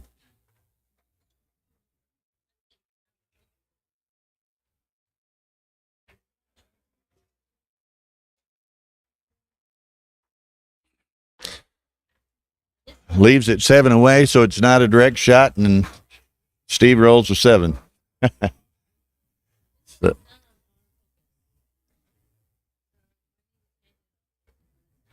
okay. So, Steve taking a count. Okay. How would you like a little bit of that? Now, Steve, could get into trouble with double 4s, double 5s, something of that nature, not being able to get those 2 back checkers going, but is Boris willing to accept that possibility? That only occurs 1 out of 18 times, like 5.5%. So I would not be surprised if Boris just doesn't let this go. Right?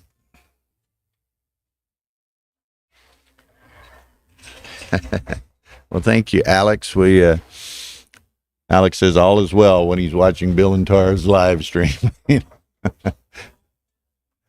So, anyway. Huh? Yeah, Boris. Felix says Boris is from Odessa in the Ukraine. Okay. And where he lives in Baltimore or something, Felix, I think. Brandon was saying he was one of Brandon's proteges or something. I took that to mean he's from the Baltimore area.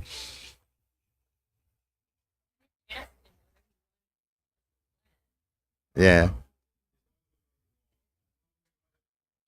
John Giorgio, and it's funny you talk about you love being streamed and commentations and people trying to describe your plays. It was interesting doing the intermediate final Sunday night at the Burj Khalifa with the 2 Iranian players had reached the final and played, and that was interesting. They both were very, very rapid-paced players. And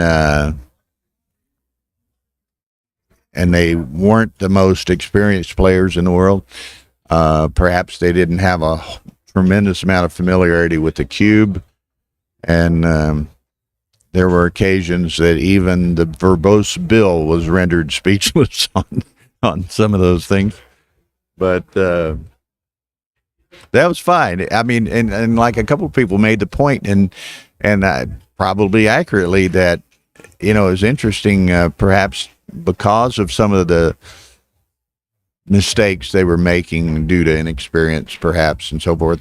There was also a lot to be learned by our description of those as it related to some of the novices and beginners and less experienced players who were watching the stream.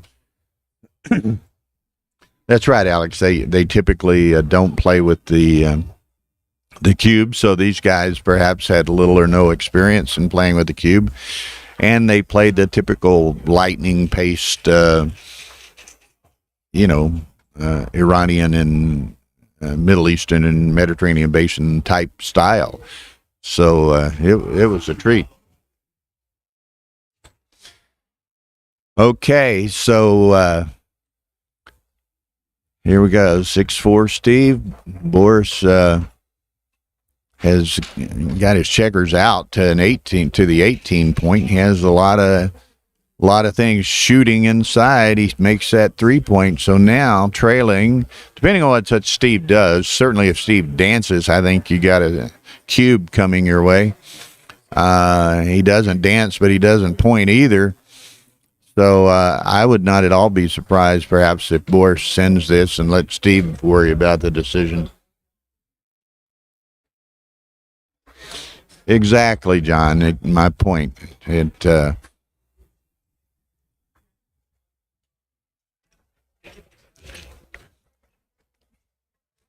there it is, as we anticipated. Steve's going to ponder this one. This one, well, he's got a very significant racing lead. I've not counted it, but very significant racing lead. He's got Steve's got 2 split checkers in the back, so Boris could potentially blitz Steve from this position. So Steve's going to let it go. It was just too much volatility there. Steve was way behind. Steve had the two blots in Boris's home board, and Boris had everything working on them.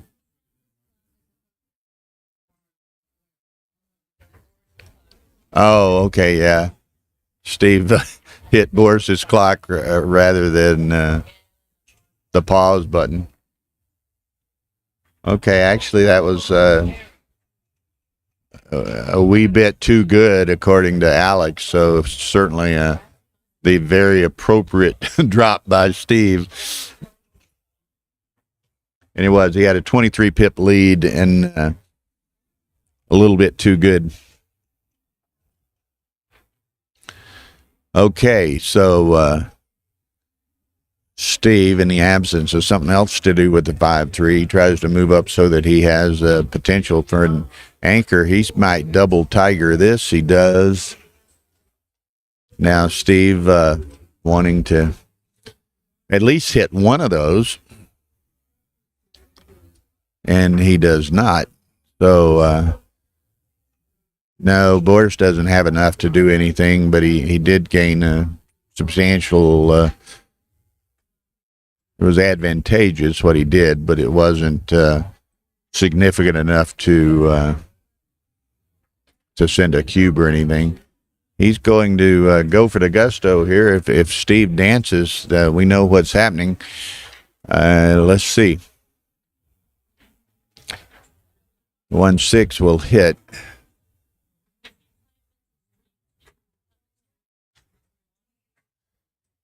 Yeah, I told him on stream too when we switched over.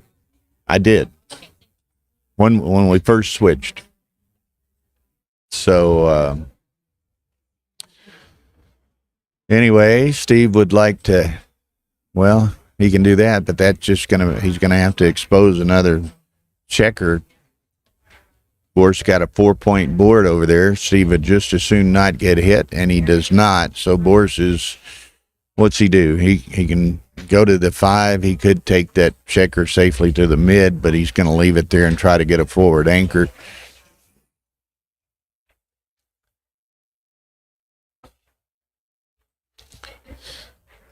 And we offer our best. Rory's been under the weather big time yesterday and today, so everybody's making do around him. And kudos to Dan Minority for stepping in and being the de facto tournament director. The other staff members, Caitlin Spacial, Mary Franks, Tony Anton. They're doing their duties, and everything's continuing smoothly in Rory's absence, and that's again thanks to all of the staff members and particularly to Dan to kind of stepping into the breach. I was kidding Dan. I said it just gives you a little good practice for your tournament coming up in 2 weeks. Get into the directorial mode.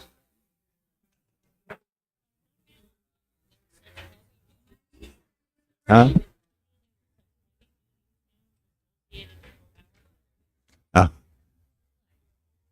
Yeah, also Julius did his usual good job, I guess, with USBGF membership and with handling the novices. One funny story I'll relate very quickly as an aside. Apparently they were trying to get all the novices together to begin their tournament at noon. And and one female novice player, there were supposed to be 11 players and one was missing, and the one that was missing was a female, and one of the female novice players that was there, Akiko, come walking up behind them, and she turns and are you one of the novice players? Akiko Yozawa. No. I saw Carter's in the middle of his chemo and this, that, and the other. I think he's been doing pretty good, although I saw him make a post, I forget whether it was last night or this morning, that he's taking radiation and chemo. No, he got a pump, but he said he had entered the upchucking phase of the treatment, so apparently not always pleasant, but we wish him the best.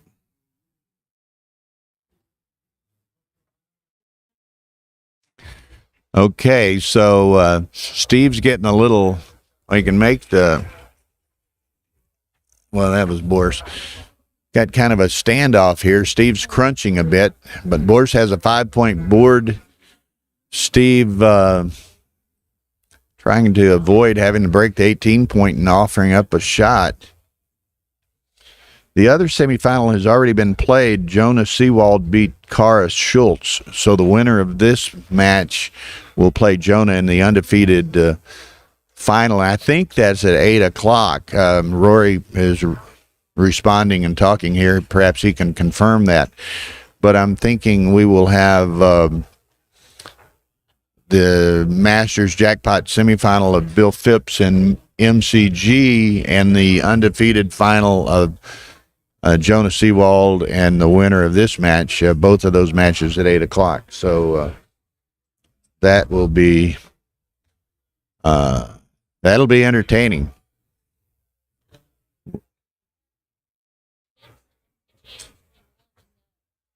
I don't, and Rory can. Rory and I can still. Rory and I can talk about it right here, I guess. Only Stream 1 has commentary. So, and both of those matches are certainly deserving of commentary. So we'll have to decide. I think right now Tara has it set up so that Phipps and MCG are on Stream 1. We could switch it so that the undefeated championship bracket final is on Stream 1. So we can go either way.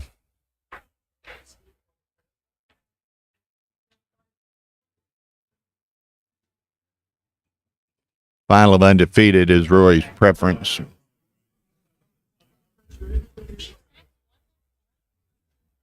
Yeah. Hey, Kit. You want to sit down? How's it going? Good. You're welcome to sit down if you'd like. It's the same match. It's the winner to play Jonah in the final. Good match. I don't know. I can check with them. Rory's not opposed to staggering it if one of them wanted to wait. Be at 8, and yeah, I mean those 1.5 or those 15-point matches can run pretty long, but yeah, that might be. I don't know. We'll see. Yeah, kids. I extended. I don't know that he heard me or understood what I was. Extended him the opportunity to commentate. He is a good commentator. So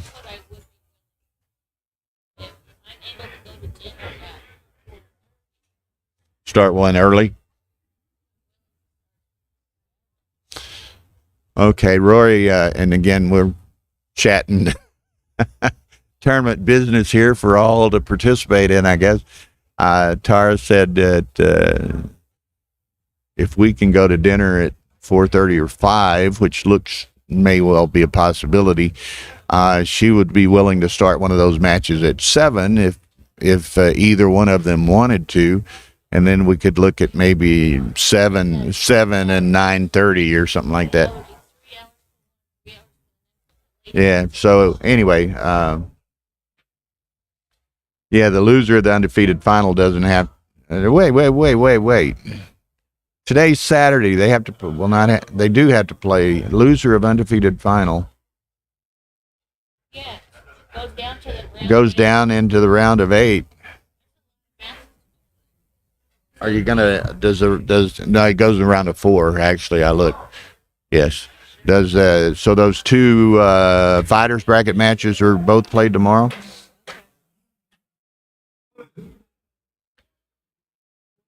It varies widely, John. I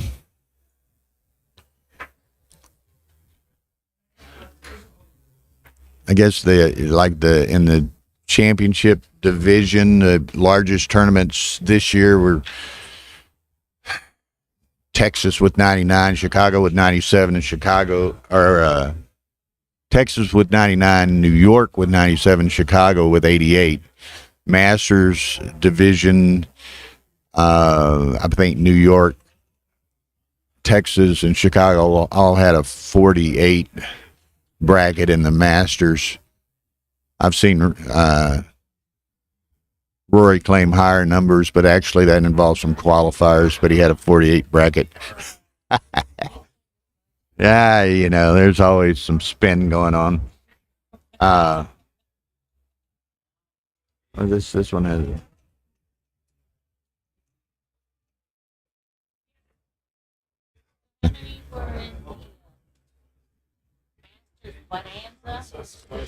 Yeah, and Tara was laughing here, and Dubai wasn't. They had 169 in the Masters division, which is analogous to our championship divisions. They had 169, but they had in the, what do they call that? The Super Bonanza, which was a $500 jackpot, which would be equivalent to our Masters jackpot, more or less. They can't use the word jackpot over there, so it was a bonanza. The Super Bonanza had 110 or 111 entrants, I think. It was crazy. But so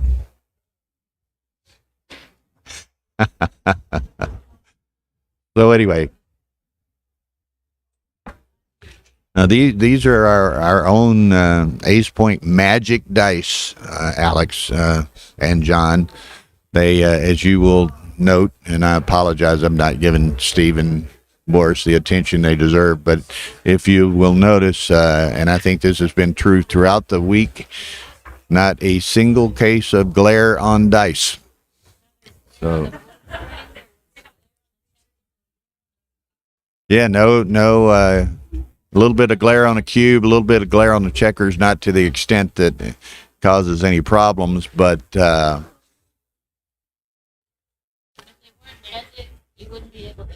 yeah, I mean, the Magic Dice are superb for viewers and for those doing live transcription and or post-match transcription. Huge benefit.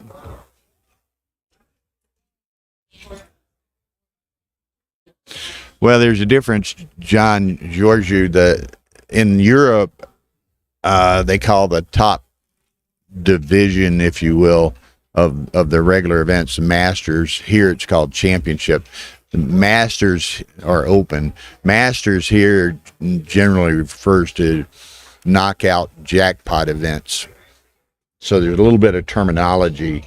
That's exactly right, Alex. The UK Masters, which is common to Europe, generally Masters is what we would call Championship or Open in the States.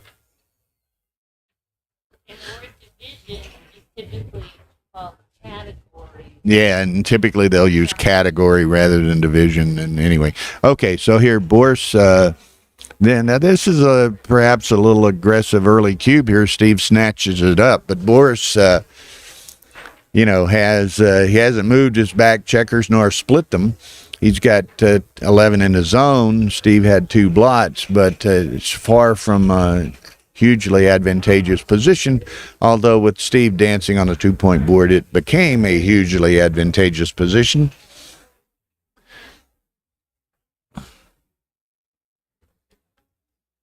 Yeah, John, in the last, I don't know, 2, 3, 4, 5 years, primarily due to Tara, our streaming technology and proficiency, whatever we want to call it, has just gone off the charts.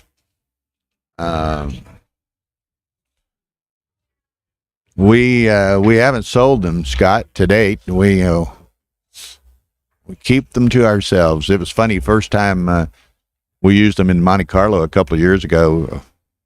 Mochi offered us fairly significant euros for a set of the glare-free dice because, of course, he records almost all his matches, whether they're streamed or not. So then he does a lot of transcription work, and he found the no glare dice very attractive.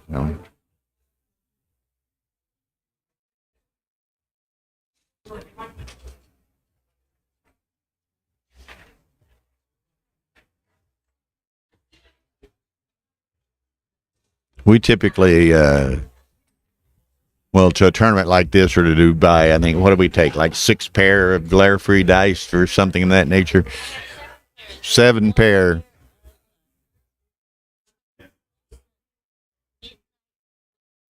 Has 1 pair of translucent midnight blue, and all the rest of them are black. So those very dark colors with white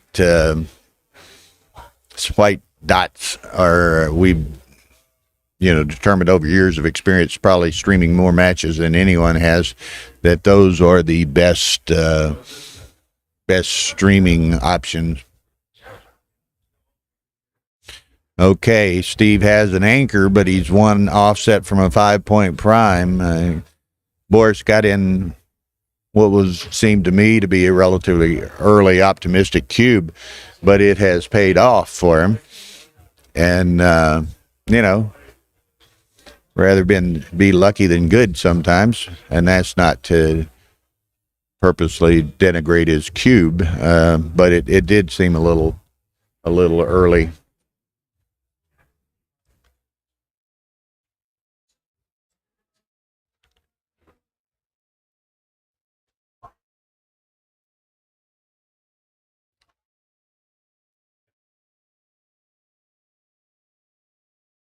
Okay, so he would have liked to have broken that 20-point while Steve had 3 blots back there, but double threes didn't allow him to do so.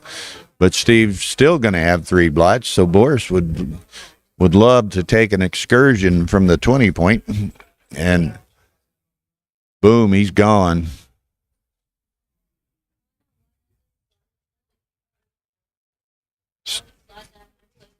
Well, Tara wants to do that. I might have done otherwise. I had it into my mind that it was time to get out of town.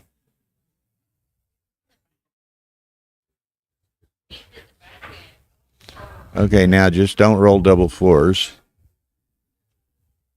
Okay, there's the 6 prime.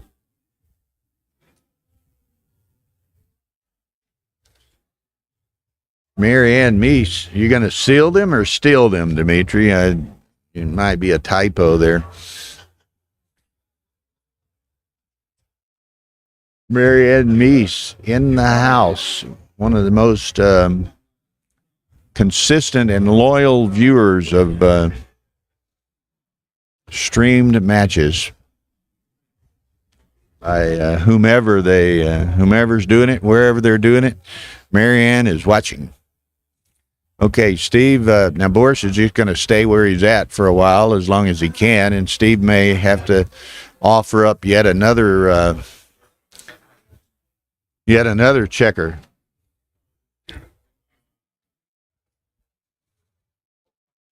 Next time we stream Boris, next time we stream Dimitri, keep your eye on him.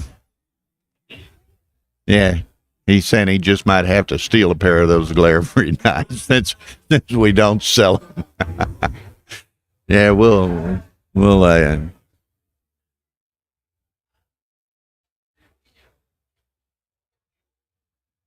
Okay, so Boris is still, let's see what he roll. 4, 3. No, I'd go ahead and I'd wait one more roll. Go ahead and,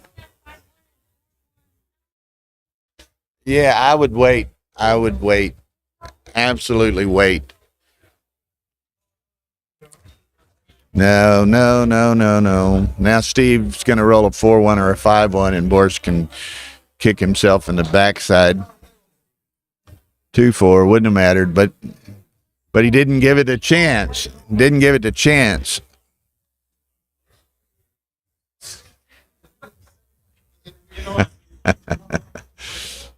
Told Tara, next time we stream Dimitri, we're going to have to frisk him, account for our dice before he leaves the streaming area.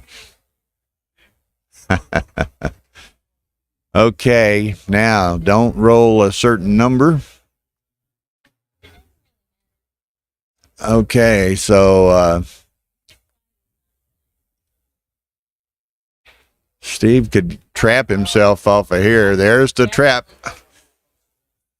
Okay, well, it's kind of a trap, but looky here. Now, how aggressively might he want to play for a G? Not super aggressively.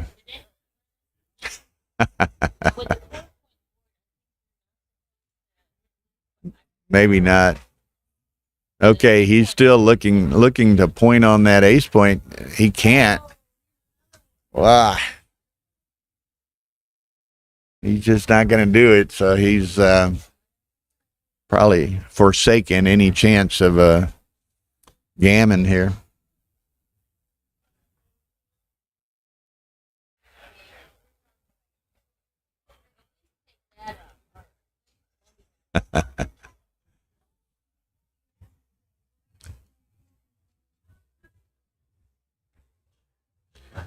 Okay, he's still 3-1 and double ace with 3-2 is not what the doctor ordered. Yeah, but I mean, G's long since out the window, so. Yeah, well, top of Steve's head is not magic. They said when Steve leads over, we get glare on the top of Steve's head.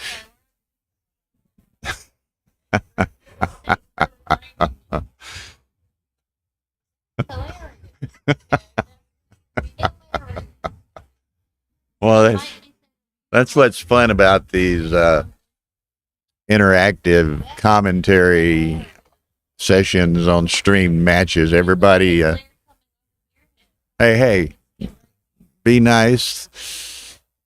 No one's transcribing my head.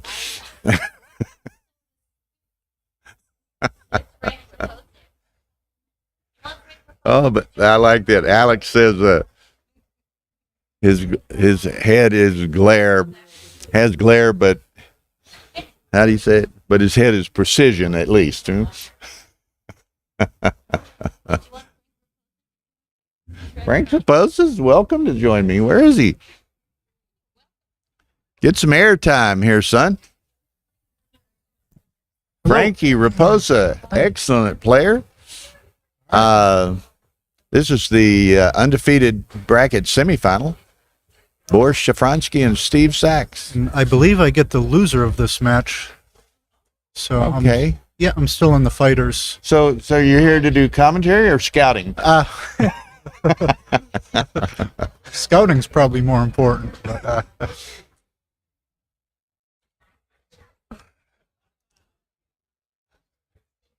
So you got knocked into the one-loss bracket fairly early. So Yeah, you've won my first match. your first match. Yeah, I lost to you've won Gary. a lot of matches in the I think 4 after that. yeah. Yeah, Gary Bauer was beating me 10-0, and then I came back to be down 13-12, and it fell apart from there. Good rally, but you just can't be spotting them that many points. You know. Yeah, the 10's a big spot. Again, Frank Raposa joining us. For most of y'all, I suspect, will know him, except for perhaps some of our international viewers. But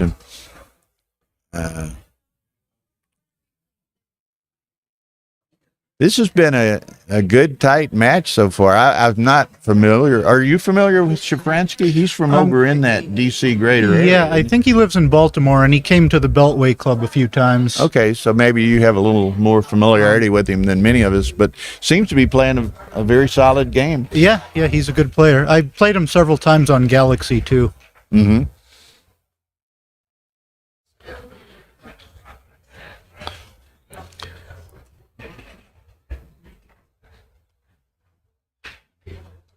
I think he just moved up from the intermediate fairly recently.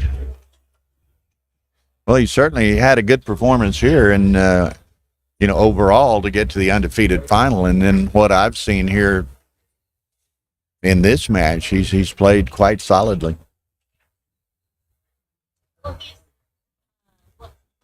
He's from Odessa, Ukraine, originally.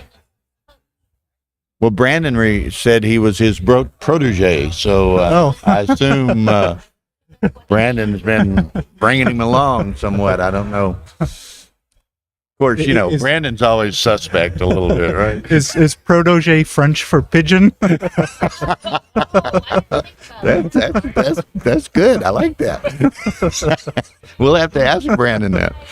But I didn't know Brandon spoke French. So. Brandon's been on here earlier. I don't know if he's on right now. He'll if he is, he'll surely pop up now.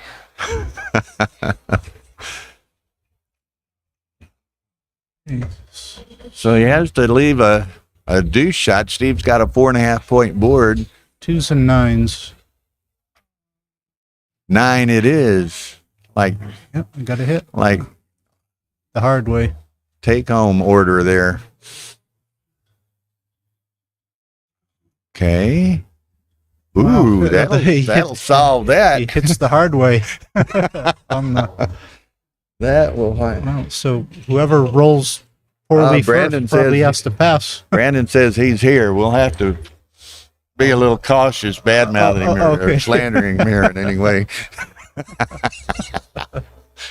Did you hear that comment? Who's that nice looking young man with you, Bill? He might not be saying that. If he asked me if protege was a French word for pigeon.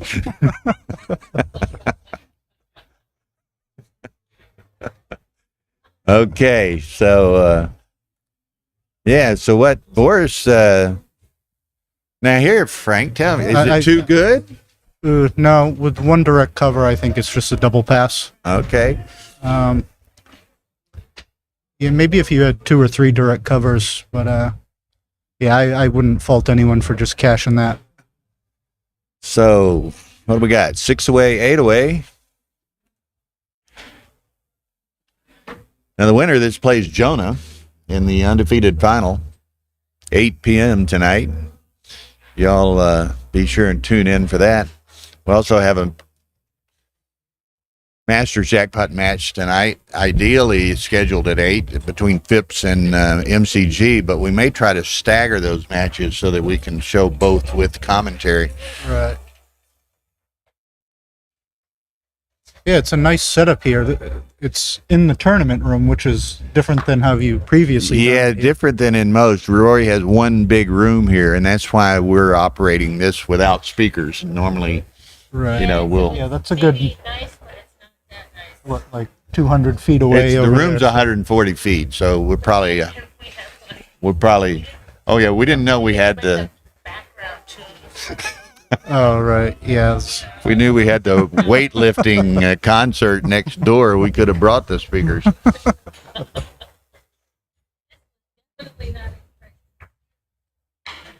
John Giorgio makes the point, and I guess he's correct. That,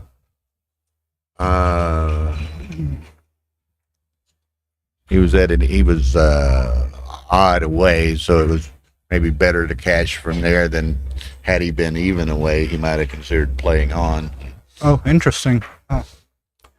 and that makes sense, I guess. I didn't know that was a thing. Maybe towards the end of a Later match. in the match, it might be more important, but Right. Yeah. If you're 3 away, you get to Crawford, which is, I guess you're more likely maybe at 3 away than at 4 away. Yeah, I haven't thought about that. That's interesting.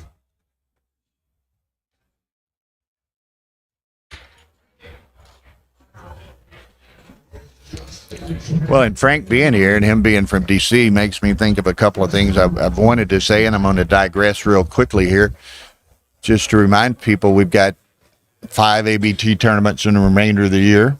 We have in 2 weeks the Wild West Shootout in Denver, Dan Minardi's tournament. Then, I think it's 2 weeks after that, David Todd's tournament in St. Louis. Then a couple of weeks after that, Ross Gordon's tournament in Connecticut. Then 2 or 3 weeks after that is the new DC tournament. Yeah, newly that, announced. John Klein and Ed O are doing. Right. Yeah. And then California tournament first week of December. So 5 tournaments left. All the directors would appreciate your support. Yeah, we're thrilled to have that second event in DC, and it opened up that time slot in November because this Rory event moved. had to switch Yeah. from November to September because of that Formula One race car event, which I guess that's a big deal. You know, and it's kind of ironic.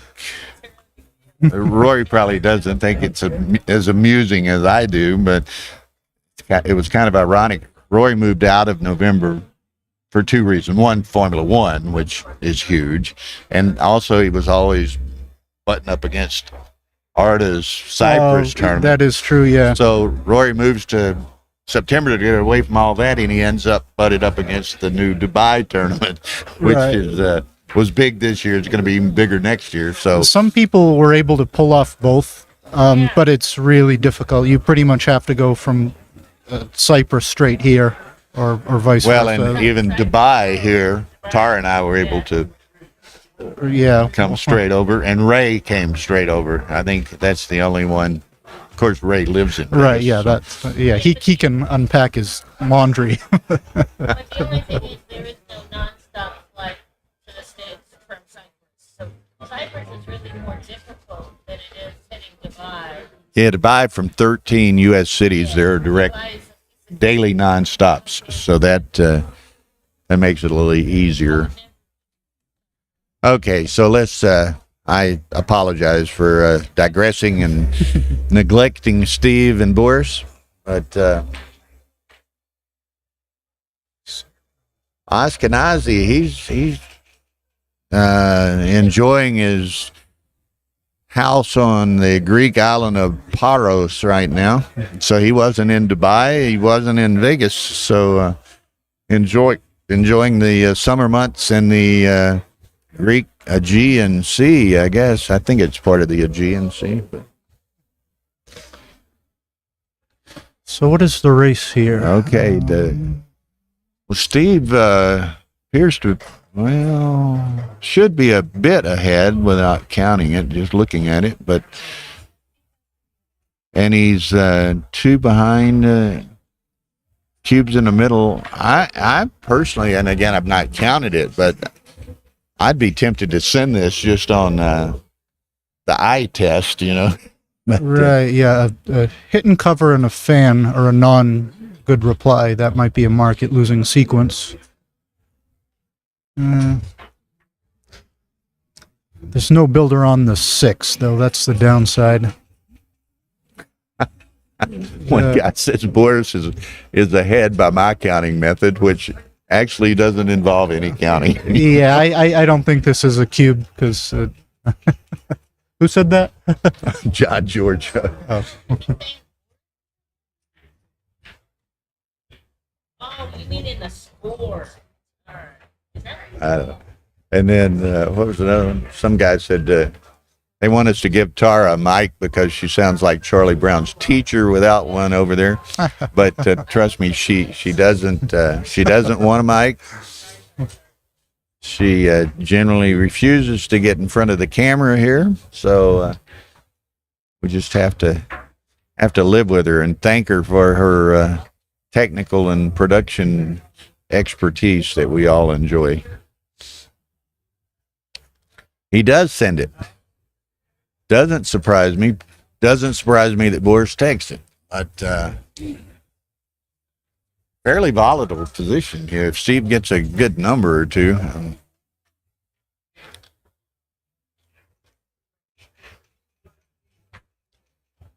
that Very nice. could qualify. Wow. Now it's Okay. just how to choose among your plethora of riches here.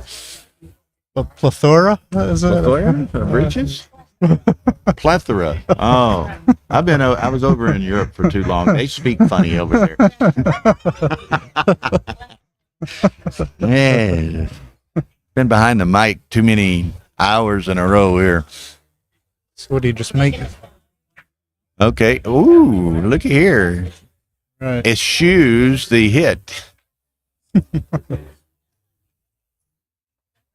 Huh? I don't know. I might have just made the 5 point. I was thinking of making the 5, but I can appreciate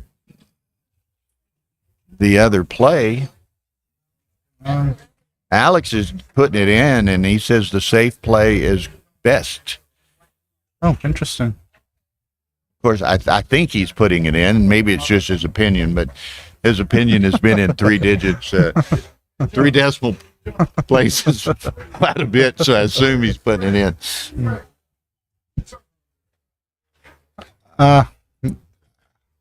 Okay, I don't so know. I'm sorry? Oh, the time?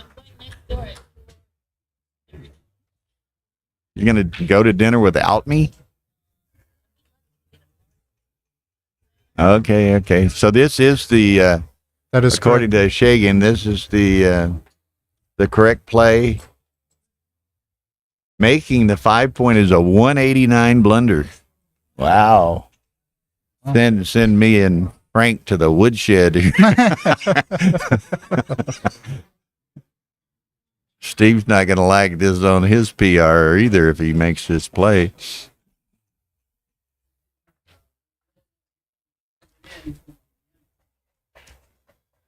Well, it's kind of a maybe high risk, high reward in certain respects. Huh?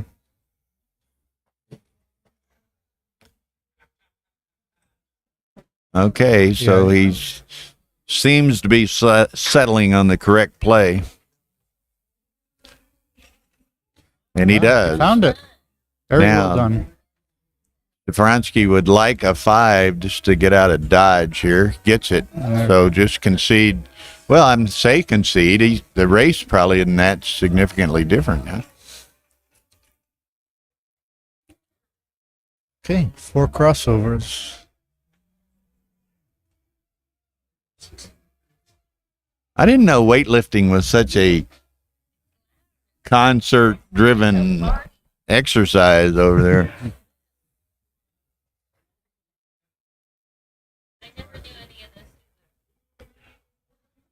Is it some sort of competition over there? Yeah, it's some kind of weightlifting competition and powerlifting competition, and they apparently they get enthused by.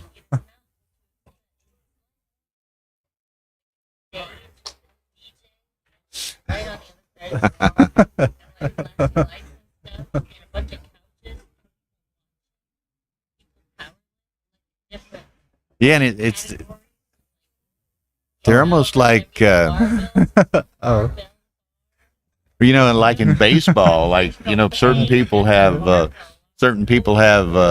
right. certain musics that's played yeah, as they approach the what do they call walk-up those? tunes. Walk-up tunes or something. Well, these guys apparently have, I don't know, psyching them up tunes before they make their lifts. Well, I'll stick to backgammon. I'm not a big lifter. There was some speculation that we might see Matt Kungar over there, but Pumping some iron. pumping some iron, as it were.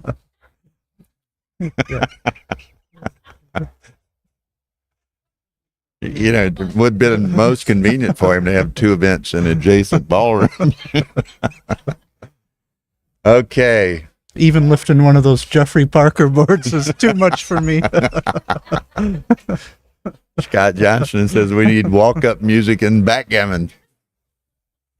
Well, Rory does a little bit of that at the World Championship with his, what's that, Vince McMahon, or whatever that wrestler announcer. Who is that? I forget his- Michael Buffer, is it? Michael Buffer. Rory does that sort of thing for the backgammon final at the World Championship final at Monte Carlo. I'm not encouraging him. He does it on his own, Scott. Look at that wedge-shaped. Yeah. It's, Who likes the wedge shape? Somebody's famous for promoting the wedge shape. I forget, some author.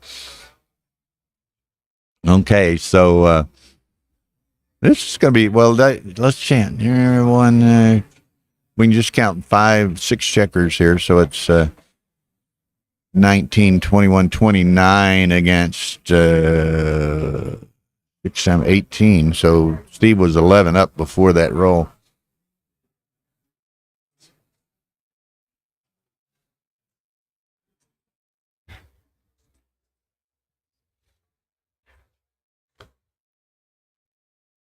So Steve's got a pretty significant racing edge here and could well even this match up.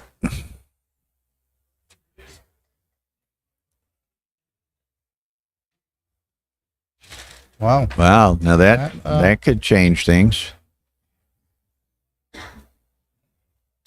He's still what? 6.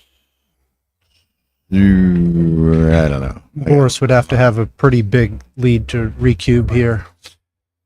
Yeah, I wasn't thinking about the recube so much as just perhaps stealing a win out of it, but that's not going to help him.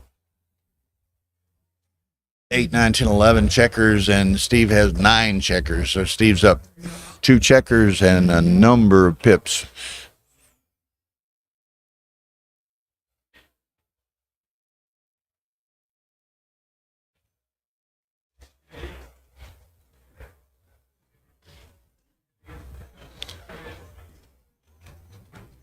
Look out! Ooh, look out! The best laid plans of Steve Sachs are being wrecked here. Great roll. A double 4 and then double 6 a couple of rolls later. Steve It's, counters with a resounding double 1. So 28. So 7 checkers apiece. Boris is a favor, but probably not enough to cube this.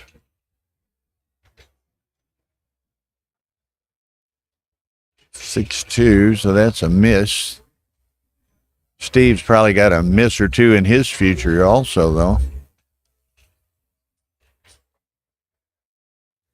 Such as that. Now, what do you do? Go 6, 5? No, I'd probably go 5, 4? 5-4. 5-4? Make double 4s work better and get the full value. Or Get use the- 6 if you roll it. Right. But this Can he recube this? Okay. Okay.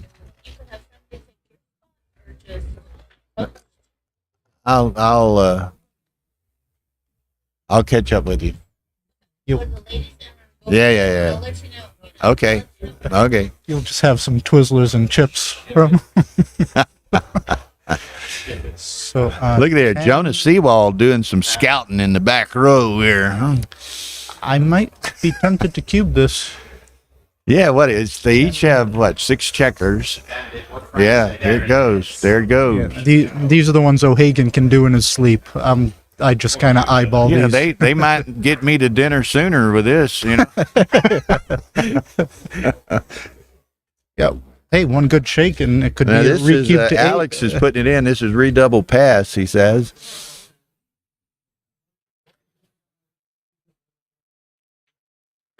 Looks like a pass. Yeah, he lets it go. Man, that was brutal because Steve had a very significant What was it? advantage there.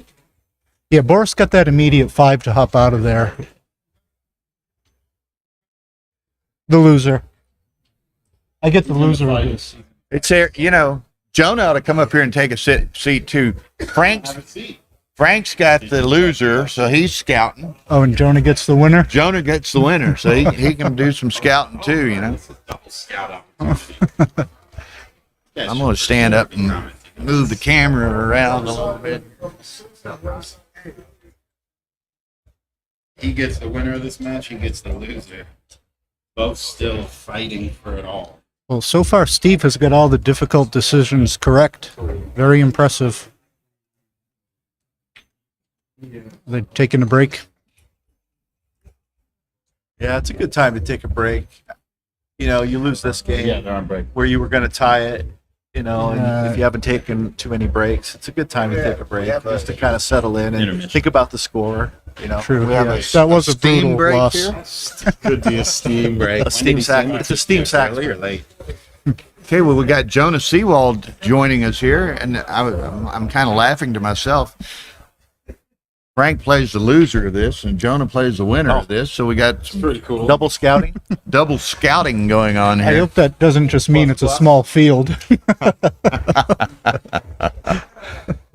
So, well, you've just been, you played car early, so you've just been coasting, sitting around all day. Did you take a little nap? Or No, did you I just- go shopping with the wife?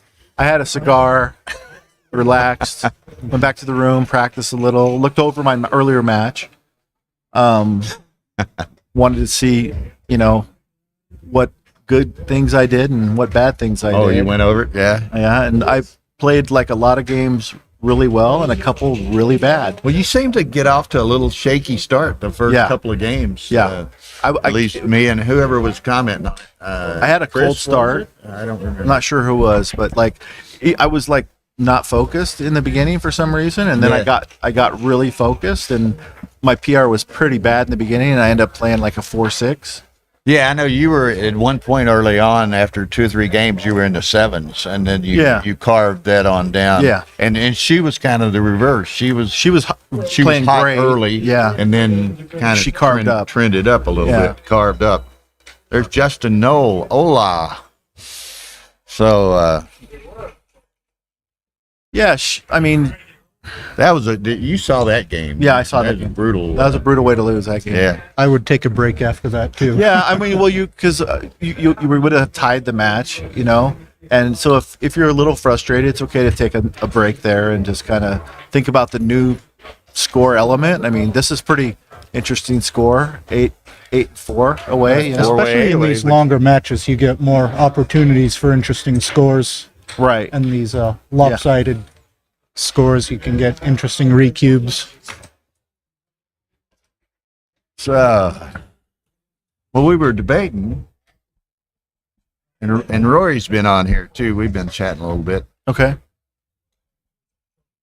We really got, well, we were talking, the loser of the undefeated final, he says, doesn't play until tomorrow. So you drop. Oh, we're into done tonight, no you matter drop what. into the round of 4, right? Okay. In the Right. undefeated, in the fighter bracket.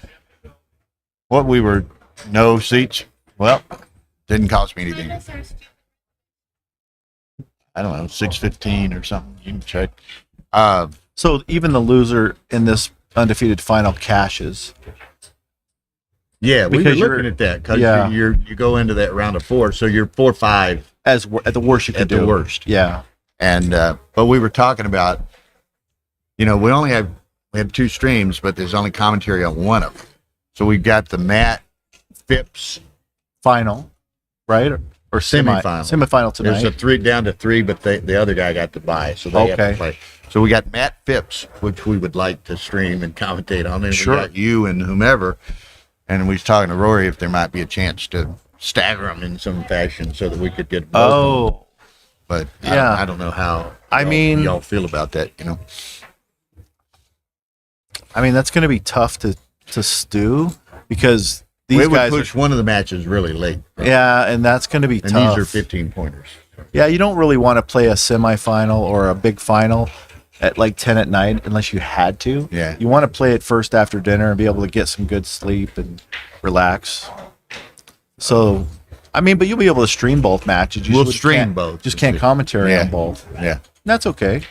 It might be, and because it's not the finals of either, you can pick which one you want to Yeah. stream and don't feel bad about It's it. not Just do huge.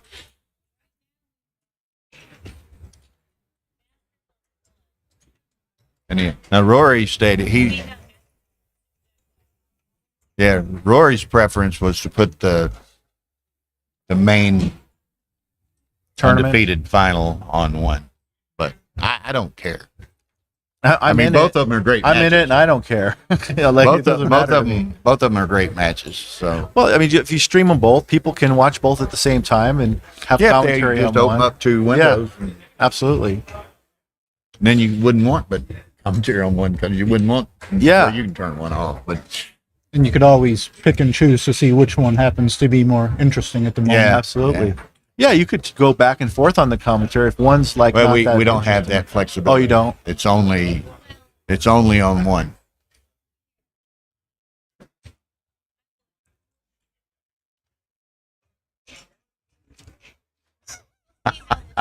Jonathan Hardigree. I just do my own commentary for the silent one, and I'm mostly wrong. Oh, that's funny. Well, a lot of times when the New England Patriots were in their heyday, they'd be on national TV on the CBS game, and they'd be up 40-0. Then they'd say, "Well, we're going to switch to a more competitive game now." Yeah. So, well, anyway, we're just waiting for Steam Sachs to get his mojo back here. Well, I knew this match was going to go to dinner break probably. I was predicting that was going to happen. Yeah, I'm guessing I won't have to play till after dinner. For sure. Yeah. Like, unless some crazy cube action happens. Well, that's like we were just laughing on that 4 cube, Well, they might accelerate my dinner here. Yeah, I knew it was never going to Yeah, take that. it probably was a pass, but if he did take and got a good response, it could have been an 8 cube. Yeah. Scott Johnson, nobody wants to watch Patriots anyway. Huh? Oh, yeah. Not this year. Yes, they could lose every game for the next 100 years and not have 1 ounce of sympathy from Yeah, national they've fans. So. managed to establish themselves in such fashion. Oh, I was going to look. I was looking earlier. Today is college football day, we know. Mm-hmm. But I guess I need to find out when they're leaving for the Benihana thing. Because somebody needs to be here. Yeah, well, there's a staff dinner tonight, for people on the staff that at Benihana, but Tara'd rather, be burnt at the steak. Go to the steakhouse instead. Benihana. I mean, Benihana's good. The Asian Bistro's good. The Italian place is good. Steakhouse is good. I mean, you can't go wrong. Steakhouse is really good. Yeah, you can't It's go also, wrong. you drop some pretty serious bucks in there. Did you went get to a the- reservation tonight? No, that's what she just went Yeah. around and. I went to the Circus buffet last night, which You should go to the steakhouse. it tastes like it sounds. It's not great. At Circus, they have a good steakhouse, but I would skip the buffet. Yeah, But they have a great steakhouse. You got to go to buffet. It's one of the best. You go to Is the it? Yeah. Wynn buffet. It when you go in there, it doesn't even look like it belongs in Circus Circus. It's like it has like an old kind of mob feel, and it's really amazing inside. Oh, nice. Yeah, And- maybe I'll check that out. You won't be disappointed. It's fantastic. Cool. We used to go there a lot when the tournament was at the Riv, and then we even went there when the tournament was at the Flamingo, and like me and Matt Reclitus walked back from there to Flamingo after dinner. Walk it off. Yeah, I started showing up here, I think, 2013 or 14 when Howard was running it at the Well, here we go. Flamingo. Here we go. I was looking it up, man. Dion went down for the count today, man. Oh, they lost finally, huh? 42-6. Ooh. To Oregon. Oregon's Ouch. Well, they're going to get big pretty time good. They're going to lose to Pretty USC. good. He's too. gonna split. okay. So here we go. 4-way, 8-away. He's gonna run all the way.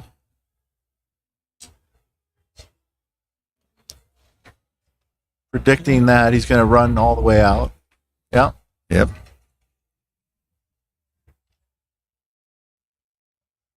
Gigi. Hi, Jonah. Hey, hey. Double fours. It's like a 5-point. Pretty even game right now. That'll change things a little. Well, and at eight-way, down. 4-way, Steve's going to be Wanting the cube early. looking for opportunity to get it going. That's a little uncomfortable. 20 and 6-5, or He might come in and hit Yeah, loose. you could just hit to- here because for the tempo, if you come in on the 5, you can expect Yeah. to get hit loose there. Yeah, I think I would have come in and hit just for the tempo play and those. You have blot access. When you see blots in the outfield, I kind of like the tempo hit so they can't Yeah. clean up as easy, especially if my board is even equal to or better than them by any margin. so he's got to step up here. Doesn't he? I mean, he comes with a little more heat, but you know, He's just if he putting were to get pressure. hit, He just wants to put 3 more blocks pressure. on the other board.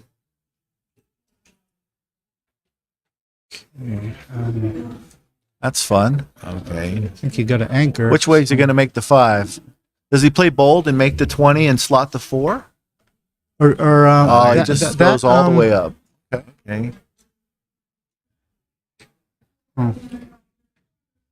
It's like a runner. Or He you doesn't could want to make- stay back there. He's ahead in the race, so Oh, what do they just call go that? home. Pottle's Law. With Yeah. one guy back. I'm not familiar with this guy, but he's played pretty solidly, and I mean, he's obviously done well to get to this point, and he's played pretty solidly in this match. Absolutely. He's from Baltimore. Did you hear the line a while ago? Uh-uh. Brandon was talking this morning. He said he's from Baltimore. He's my protege. And Raposa says, "Is protege French for pigeon?" Oh no! Oh no! Oh no!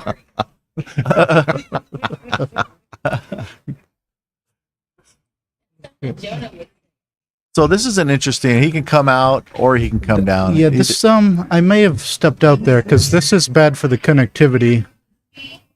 Wow. Ooh. It's And- yeah. Okay, here's Steve's unstacked. cube right here. What do you think? 8 away? I'm going for it. Yeah, I cube it. It's an easy take. So that's uncomfortable. It's a point. Uh-oh. Unreal. See, aren't you glad you didn't double? Hey, Tara, and See? maybe we can get in early over there. Phipps and MCG are cool to play at 7. We need to what?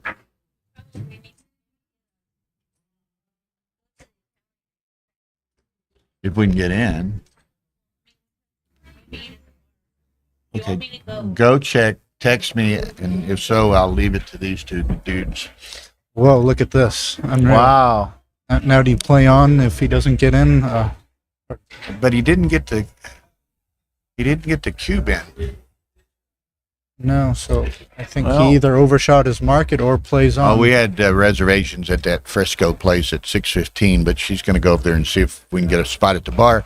If so, I'll run over there and maybe Jonah and Frank can finish this up. And I mean, this is a tough cube to give because even though the score, if you miss and they get out, you're not very happy. well, I'm not so worried about it, but earlier when mid game when he Yeah, really it's just had some just- ammo coming down on that blot on the floor. you don't want to get Gammon on your own cube either. That's it sometimes Is it- gets awkward.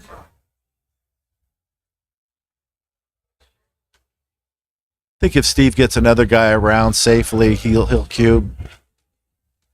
Roy says, Jonah, can you start at 8:30 instead of 8? Yeah, Perfect roll Okay, so there. maybe we try I can start at 8:30. Phipps and Matt at 7 and y'all at 8:30 or thereabouts. Yeah.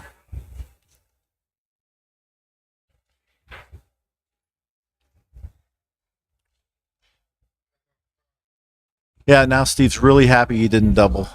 So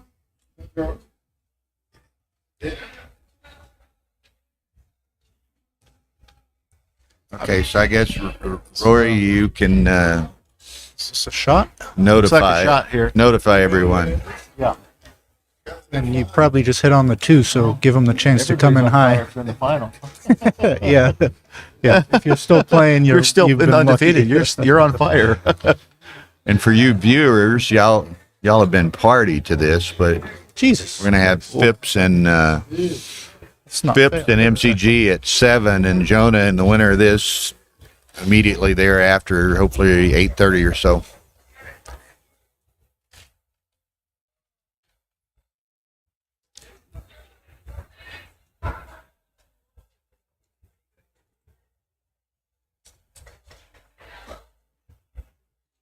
You've long since missed your opportunity for beauty rest, Scott.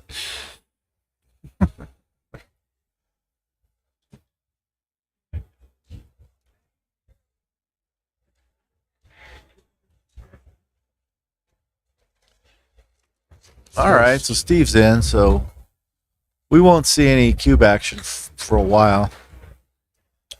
It's very little market loss. You could clear one of those points. And yeah, I think you have to So wait now to Steve clear really something. needs to get that spare moving. It's got 60, Well, 100. well, 6s are killed, so there aren't any busters. 107. I guess double So 3, but pip count for white is 98. 6 and shift. What's brown? 57, 81, 87, 93. So it's pretty close. 88 for white now. Oh, that's a killer. Wow. Yeah, if you're up in the race, you That's just come interesting. closer to home. So it was like 5 pips apart. So Schafronsky will be 3 up after this, I think. He's at 83 for brown now. Yeah, it was 91. And 88, 91, I 88. think that's still the play, Yeah. because you still maintain 3 blocking points, and it's much easier Yeah, to clear. And Rory, it's so we'll robust. make it happen. And now he's probably going to have a really nice 4-point board when Steve gets squeezed. Yep.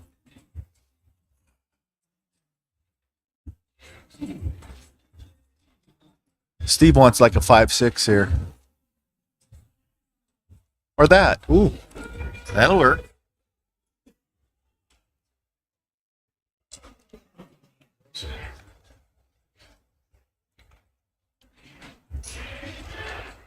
$63 for white.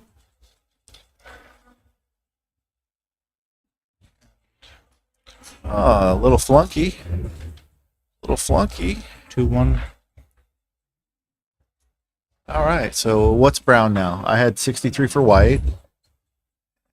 Brown now. 31, 41, 44. 59, is it? 59? I've been doing it too long today. I'm kidding. punch drunk counting.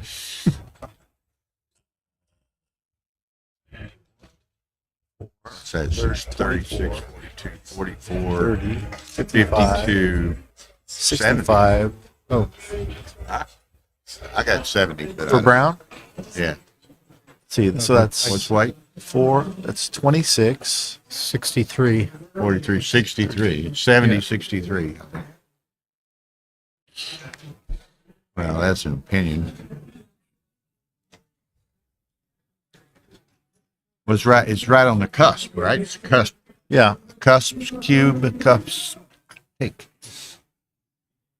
He's going to try to improve a little bit. Oh, lost his market. What's that?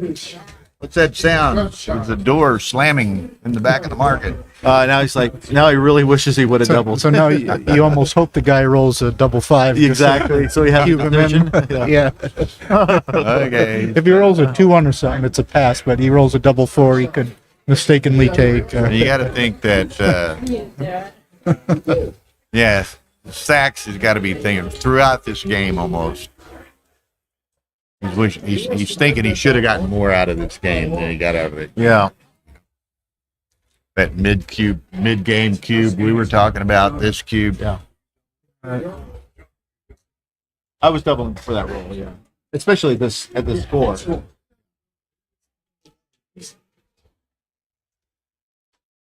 Oh, a missed call. You can come now. Okay, I'm going to go eat. Okay.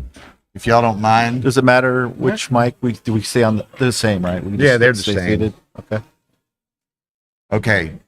Tara and I are going to eat dinner real quick so we can get these guys off at 7. You hear that, Rory? So Frank and Jonah will bring it home. Thank you, guys. You got it. All right. So Steve just wants to make some points, some blocking points here. That's worth giving up a few fly shots for. Yeah, he doesn't mind. He's not going to be happy if he's hit, but got to start building. Of course. It's more fun to hit from the roof, right?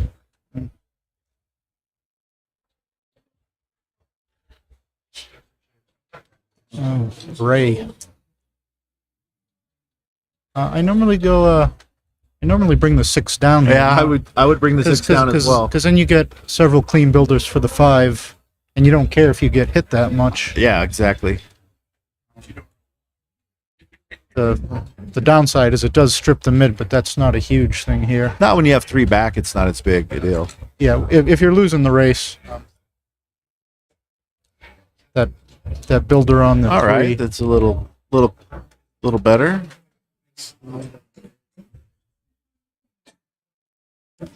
Do you cube a fan here?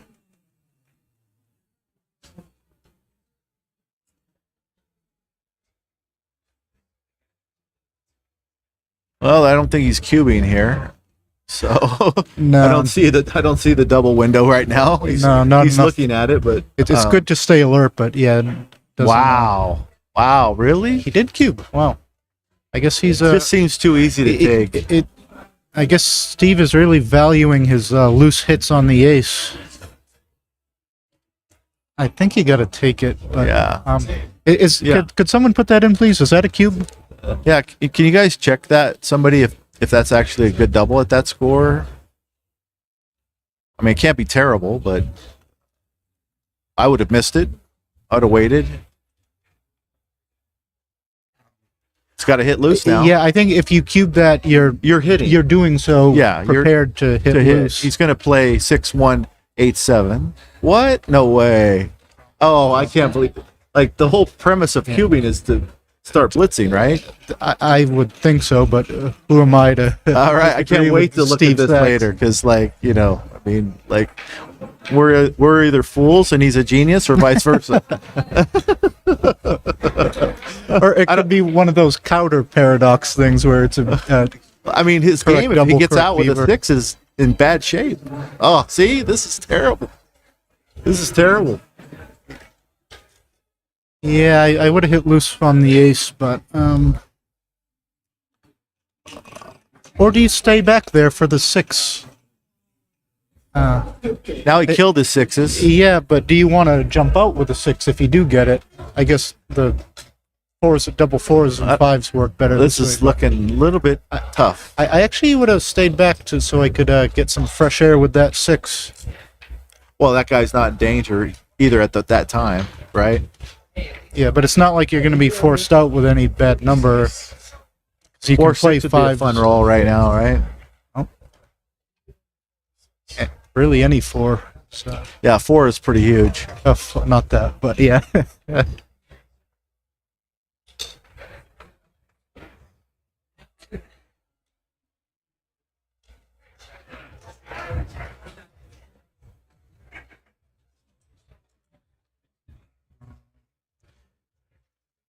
Yeah, that probably is better than slotting the 4 because Boris's innerboard points really don't have any value, so you don't have to play for that much flexibility. Why leave a fly if you don't have to? Yeah.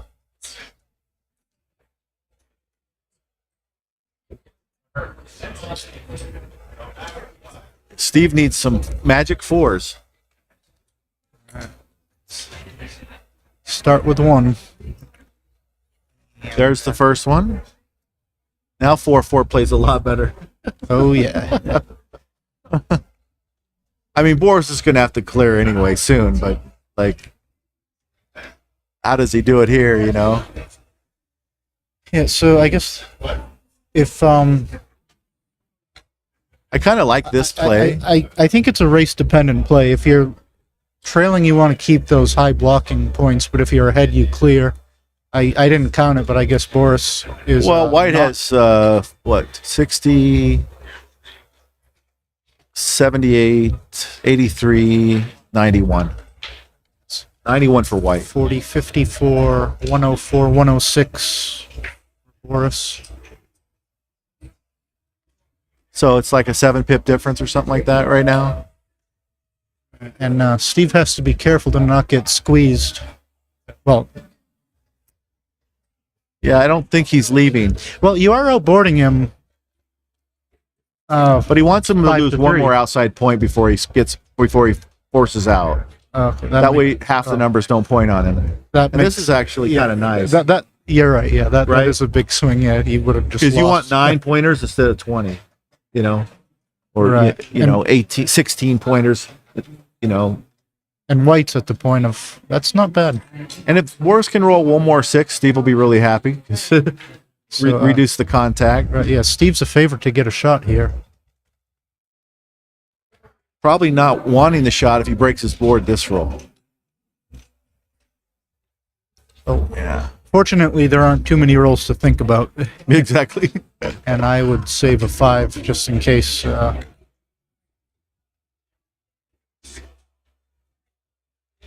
So he can stay with a 5-2, 5-3.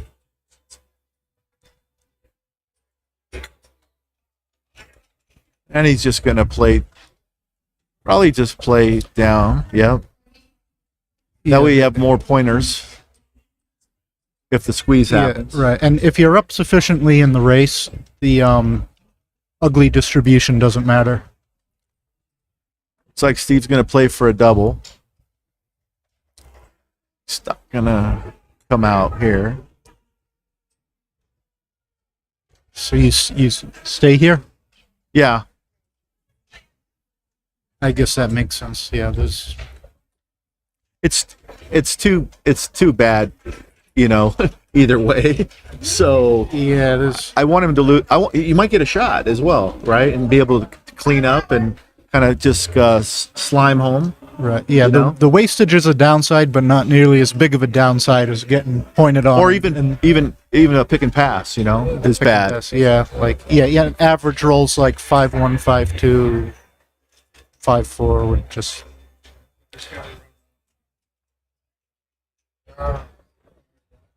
Oof.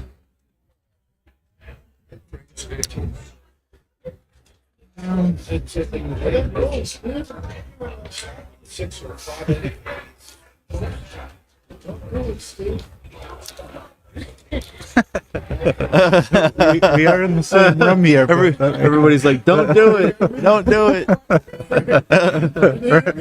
No. He can feel you. Feel you. Yeah, I might roll 6-2, 6-3, 6-5, like.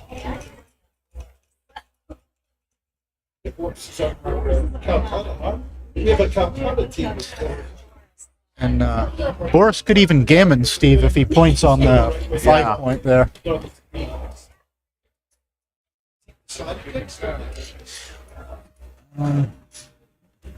So if one play is just to stack the heck out of the 10 here. Well, it's probably just don't roll 4-1 or 4-2 here, right? Oh, yeah. Avoid the 4-1 and 4-2.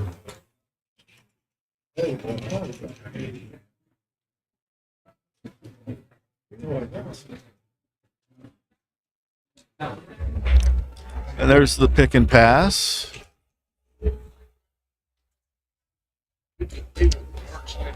Yeah, I don't think he's going to be leaving it there.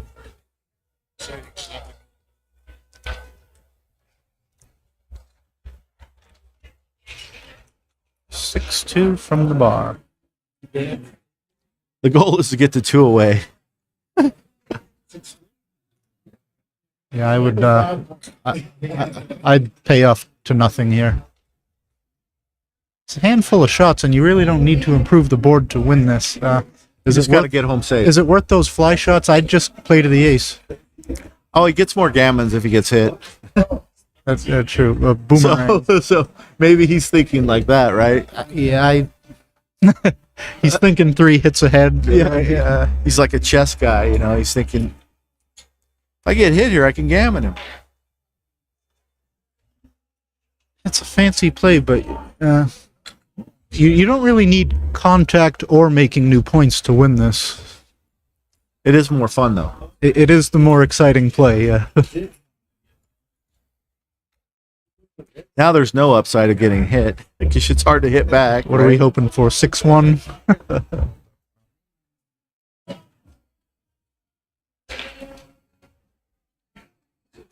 Well, let's race.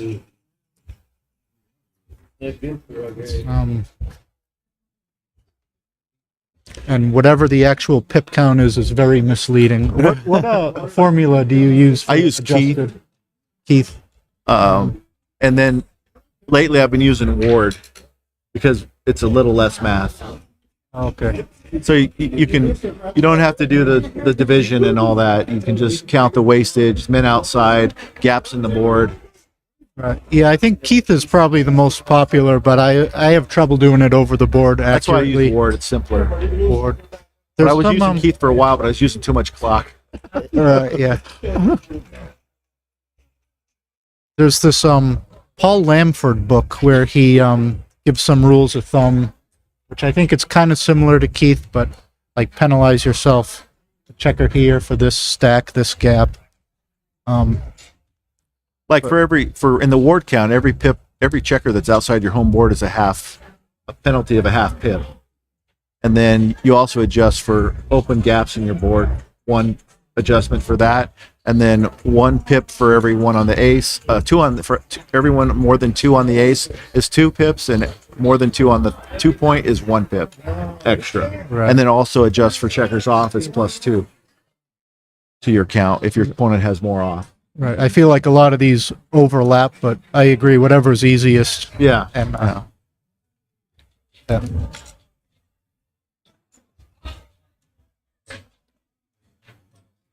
It's almost always right to take one off. It's almost always right to rip, right? Yeah, especially when you got 4 guys on the ace. Yeah, that. And you might not roll a 5. Yeah. You exactly. You may never even need that.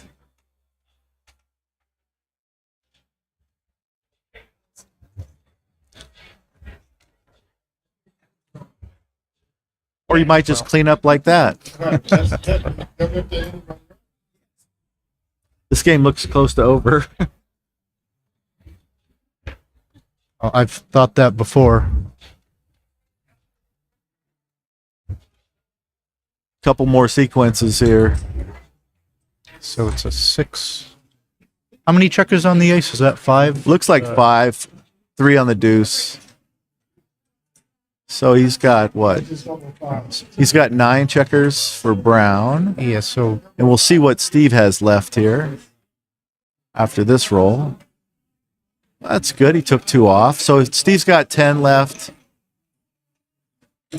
Brown has 9 left. So this is a 5 versus 6.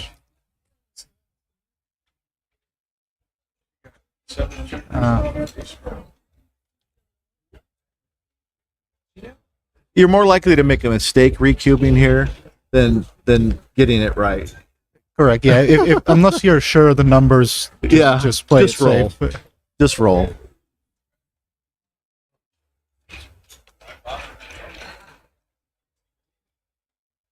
Well, there does become a doubling window at some point. So just because the doubling window is small, it's Right, exactly. But yeah, unless it's- you know it, just don't fool around. They're 4 roll right now, right?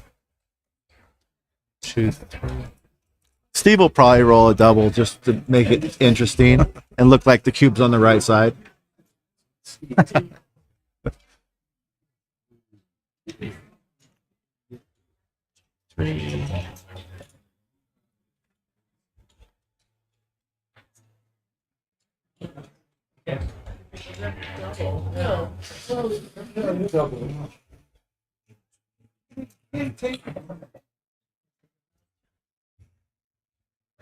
Okay, now it's Oh, it's very fun here, right?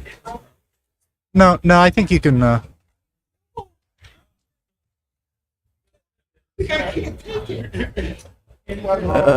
I think it's probably a cube at this point, but again, unless you're sure of it, then Unless you're sure, you should just keep rolling. He's got plenty of clock time to think about it. Right? Yeah, these are the ones O'Hagan can do in his sleep, and he makes it sound so easy. Like this number's this, that's that. It would take me 10 minutes with a pencil and paper, and I could still get it wrong. But I don't know. I forgot all that. I know Steve going to roll a double right now. Yeah, so does he. That's why he did. Now Steve's mad he didn't get cubed, so he could win the match here with the fun double. Oh. Little extra sugar shake there at the. You see that? He had a little moxie in that shake. It's a tougher double than you think. It did, yeah, that's why I want to. It's well, I don't like the map on it. It's so many couples. So look up maps on the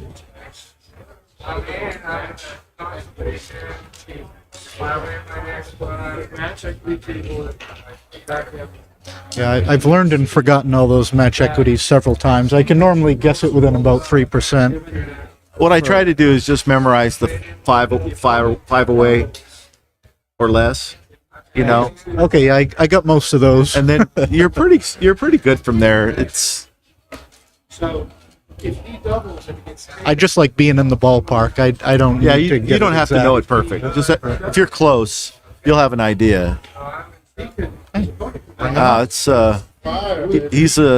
a tough road to hoe here for Steve. Yeah, what can you do? Now you got that checker on the ace the rest of the game. You just cover it and split. I normally you are supposed to He's gonna cover it. Watch. cover the ace once you make it. Yeah. I just hate. Oh, doing he's that, not doing but- it. I mean, because if you get a hit, you don't want that liability there. There's a small chance it could be recirculated, and you almost give up your chance on a prime if you do. So I get the hesitation. Yeah. I'm a purist myself.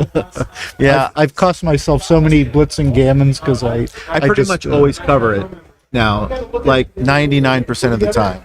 That's your cards, no man. Okay, that's a cover because you can't do anything else with the back guys now. Well, he could make the better point, but it doesn't make sense. See, right? now you don't even have to tell everyone that you slotted the ace. You can just say, well, I rolled a looks- double 5 as a normal I position. knew it was coming.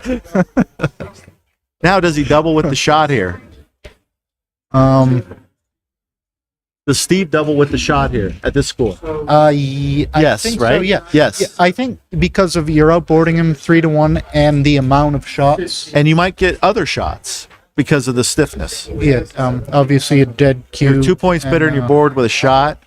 It's probably double take action here. You cost yourself if you overshoot your market here. Yeah. You don't want to roll well and effectively cost yourself 3 points. And he has double blot access. So double blot access, 2 points better than your board. You're getting, you're far behind in the match. I'm pretty sure Boris might actually have the tougher decision. I think Steve will find this. It's funny. We always put ourselves in the shoes of whoever has the most exciting play to make. So this is probably the one blot play right here, right? Which still gets gammoned a certain amount of times.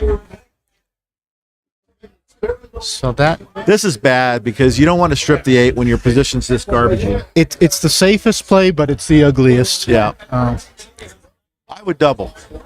Yeah. Do you take it though? Yeah. Oh, here we go. Good job, Steve. Taking is no bargain. Look how ugly that is. Like you're not loving the. If you get missed here, you're still in trouble. He could pass this. See? Yeah. Once he stripped the 8, he was kind of saying, "I'm going to pass if you cube me," right? Yeah. Boris is thrilled to get out of this losing 1 point. Just get out. Let's reset the board. I'm not saying anyone made a mistake, but no. From Boris's point of view, like, yeah, for sure, take your point.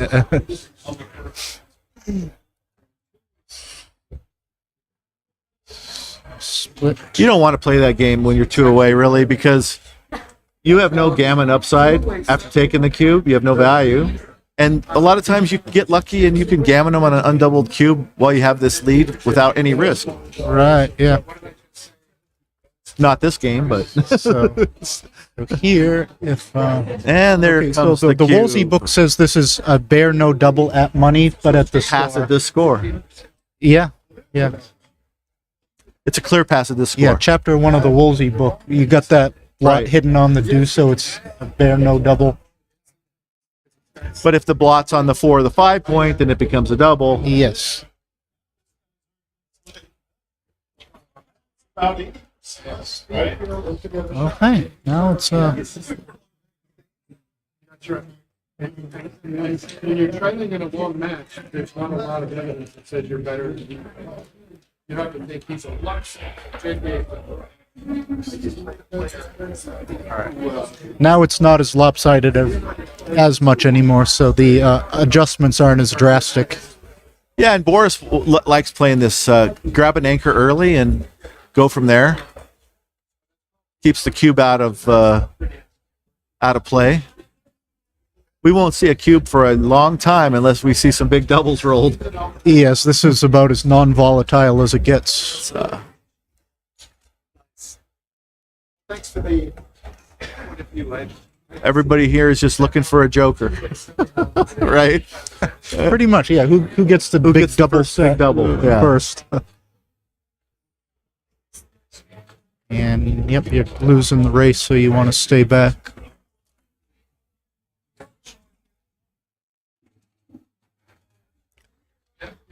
That's a nice roll. That's 1. Just before that. And I think that's 2. Now what? Mid or 3? He might just play to the 10 and have good spares on all the points so he doesn't get too many point syndrome. Because you get too stripped, it gets awkward. If you make the 3 here and then you make another point and you have 4 strip points outside in the future, it gets real uncomfortable because Boris can't make his board. So this is one option, but it can lead to some awkwardness. If you clear now and have spares on all your points, you can make points without leaving shots for the next couple of rolls. Right. All your even numbers make good points. Your 6-1s, your 3-1s, your right. That does happen with the too many points. Unless you roll a double pretty soon, you're going to have to volunteer somewhere. But I get the... That's why I predicted he'd put him on the 10, just for the spare distribution. He's not trying to hold Boris with the 15 point. See, now all the even numbers make a point. And the Now he has odds. landing spots for the midpoint. Yeah, it's always surprising in a position like this just how many rolls play safely. Yeah. You think, oh, there's only 2 landing spots, so what do you do? But just This is nice. Blocking the exit, making the bar, getting your connectivity with all the Yeah. checkers on your side of the board. yeah, you want that outfield gap as narrow as possible. And And what's the biggest rule in mutual holding games? Don't get hit. That's the number 1 rule in a mutual holding game. Don't get hit. that's a very nice roll for the distribution. Well, now he's threatening that And- blot. That So based on the race, he might be doubling now. there are actually very few bad numbers here and a couple jokers. Well, anything that points on him in dances, he's going to lose his market. But So what's this race? 64. There's a point. there's a point on the ace. Yeah, you definitely point on him here. You don't want a super stack here if you can get him off the back. Yeah, he could either miss or you drive him in high, and you're happy in both those. Even if he gets in on the deuce, that's still better than him being on the ace. And he might be uncomfortable staying back. He can't hold there forever. He's going to lose the midpoint next roll now. With yes, yeah, with That's a stacker. Call that the stacker. hey, I'm happy with anything safe here. Yeah, you really hope Boris has to leave the midpoint or crack. I would not break the board. You volunteer. So if Boris plays 13-8 here, he probably has a cube, right? I hate breaking the board. But you don't want to break your board. Yeah, you kind of have to get lucky to remake it. I think Steve's distribution's pretty bad, so he's going to take a shake. If he would have had a spare on the 7 or the 4, I think he could cube, but I think this distribution's too bad. But Boris did break his 6, so That's why it's tricky, right? yeah, I agree with not cubing with this distribution if you're up against the 5-point board, but there's still I think that open 6 is what did The it. open 6 enticed him to get in there, yeah. I mean, it can't be if it's a mistake to double here, it's very small. Right, yes. But I don't know how doesn't seem like you could pass this cube. You don't get Gammon very often. You're going to break the mid next and be able to remake the bar, probably. Steve's got some uncomfortable 6s. Right. Yeah, well, for Boris to win this, he has to hit and contain. So For sure. But he does have the better board. right. So he can take the cube with the better board and the bad So- distribution. So what's bad here? 6-5, 6-2,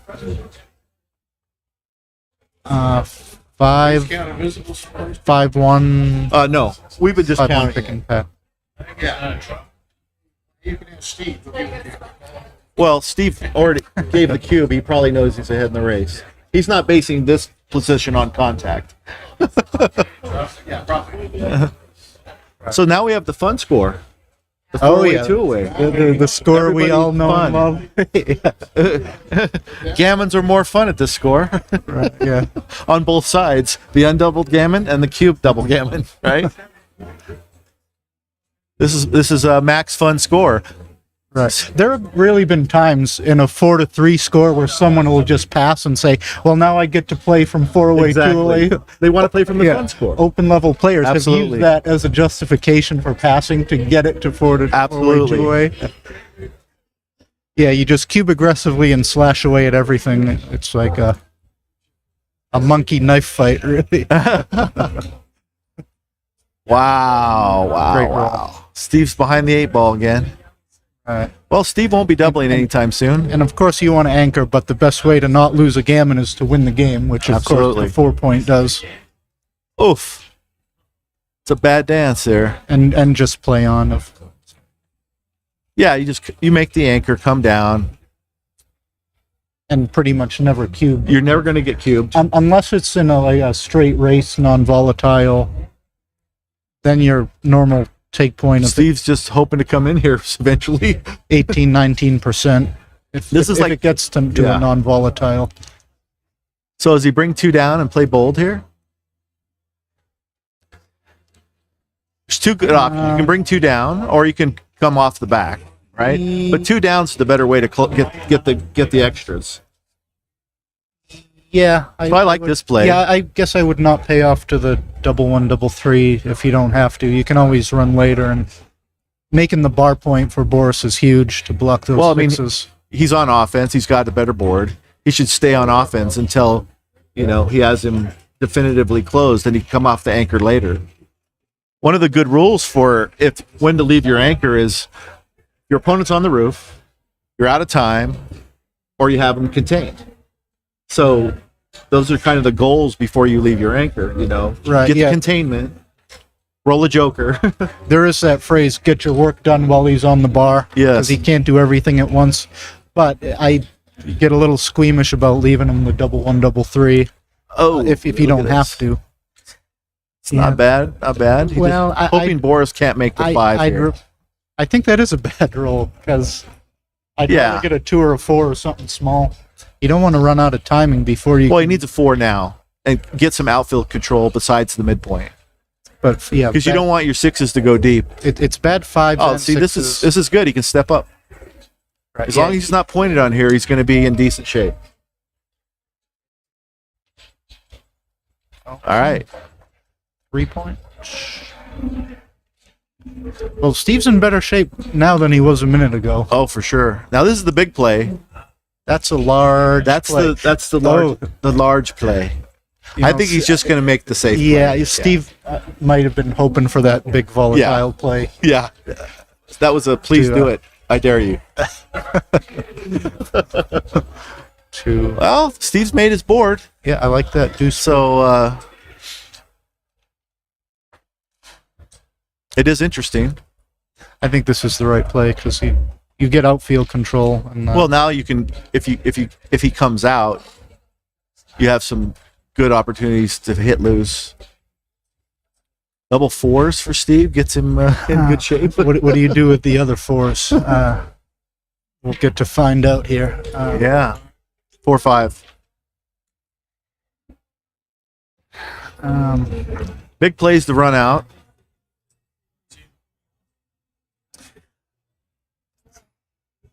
I think running out wins more.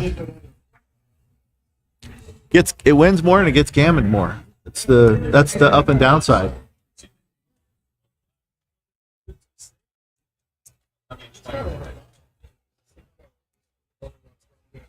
See, it's not like the other playing off the mid. It's not like that's 100% safe either. Well, what are you going to do next roll, right? I think this is the time to just hop out of there. It's 4 versus 4 innerboard points.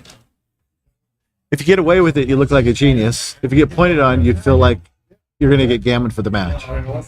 Right, yeah. So pick your poison, Frank. It's just like when I'm watching poker on TV, I always want to see the more exciting play. But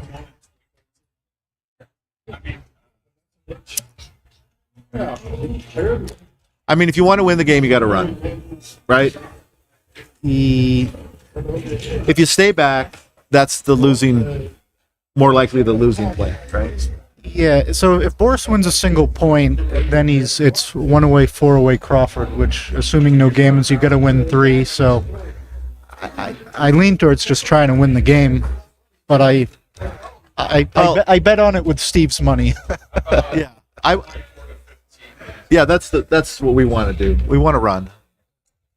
We'll try to win the game.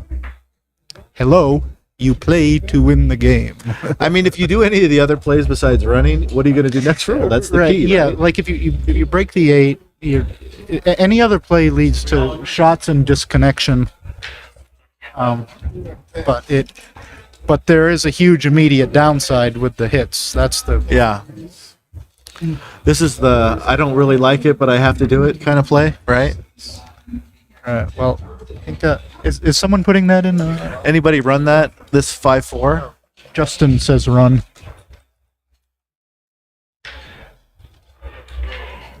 Oh, he's going to the 4-point. Can't wait to find out what's right.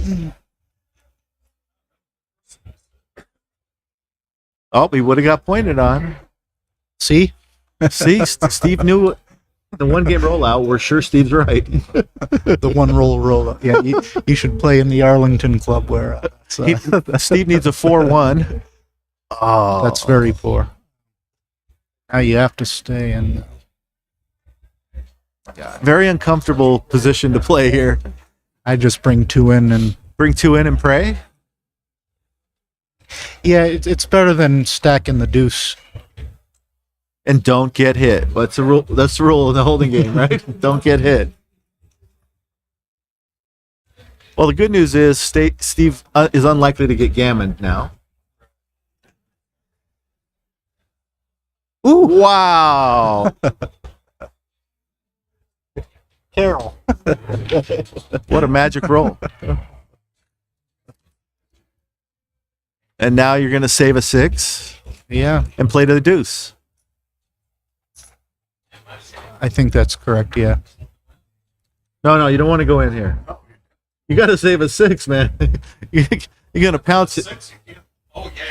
You're going to get pounded on.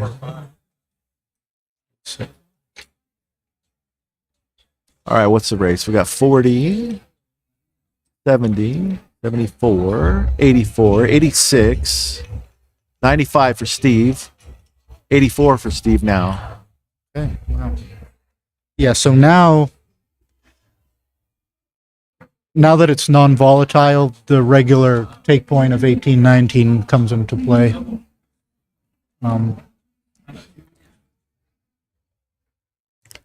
Oh, he's racing for his life. Yeah, just diversify those. Bring him around. Wow, And what we're a swing in this game. Those right? double fours. What a swing. It was like I'm playing for double fours, right? We would have ran out, would have never got our double fours. We would have been dancing and got gammoned. Meanwhile, double fours, so. See, now Boris can I want to get 2 in here for sure. That's good. Fill in the 5-point. Make the golden point. That's good.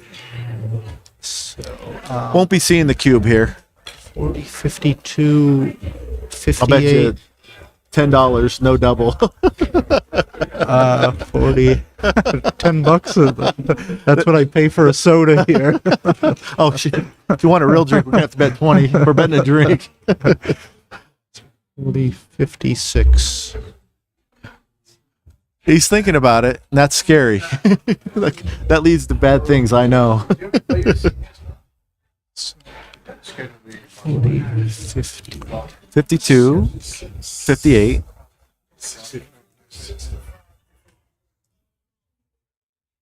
Definitely don't want to double as brown here. Probably not, no.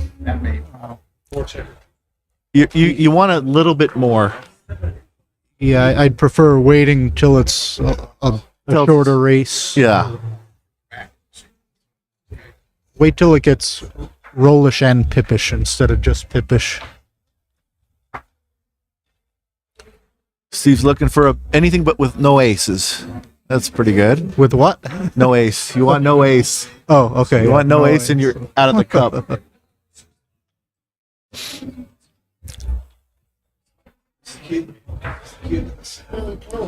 Yes.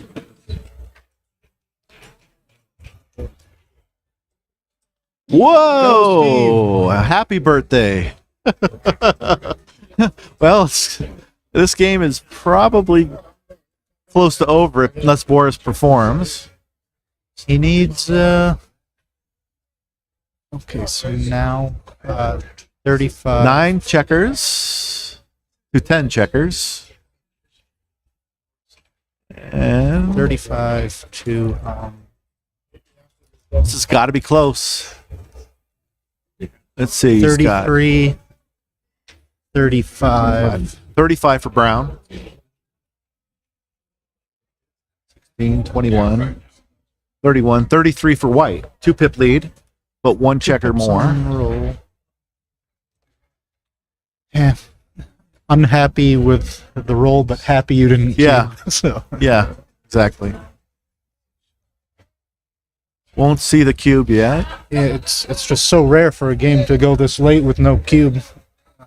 Normally, there's some double window. Something happens, right? Yeah, 7 but to just 8. for neither 7 side to to get 7 into now. their market this late. That's a good roll for Steve. 2, 3, 4.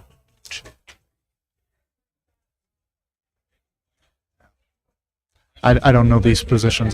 If I don't know, I just wait. Just roll, right?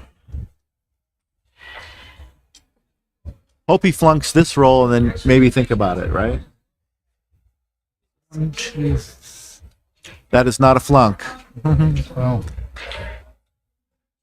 it's amazing. Like, could a game go down to the last Yeah. roll with no no doubling cube. window? Yeah, it's going to go down to the last roll, no double. So now, if Boris flunks, Steve's going to double. Yep, needs 2 off. Oh. 3 off. Now Steve needs 4s or better. 4s are better. 3 shakes. He's thinking about it. He's shaking it up, thinking about it some more, shaking it up. Any flair on the roll this time? No, the wrong double. So Crawford to 11. No cube action this game. No cubes. Gammons do matter a lot here. Gammons matter a lot. Be interesting to see if Steve plays for Gammon this game to get to that 2-away spot Right. where he can double it the next game. Yeah, I think he will. I think that'll Yeah. come into play quickly on the opening rolls to see aggressive He slots. should be bringing 2 down, slotting, Right. hitting aggressively, Yeah, blitzing 4-1 as much as slot. possible. So 4-1 here, you're going to come down and slot. 4-3, you're going to bring 2 down. 5-2, you're going to bring 2 down. 5-4, you're going to bring 2 down. So you mean play like David Todd? Just basically, you're going to play hyper aggressive offense this game. Oh, there you go. You called it. I told you he's going to do it for sure. You called the roll and the play.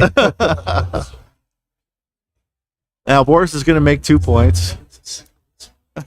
Yeah. If Steve's going to Yeah. try to roll 4-1 again. yeah, 3-1 you hit, double ones you make both points. That's my understanding. And now.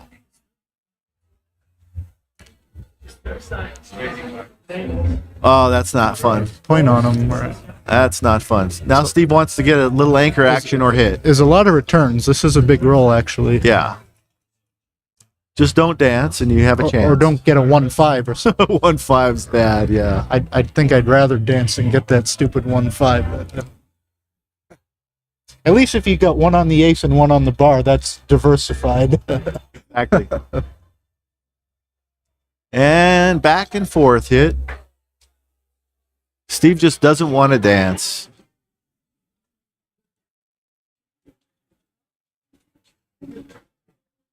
Oh. Those always are painful. Yeah, this is bad. So you got good. Well, Boris flunked, so not so bad, right? You'd rather him cover up than hit you. And yeah, that anchor really cuts down on the gammons. Not that there were many anyways, but that's the first order of business really at this score is grab that anchor and Yeah. hold on to it forever. Looks like a runner. Wow, I would have ran. No, I think you get the fresh air run. I would run here. Yeah. I think it's I'm not. I'm just running. I'm like, let's try to make an outside point behind the 7. You know, yeah. Going to the 3 would be 1 to 3 seems pretty bad. going to the 3 doesn't even save any additional gammons. 2 what? 2-6. Oh.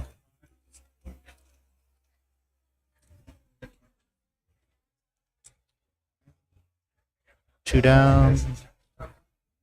I don't know. It's reasonable.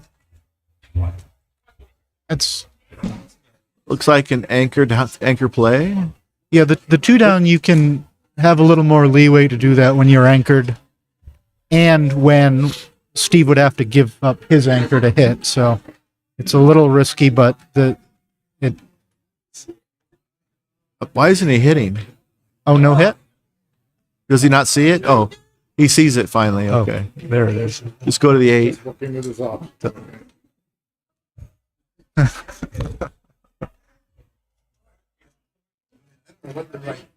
Oh wow, nice Ray little Fogerlin. nice little 2-6 from the bar, huh? Ray gone wild. Ray gone wild. Well, now Steve would like to fill in the 3-point just for fun. Only with a 3-2 though. 'Cause That's a nice roll. Cleans it up. yeah, that's a great spot for that spare. It aims at the 3 and the 7, and cleans it up. Oh, double 6s. Actually, he doesn't mind that so much because now he's off that front anchor, and you can build in front of that 2-point. It's Right. actually not that bad for you. The downside, you mean for Steve, right? For Steve. Yeah, yeah. It's good 'cause for now, Steve. Yeah, now you get to fill in the. Yeah, 4 you and get to the fill 3. in. It's hard to get off the deuce. You know. Right. Yeah, I much would have rathered run with the deuce anchors. And sure, keep for the sure. higher anchor as long as you can. Like now he's gonna run out of time, and I haven't even looked at the clock. Oh, the timing, yeah. you know. And now Brown's a favorite to crunch before he ever gets out. You know. Yeah, So, I think Steve's a favorite here. Yeah, yeah. Doesn't matter what the race is if you contain the checkers, right? It's, Yeah. Yeah.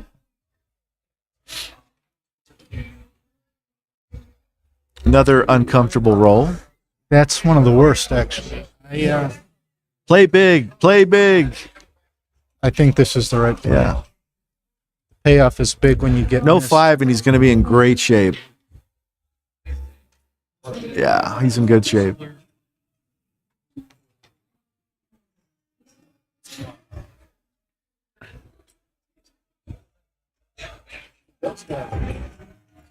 This is actually pretty. Well, assuming Steve is going to make the bar point, it's tough to win from. Well, here. even if he rolls 5-4 and makes the 3, it's good, you know. Right. Yeah, I'm thinking whatever Gammon save mode is here, just don't. The fans want 5-2 here, so there's more excitement. Oh, the 5-2 to make the 3-point. Make the 3 and leave the bar slotted. Or to create a difficult decision. Someone could panic and lift with a deuce. What did I say? amazing. 5-2, baby. Man, that's amazing you called that. That's the fun roll in this spot. Oh, that's 4. I guess you just got to clear the 9, and you're really not trying to win this anymore. You just don't want to get hit again.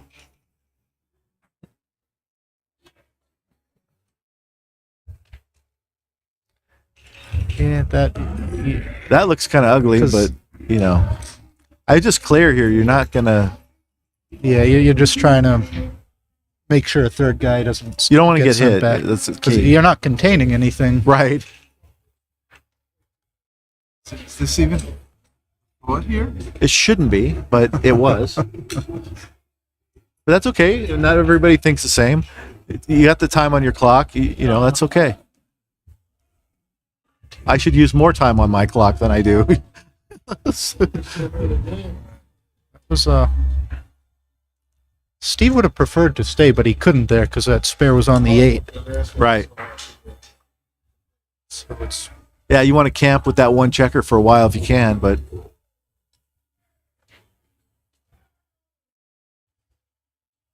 put one on the 6. Yeah. so, a few rolls from now, you might get creative for some squeeze plays. Yeah, his timing's bad for it though. It still is Gammon go. He needed a little more timing to get the squeeze off. Oh, this helps. Or He needs Boris to roll like or- double 5s or something is- like is that, that- to is that something 2-1 like for this. certain to do that, or do you keep spares? I like to keep a spare in front still. So sure, it's not right to break the bar point. Or that? Yeah, Might be that- right now. Yeah, if you roll like a 2-3, Or even with three. the 2-1 before, I mean, you're only paying off the double fives and you're putting the checkers where you want them. Now Steve wants to roll like 2-1 and clear the 7. Yeah. That's the plan, right? Hope he rolls 5-6. I think this is actually more interesting at this score. Clear the because, 7, right? Well, he has a 5 to play over there. If you clear the 8, you get him to crunch with 6s. I'd still clear that bar point. Yeah, I like clearing the bar myself. This. Now you're tempting fate with some hit and Maybe covers not here. clearing. Ooh. Yeah, that hit and Ooh, covers. I ooh, wouldn't have done that because you Ooh. give him a handful of hit and covers. Oh, More gammons though. that's why I clear the bar point. It's like, whew. Well, he wins more gammons this way Yep, that is true. and loses more games this way. So So we got the excitement yeah, we we're needed. getting what we want here.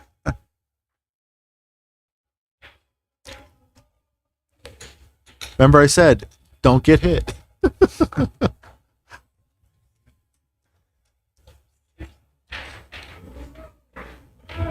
Oh, no. You got the 6s accidentally duplicated. It's going to lift it up. All right. Steve wants to come in and hit something.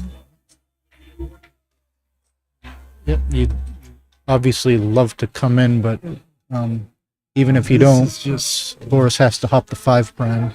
this just doesn't feel right. Feels like you want to be closer to home, right? Well, you want the spare on the 4 point. But you want to be closer to home as well. It's not just that. It's a kind of a 2-part thing. Yeah, there doesn't seem to be any upside to the other play. Oh. Yeah, a few more shots. 1s and 6s Steve doesn't want to see. He wants to see like 5s and 4s and 3s. It's 1. If you're not going to get Oh. a 6, the 1's the next 6. Come in with 1 or you're going to be in trouble. Hey, look at that. Oh. That'll right the ship. And you got all day to camp out back there to get the second guy now. Jeez, what a joker. You're going to get 4 rolls. Now he's going to gammon him Oh, no. by picking up the other no, checker. No. Wait, He what? didn't keep the double shot. Did he have a He rolled a 4-1? 5. He didn't have a 5. Yeah, he had to leave. He got it anyway. Relax. But Steve, No, he rolled a 5-1 instead of a 4. Steve has 4 rolls. I've seen it. Yeah. Now this is a very unlikely gammon situation that we didn't see possible, Double right? 5. So That was the timing of it, though, right? The other guy was active. if you come in with just a single 5, you're still. Yeah, He's got the perfect bearings so far. yeah.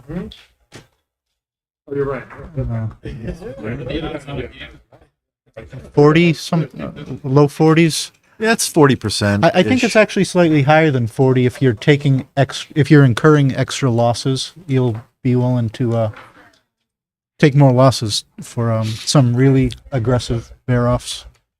I think in money it's 40.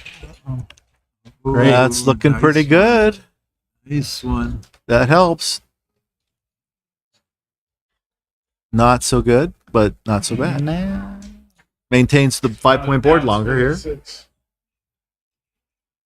He really wants to get 2 off here, just for fun, off the top. All right, Boris, right? the next 4 roll off. is a key one.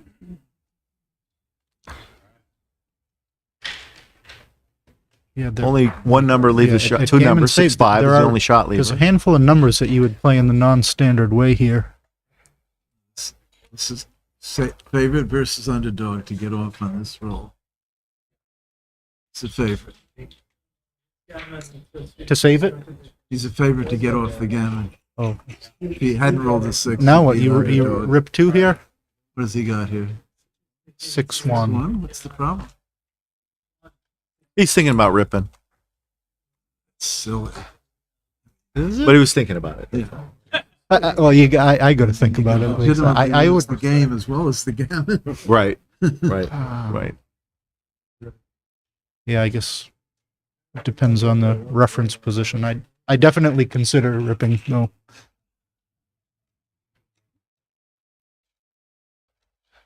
So in It's a general, common theme, but it's not the right do position you for it.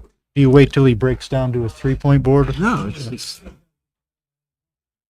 You basically have to be down to 6 or 7 men left and count the rolls. I mean, you might gammon him anyway. That's part of it. True. Yeah. You don't want to lose some of your gammons by getting hit, right? He could roll 2-1, 2-3, some 4-2 garbage numbers, and Steve rolls a set. Yeah. You don't want to miss on that. An extra man up helps him only half the time.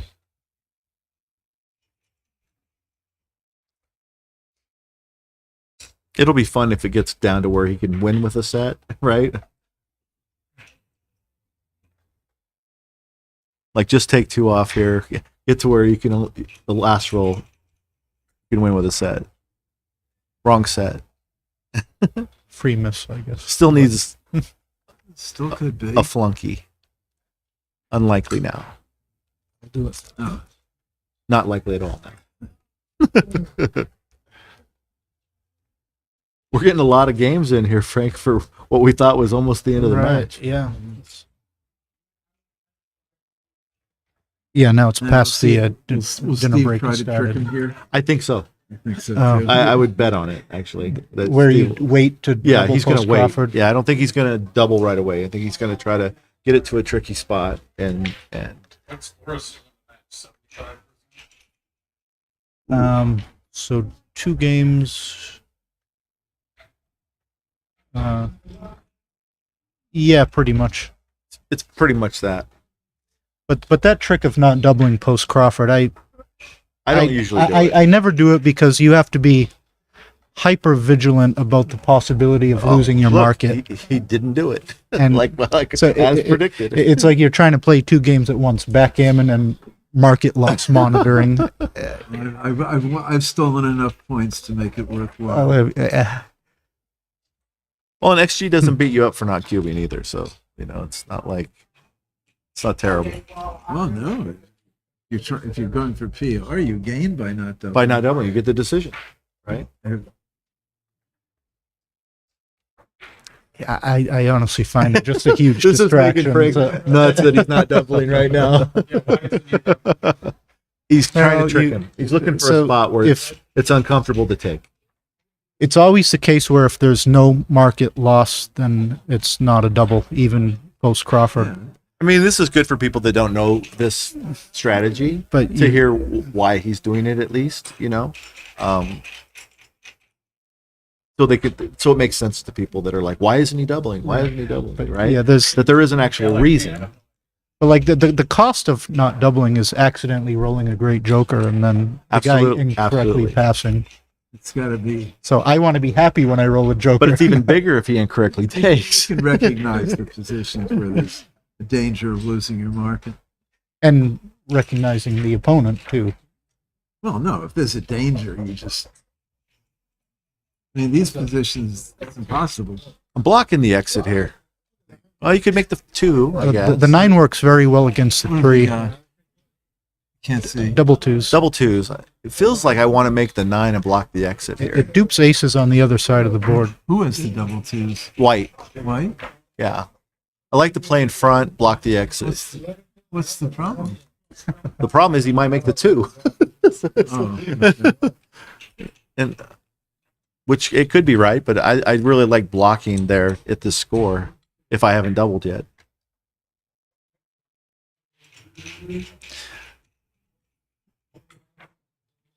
Double 4s. They're going to force him to make that 9 point eventually. I think he'll make it right now, very quickly. Right. Yeah, because without the 9, you're just sweating every roll. Oh, Exactly. you could get the 6s and. He's going to make the 2. Steve's going to pray that he rolls a 7. Cube. Yeah. Steve's looking for a magic 7. He hits. Oh, he hit the second one. I didn't see that he was already on the roof He hit both two instead of checkers. making the 2. Yeah, that's interesting. I wouldn't have done that. Much pressure they Boris isn't feeling much. Steve is. When you're in Boris' position, you can't lose the match very easy this game until the cube's turned. So he's not worried yet. Okay, so now is it a cube? because there's the potential if Boris breaks that anchor. There's some ways Absolutely. you come in and hit loose. Absolutely. he You could roll misses. double ones. You could roll double twos. You could roll anything that hits loose, and he dances. Like, I'm doubling here for sure. Or some players might freak There we out and go. pass. There we go. Take, yeah. This is how you gammon them if you get freakishly lucky, right? Yep. Well, it, Or you can do that and be freakishly unlucky. well, this is where you're still happy having that 9 point. Ooh. Gonna make the 11. Not much else to do. And Steve's hoping for a 5 to turn this into Yes, a holding he's game. just praying for a 5 now. Something that. There it is. I'm alive, he says. This is not easy to bring More home. than alive. Well, he was almost dead meat if he didn't come in there. Yeah. So try to make the 5 here. So That's no great. that's deuce not a if great you shape, slot it, but so you want to you get just- that 5 slotted. No. The- He's made the- it right. Okay, He's 3. made it Yeah, right. go to the 3. Yeah, keep the the spare two on the is- 6 point. You want to keep the spare on the 6 here for sure. You still have a chance sure. to make both those points. That's a pretty good roll.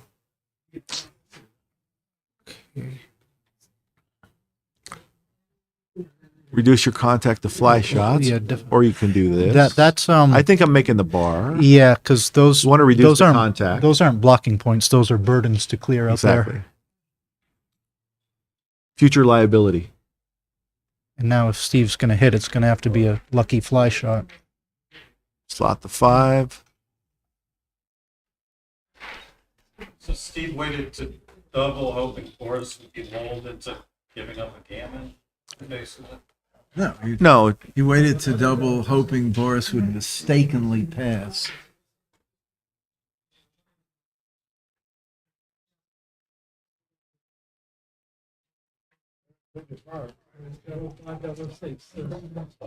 The contact looking pretty here is safe. almost non-existent. You need big doubles to catch up here.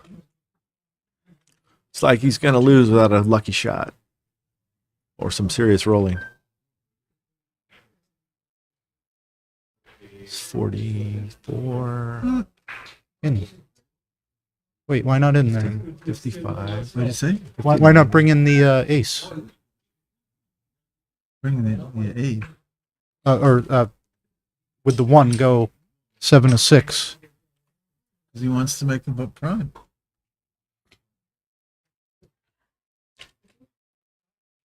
Oh. Just like I would have. just like never get a shot here. It's like, Yeah, I guess it doesn't matter too much.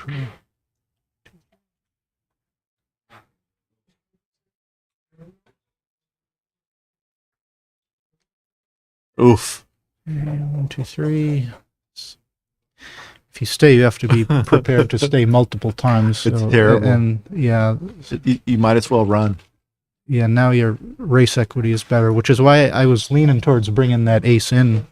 Just to get your guys home faster because you're not likely to get a shot. I'm not thinking containment. with the- Yeah, you know. But the cost of staying on the bar point is so tiny.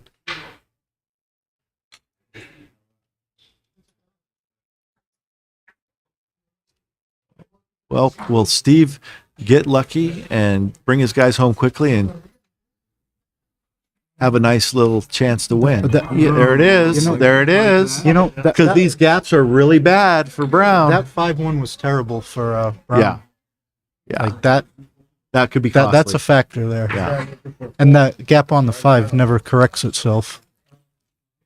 Unless he, I guess he could fill it in, but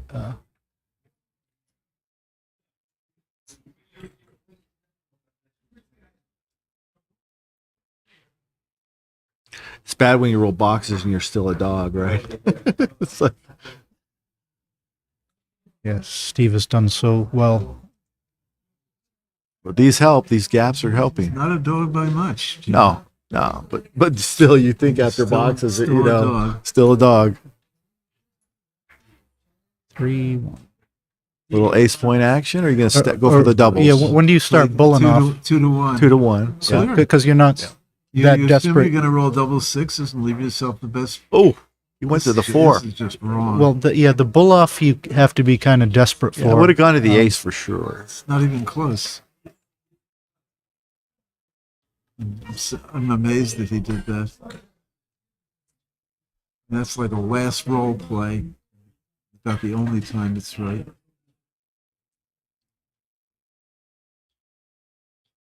It's going to need some magic.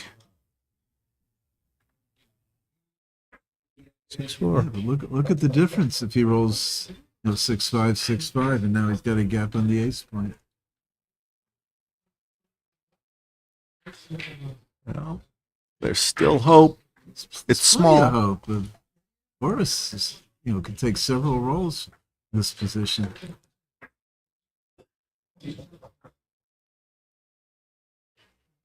Just remember the gap on the ace point. Yeah. Oh, keeping the fans alive. We won more games. One more game. That's a bad Just a bit outside. That's a baseball play right there. Just a bit outside.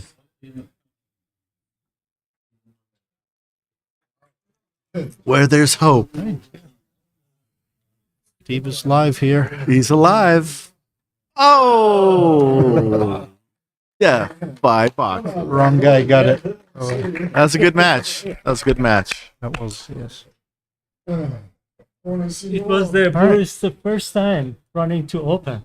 Oh, is it really? It is. Wow. He's from So Baltimore. He's my roommate. Okay, so this is Boris's first time in the Open. Yes. Maybe and, at this now he's in the tournament. undefeated final. I want to say earlier, maybe this year. I think he played Open in Cherry Blossom. Cherry Blossom. Intermediate. Oh, was he? Yeah. So he was sandbagging, is what you're saying. Obviously. Yeah. All right. So we figured out Boris is a sandbagger for a while, and now he's in the Open. It's good to know. Or maybe he just improved rapidly. Did you get the report? No, the XG? Not yet. We don't know what the PRs Was someone are. transcribing that? Yeah, if somebody has the PRs, please send them in the chat, just for fun. Be nice to know how he played. And we will be resuming the stream commentary at 7, I guess, with the Masters. Oh, that I don't semifinal. know. MCG versus. Yeah, the main I know starts at 8. I don't know about the Masters. I thought he said 8:30 for me, because they want to stream that after. Oh, I think we have to be prepared to be here at 8. You do.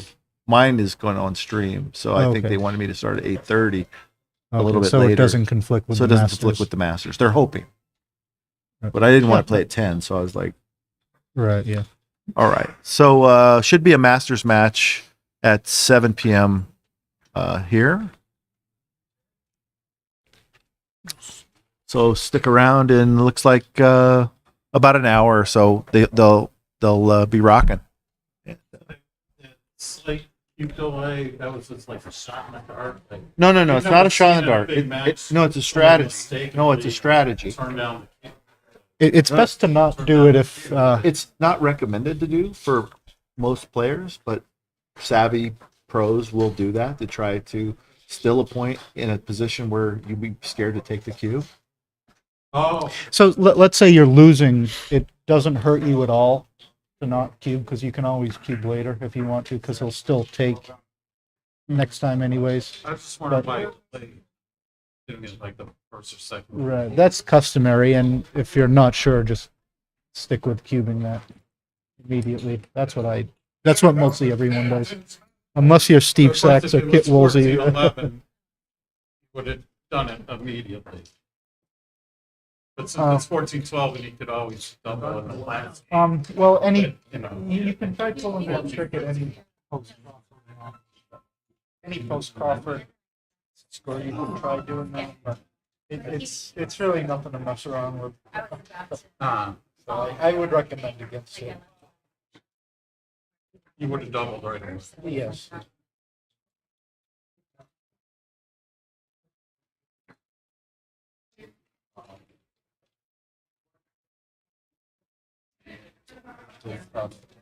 They don't need us to shut anything down. I don't think so. We could shut the mics off probably. Just turn these off. We can just shut all the mics off. Just so that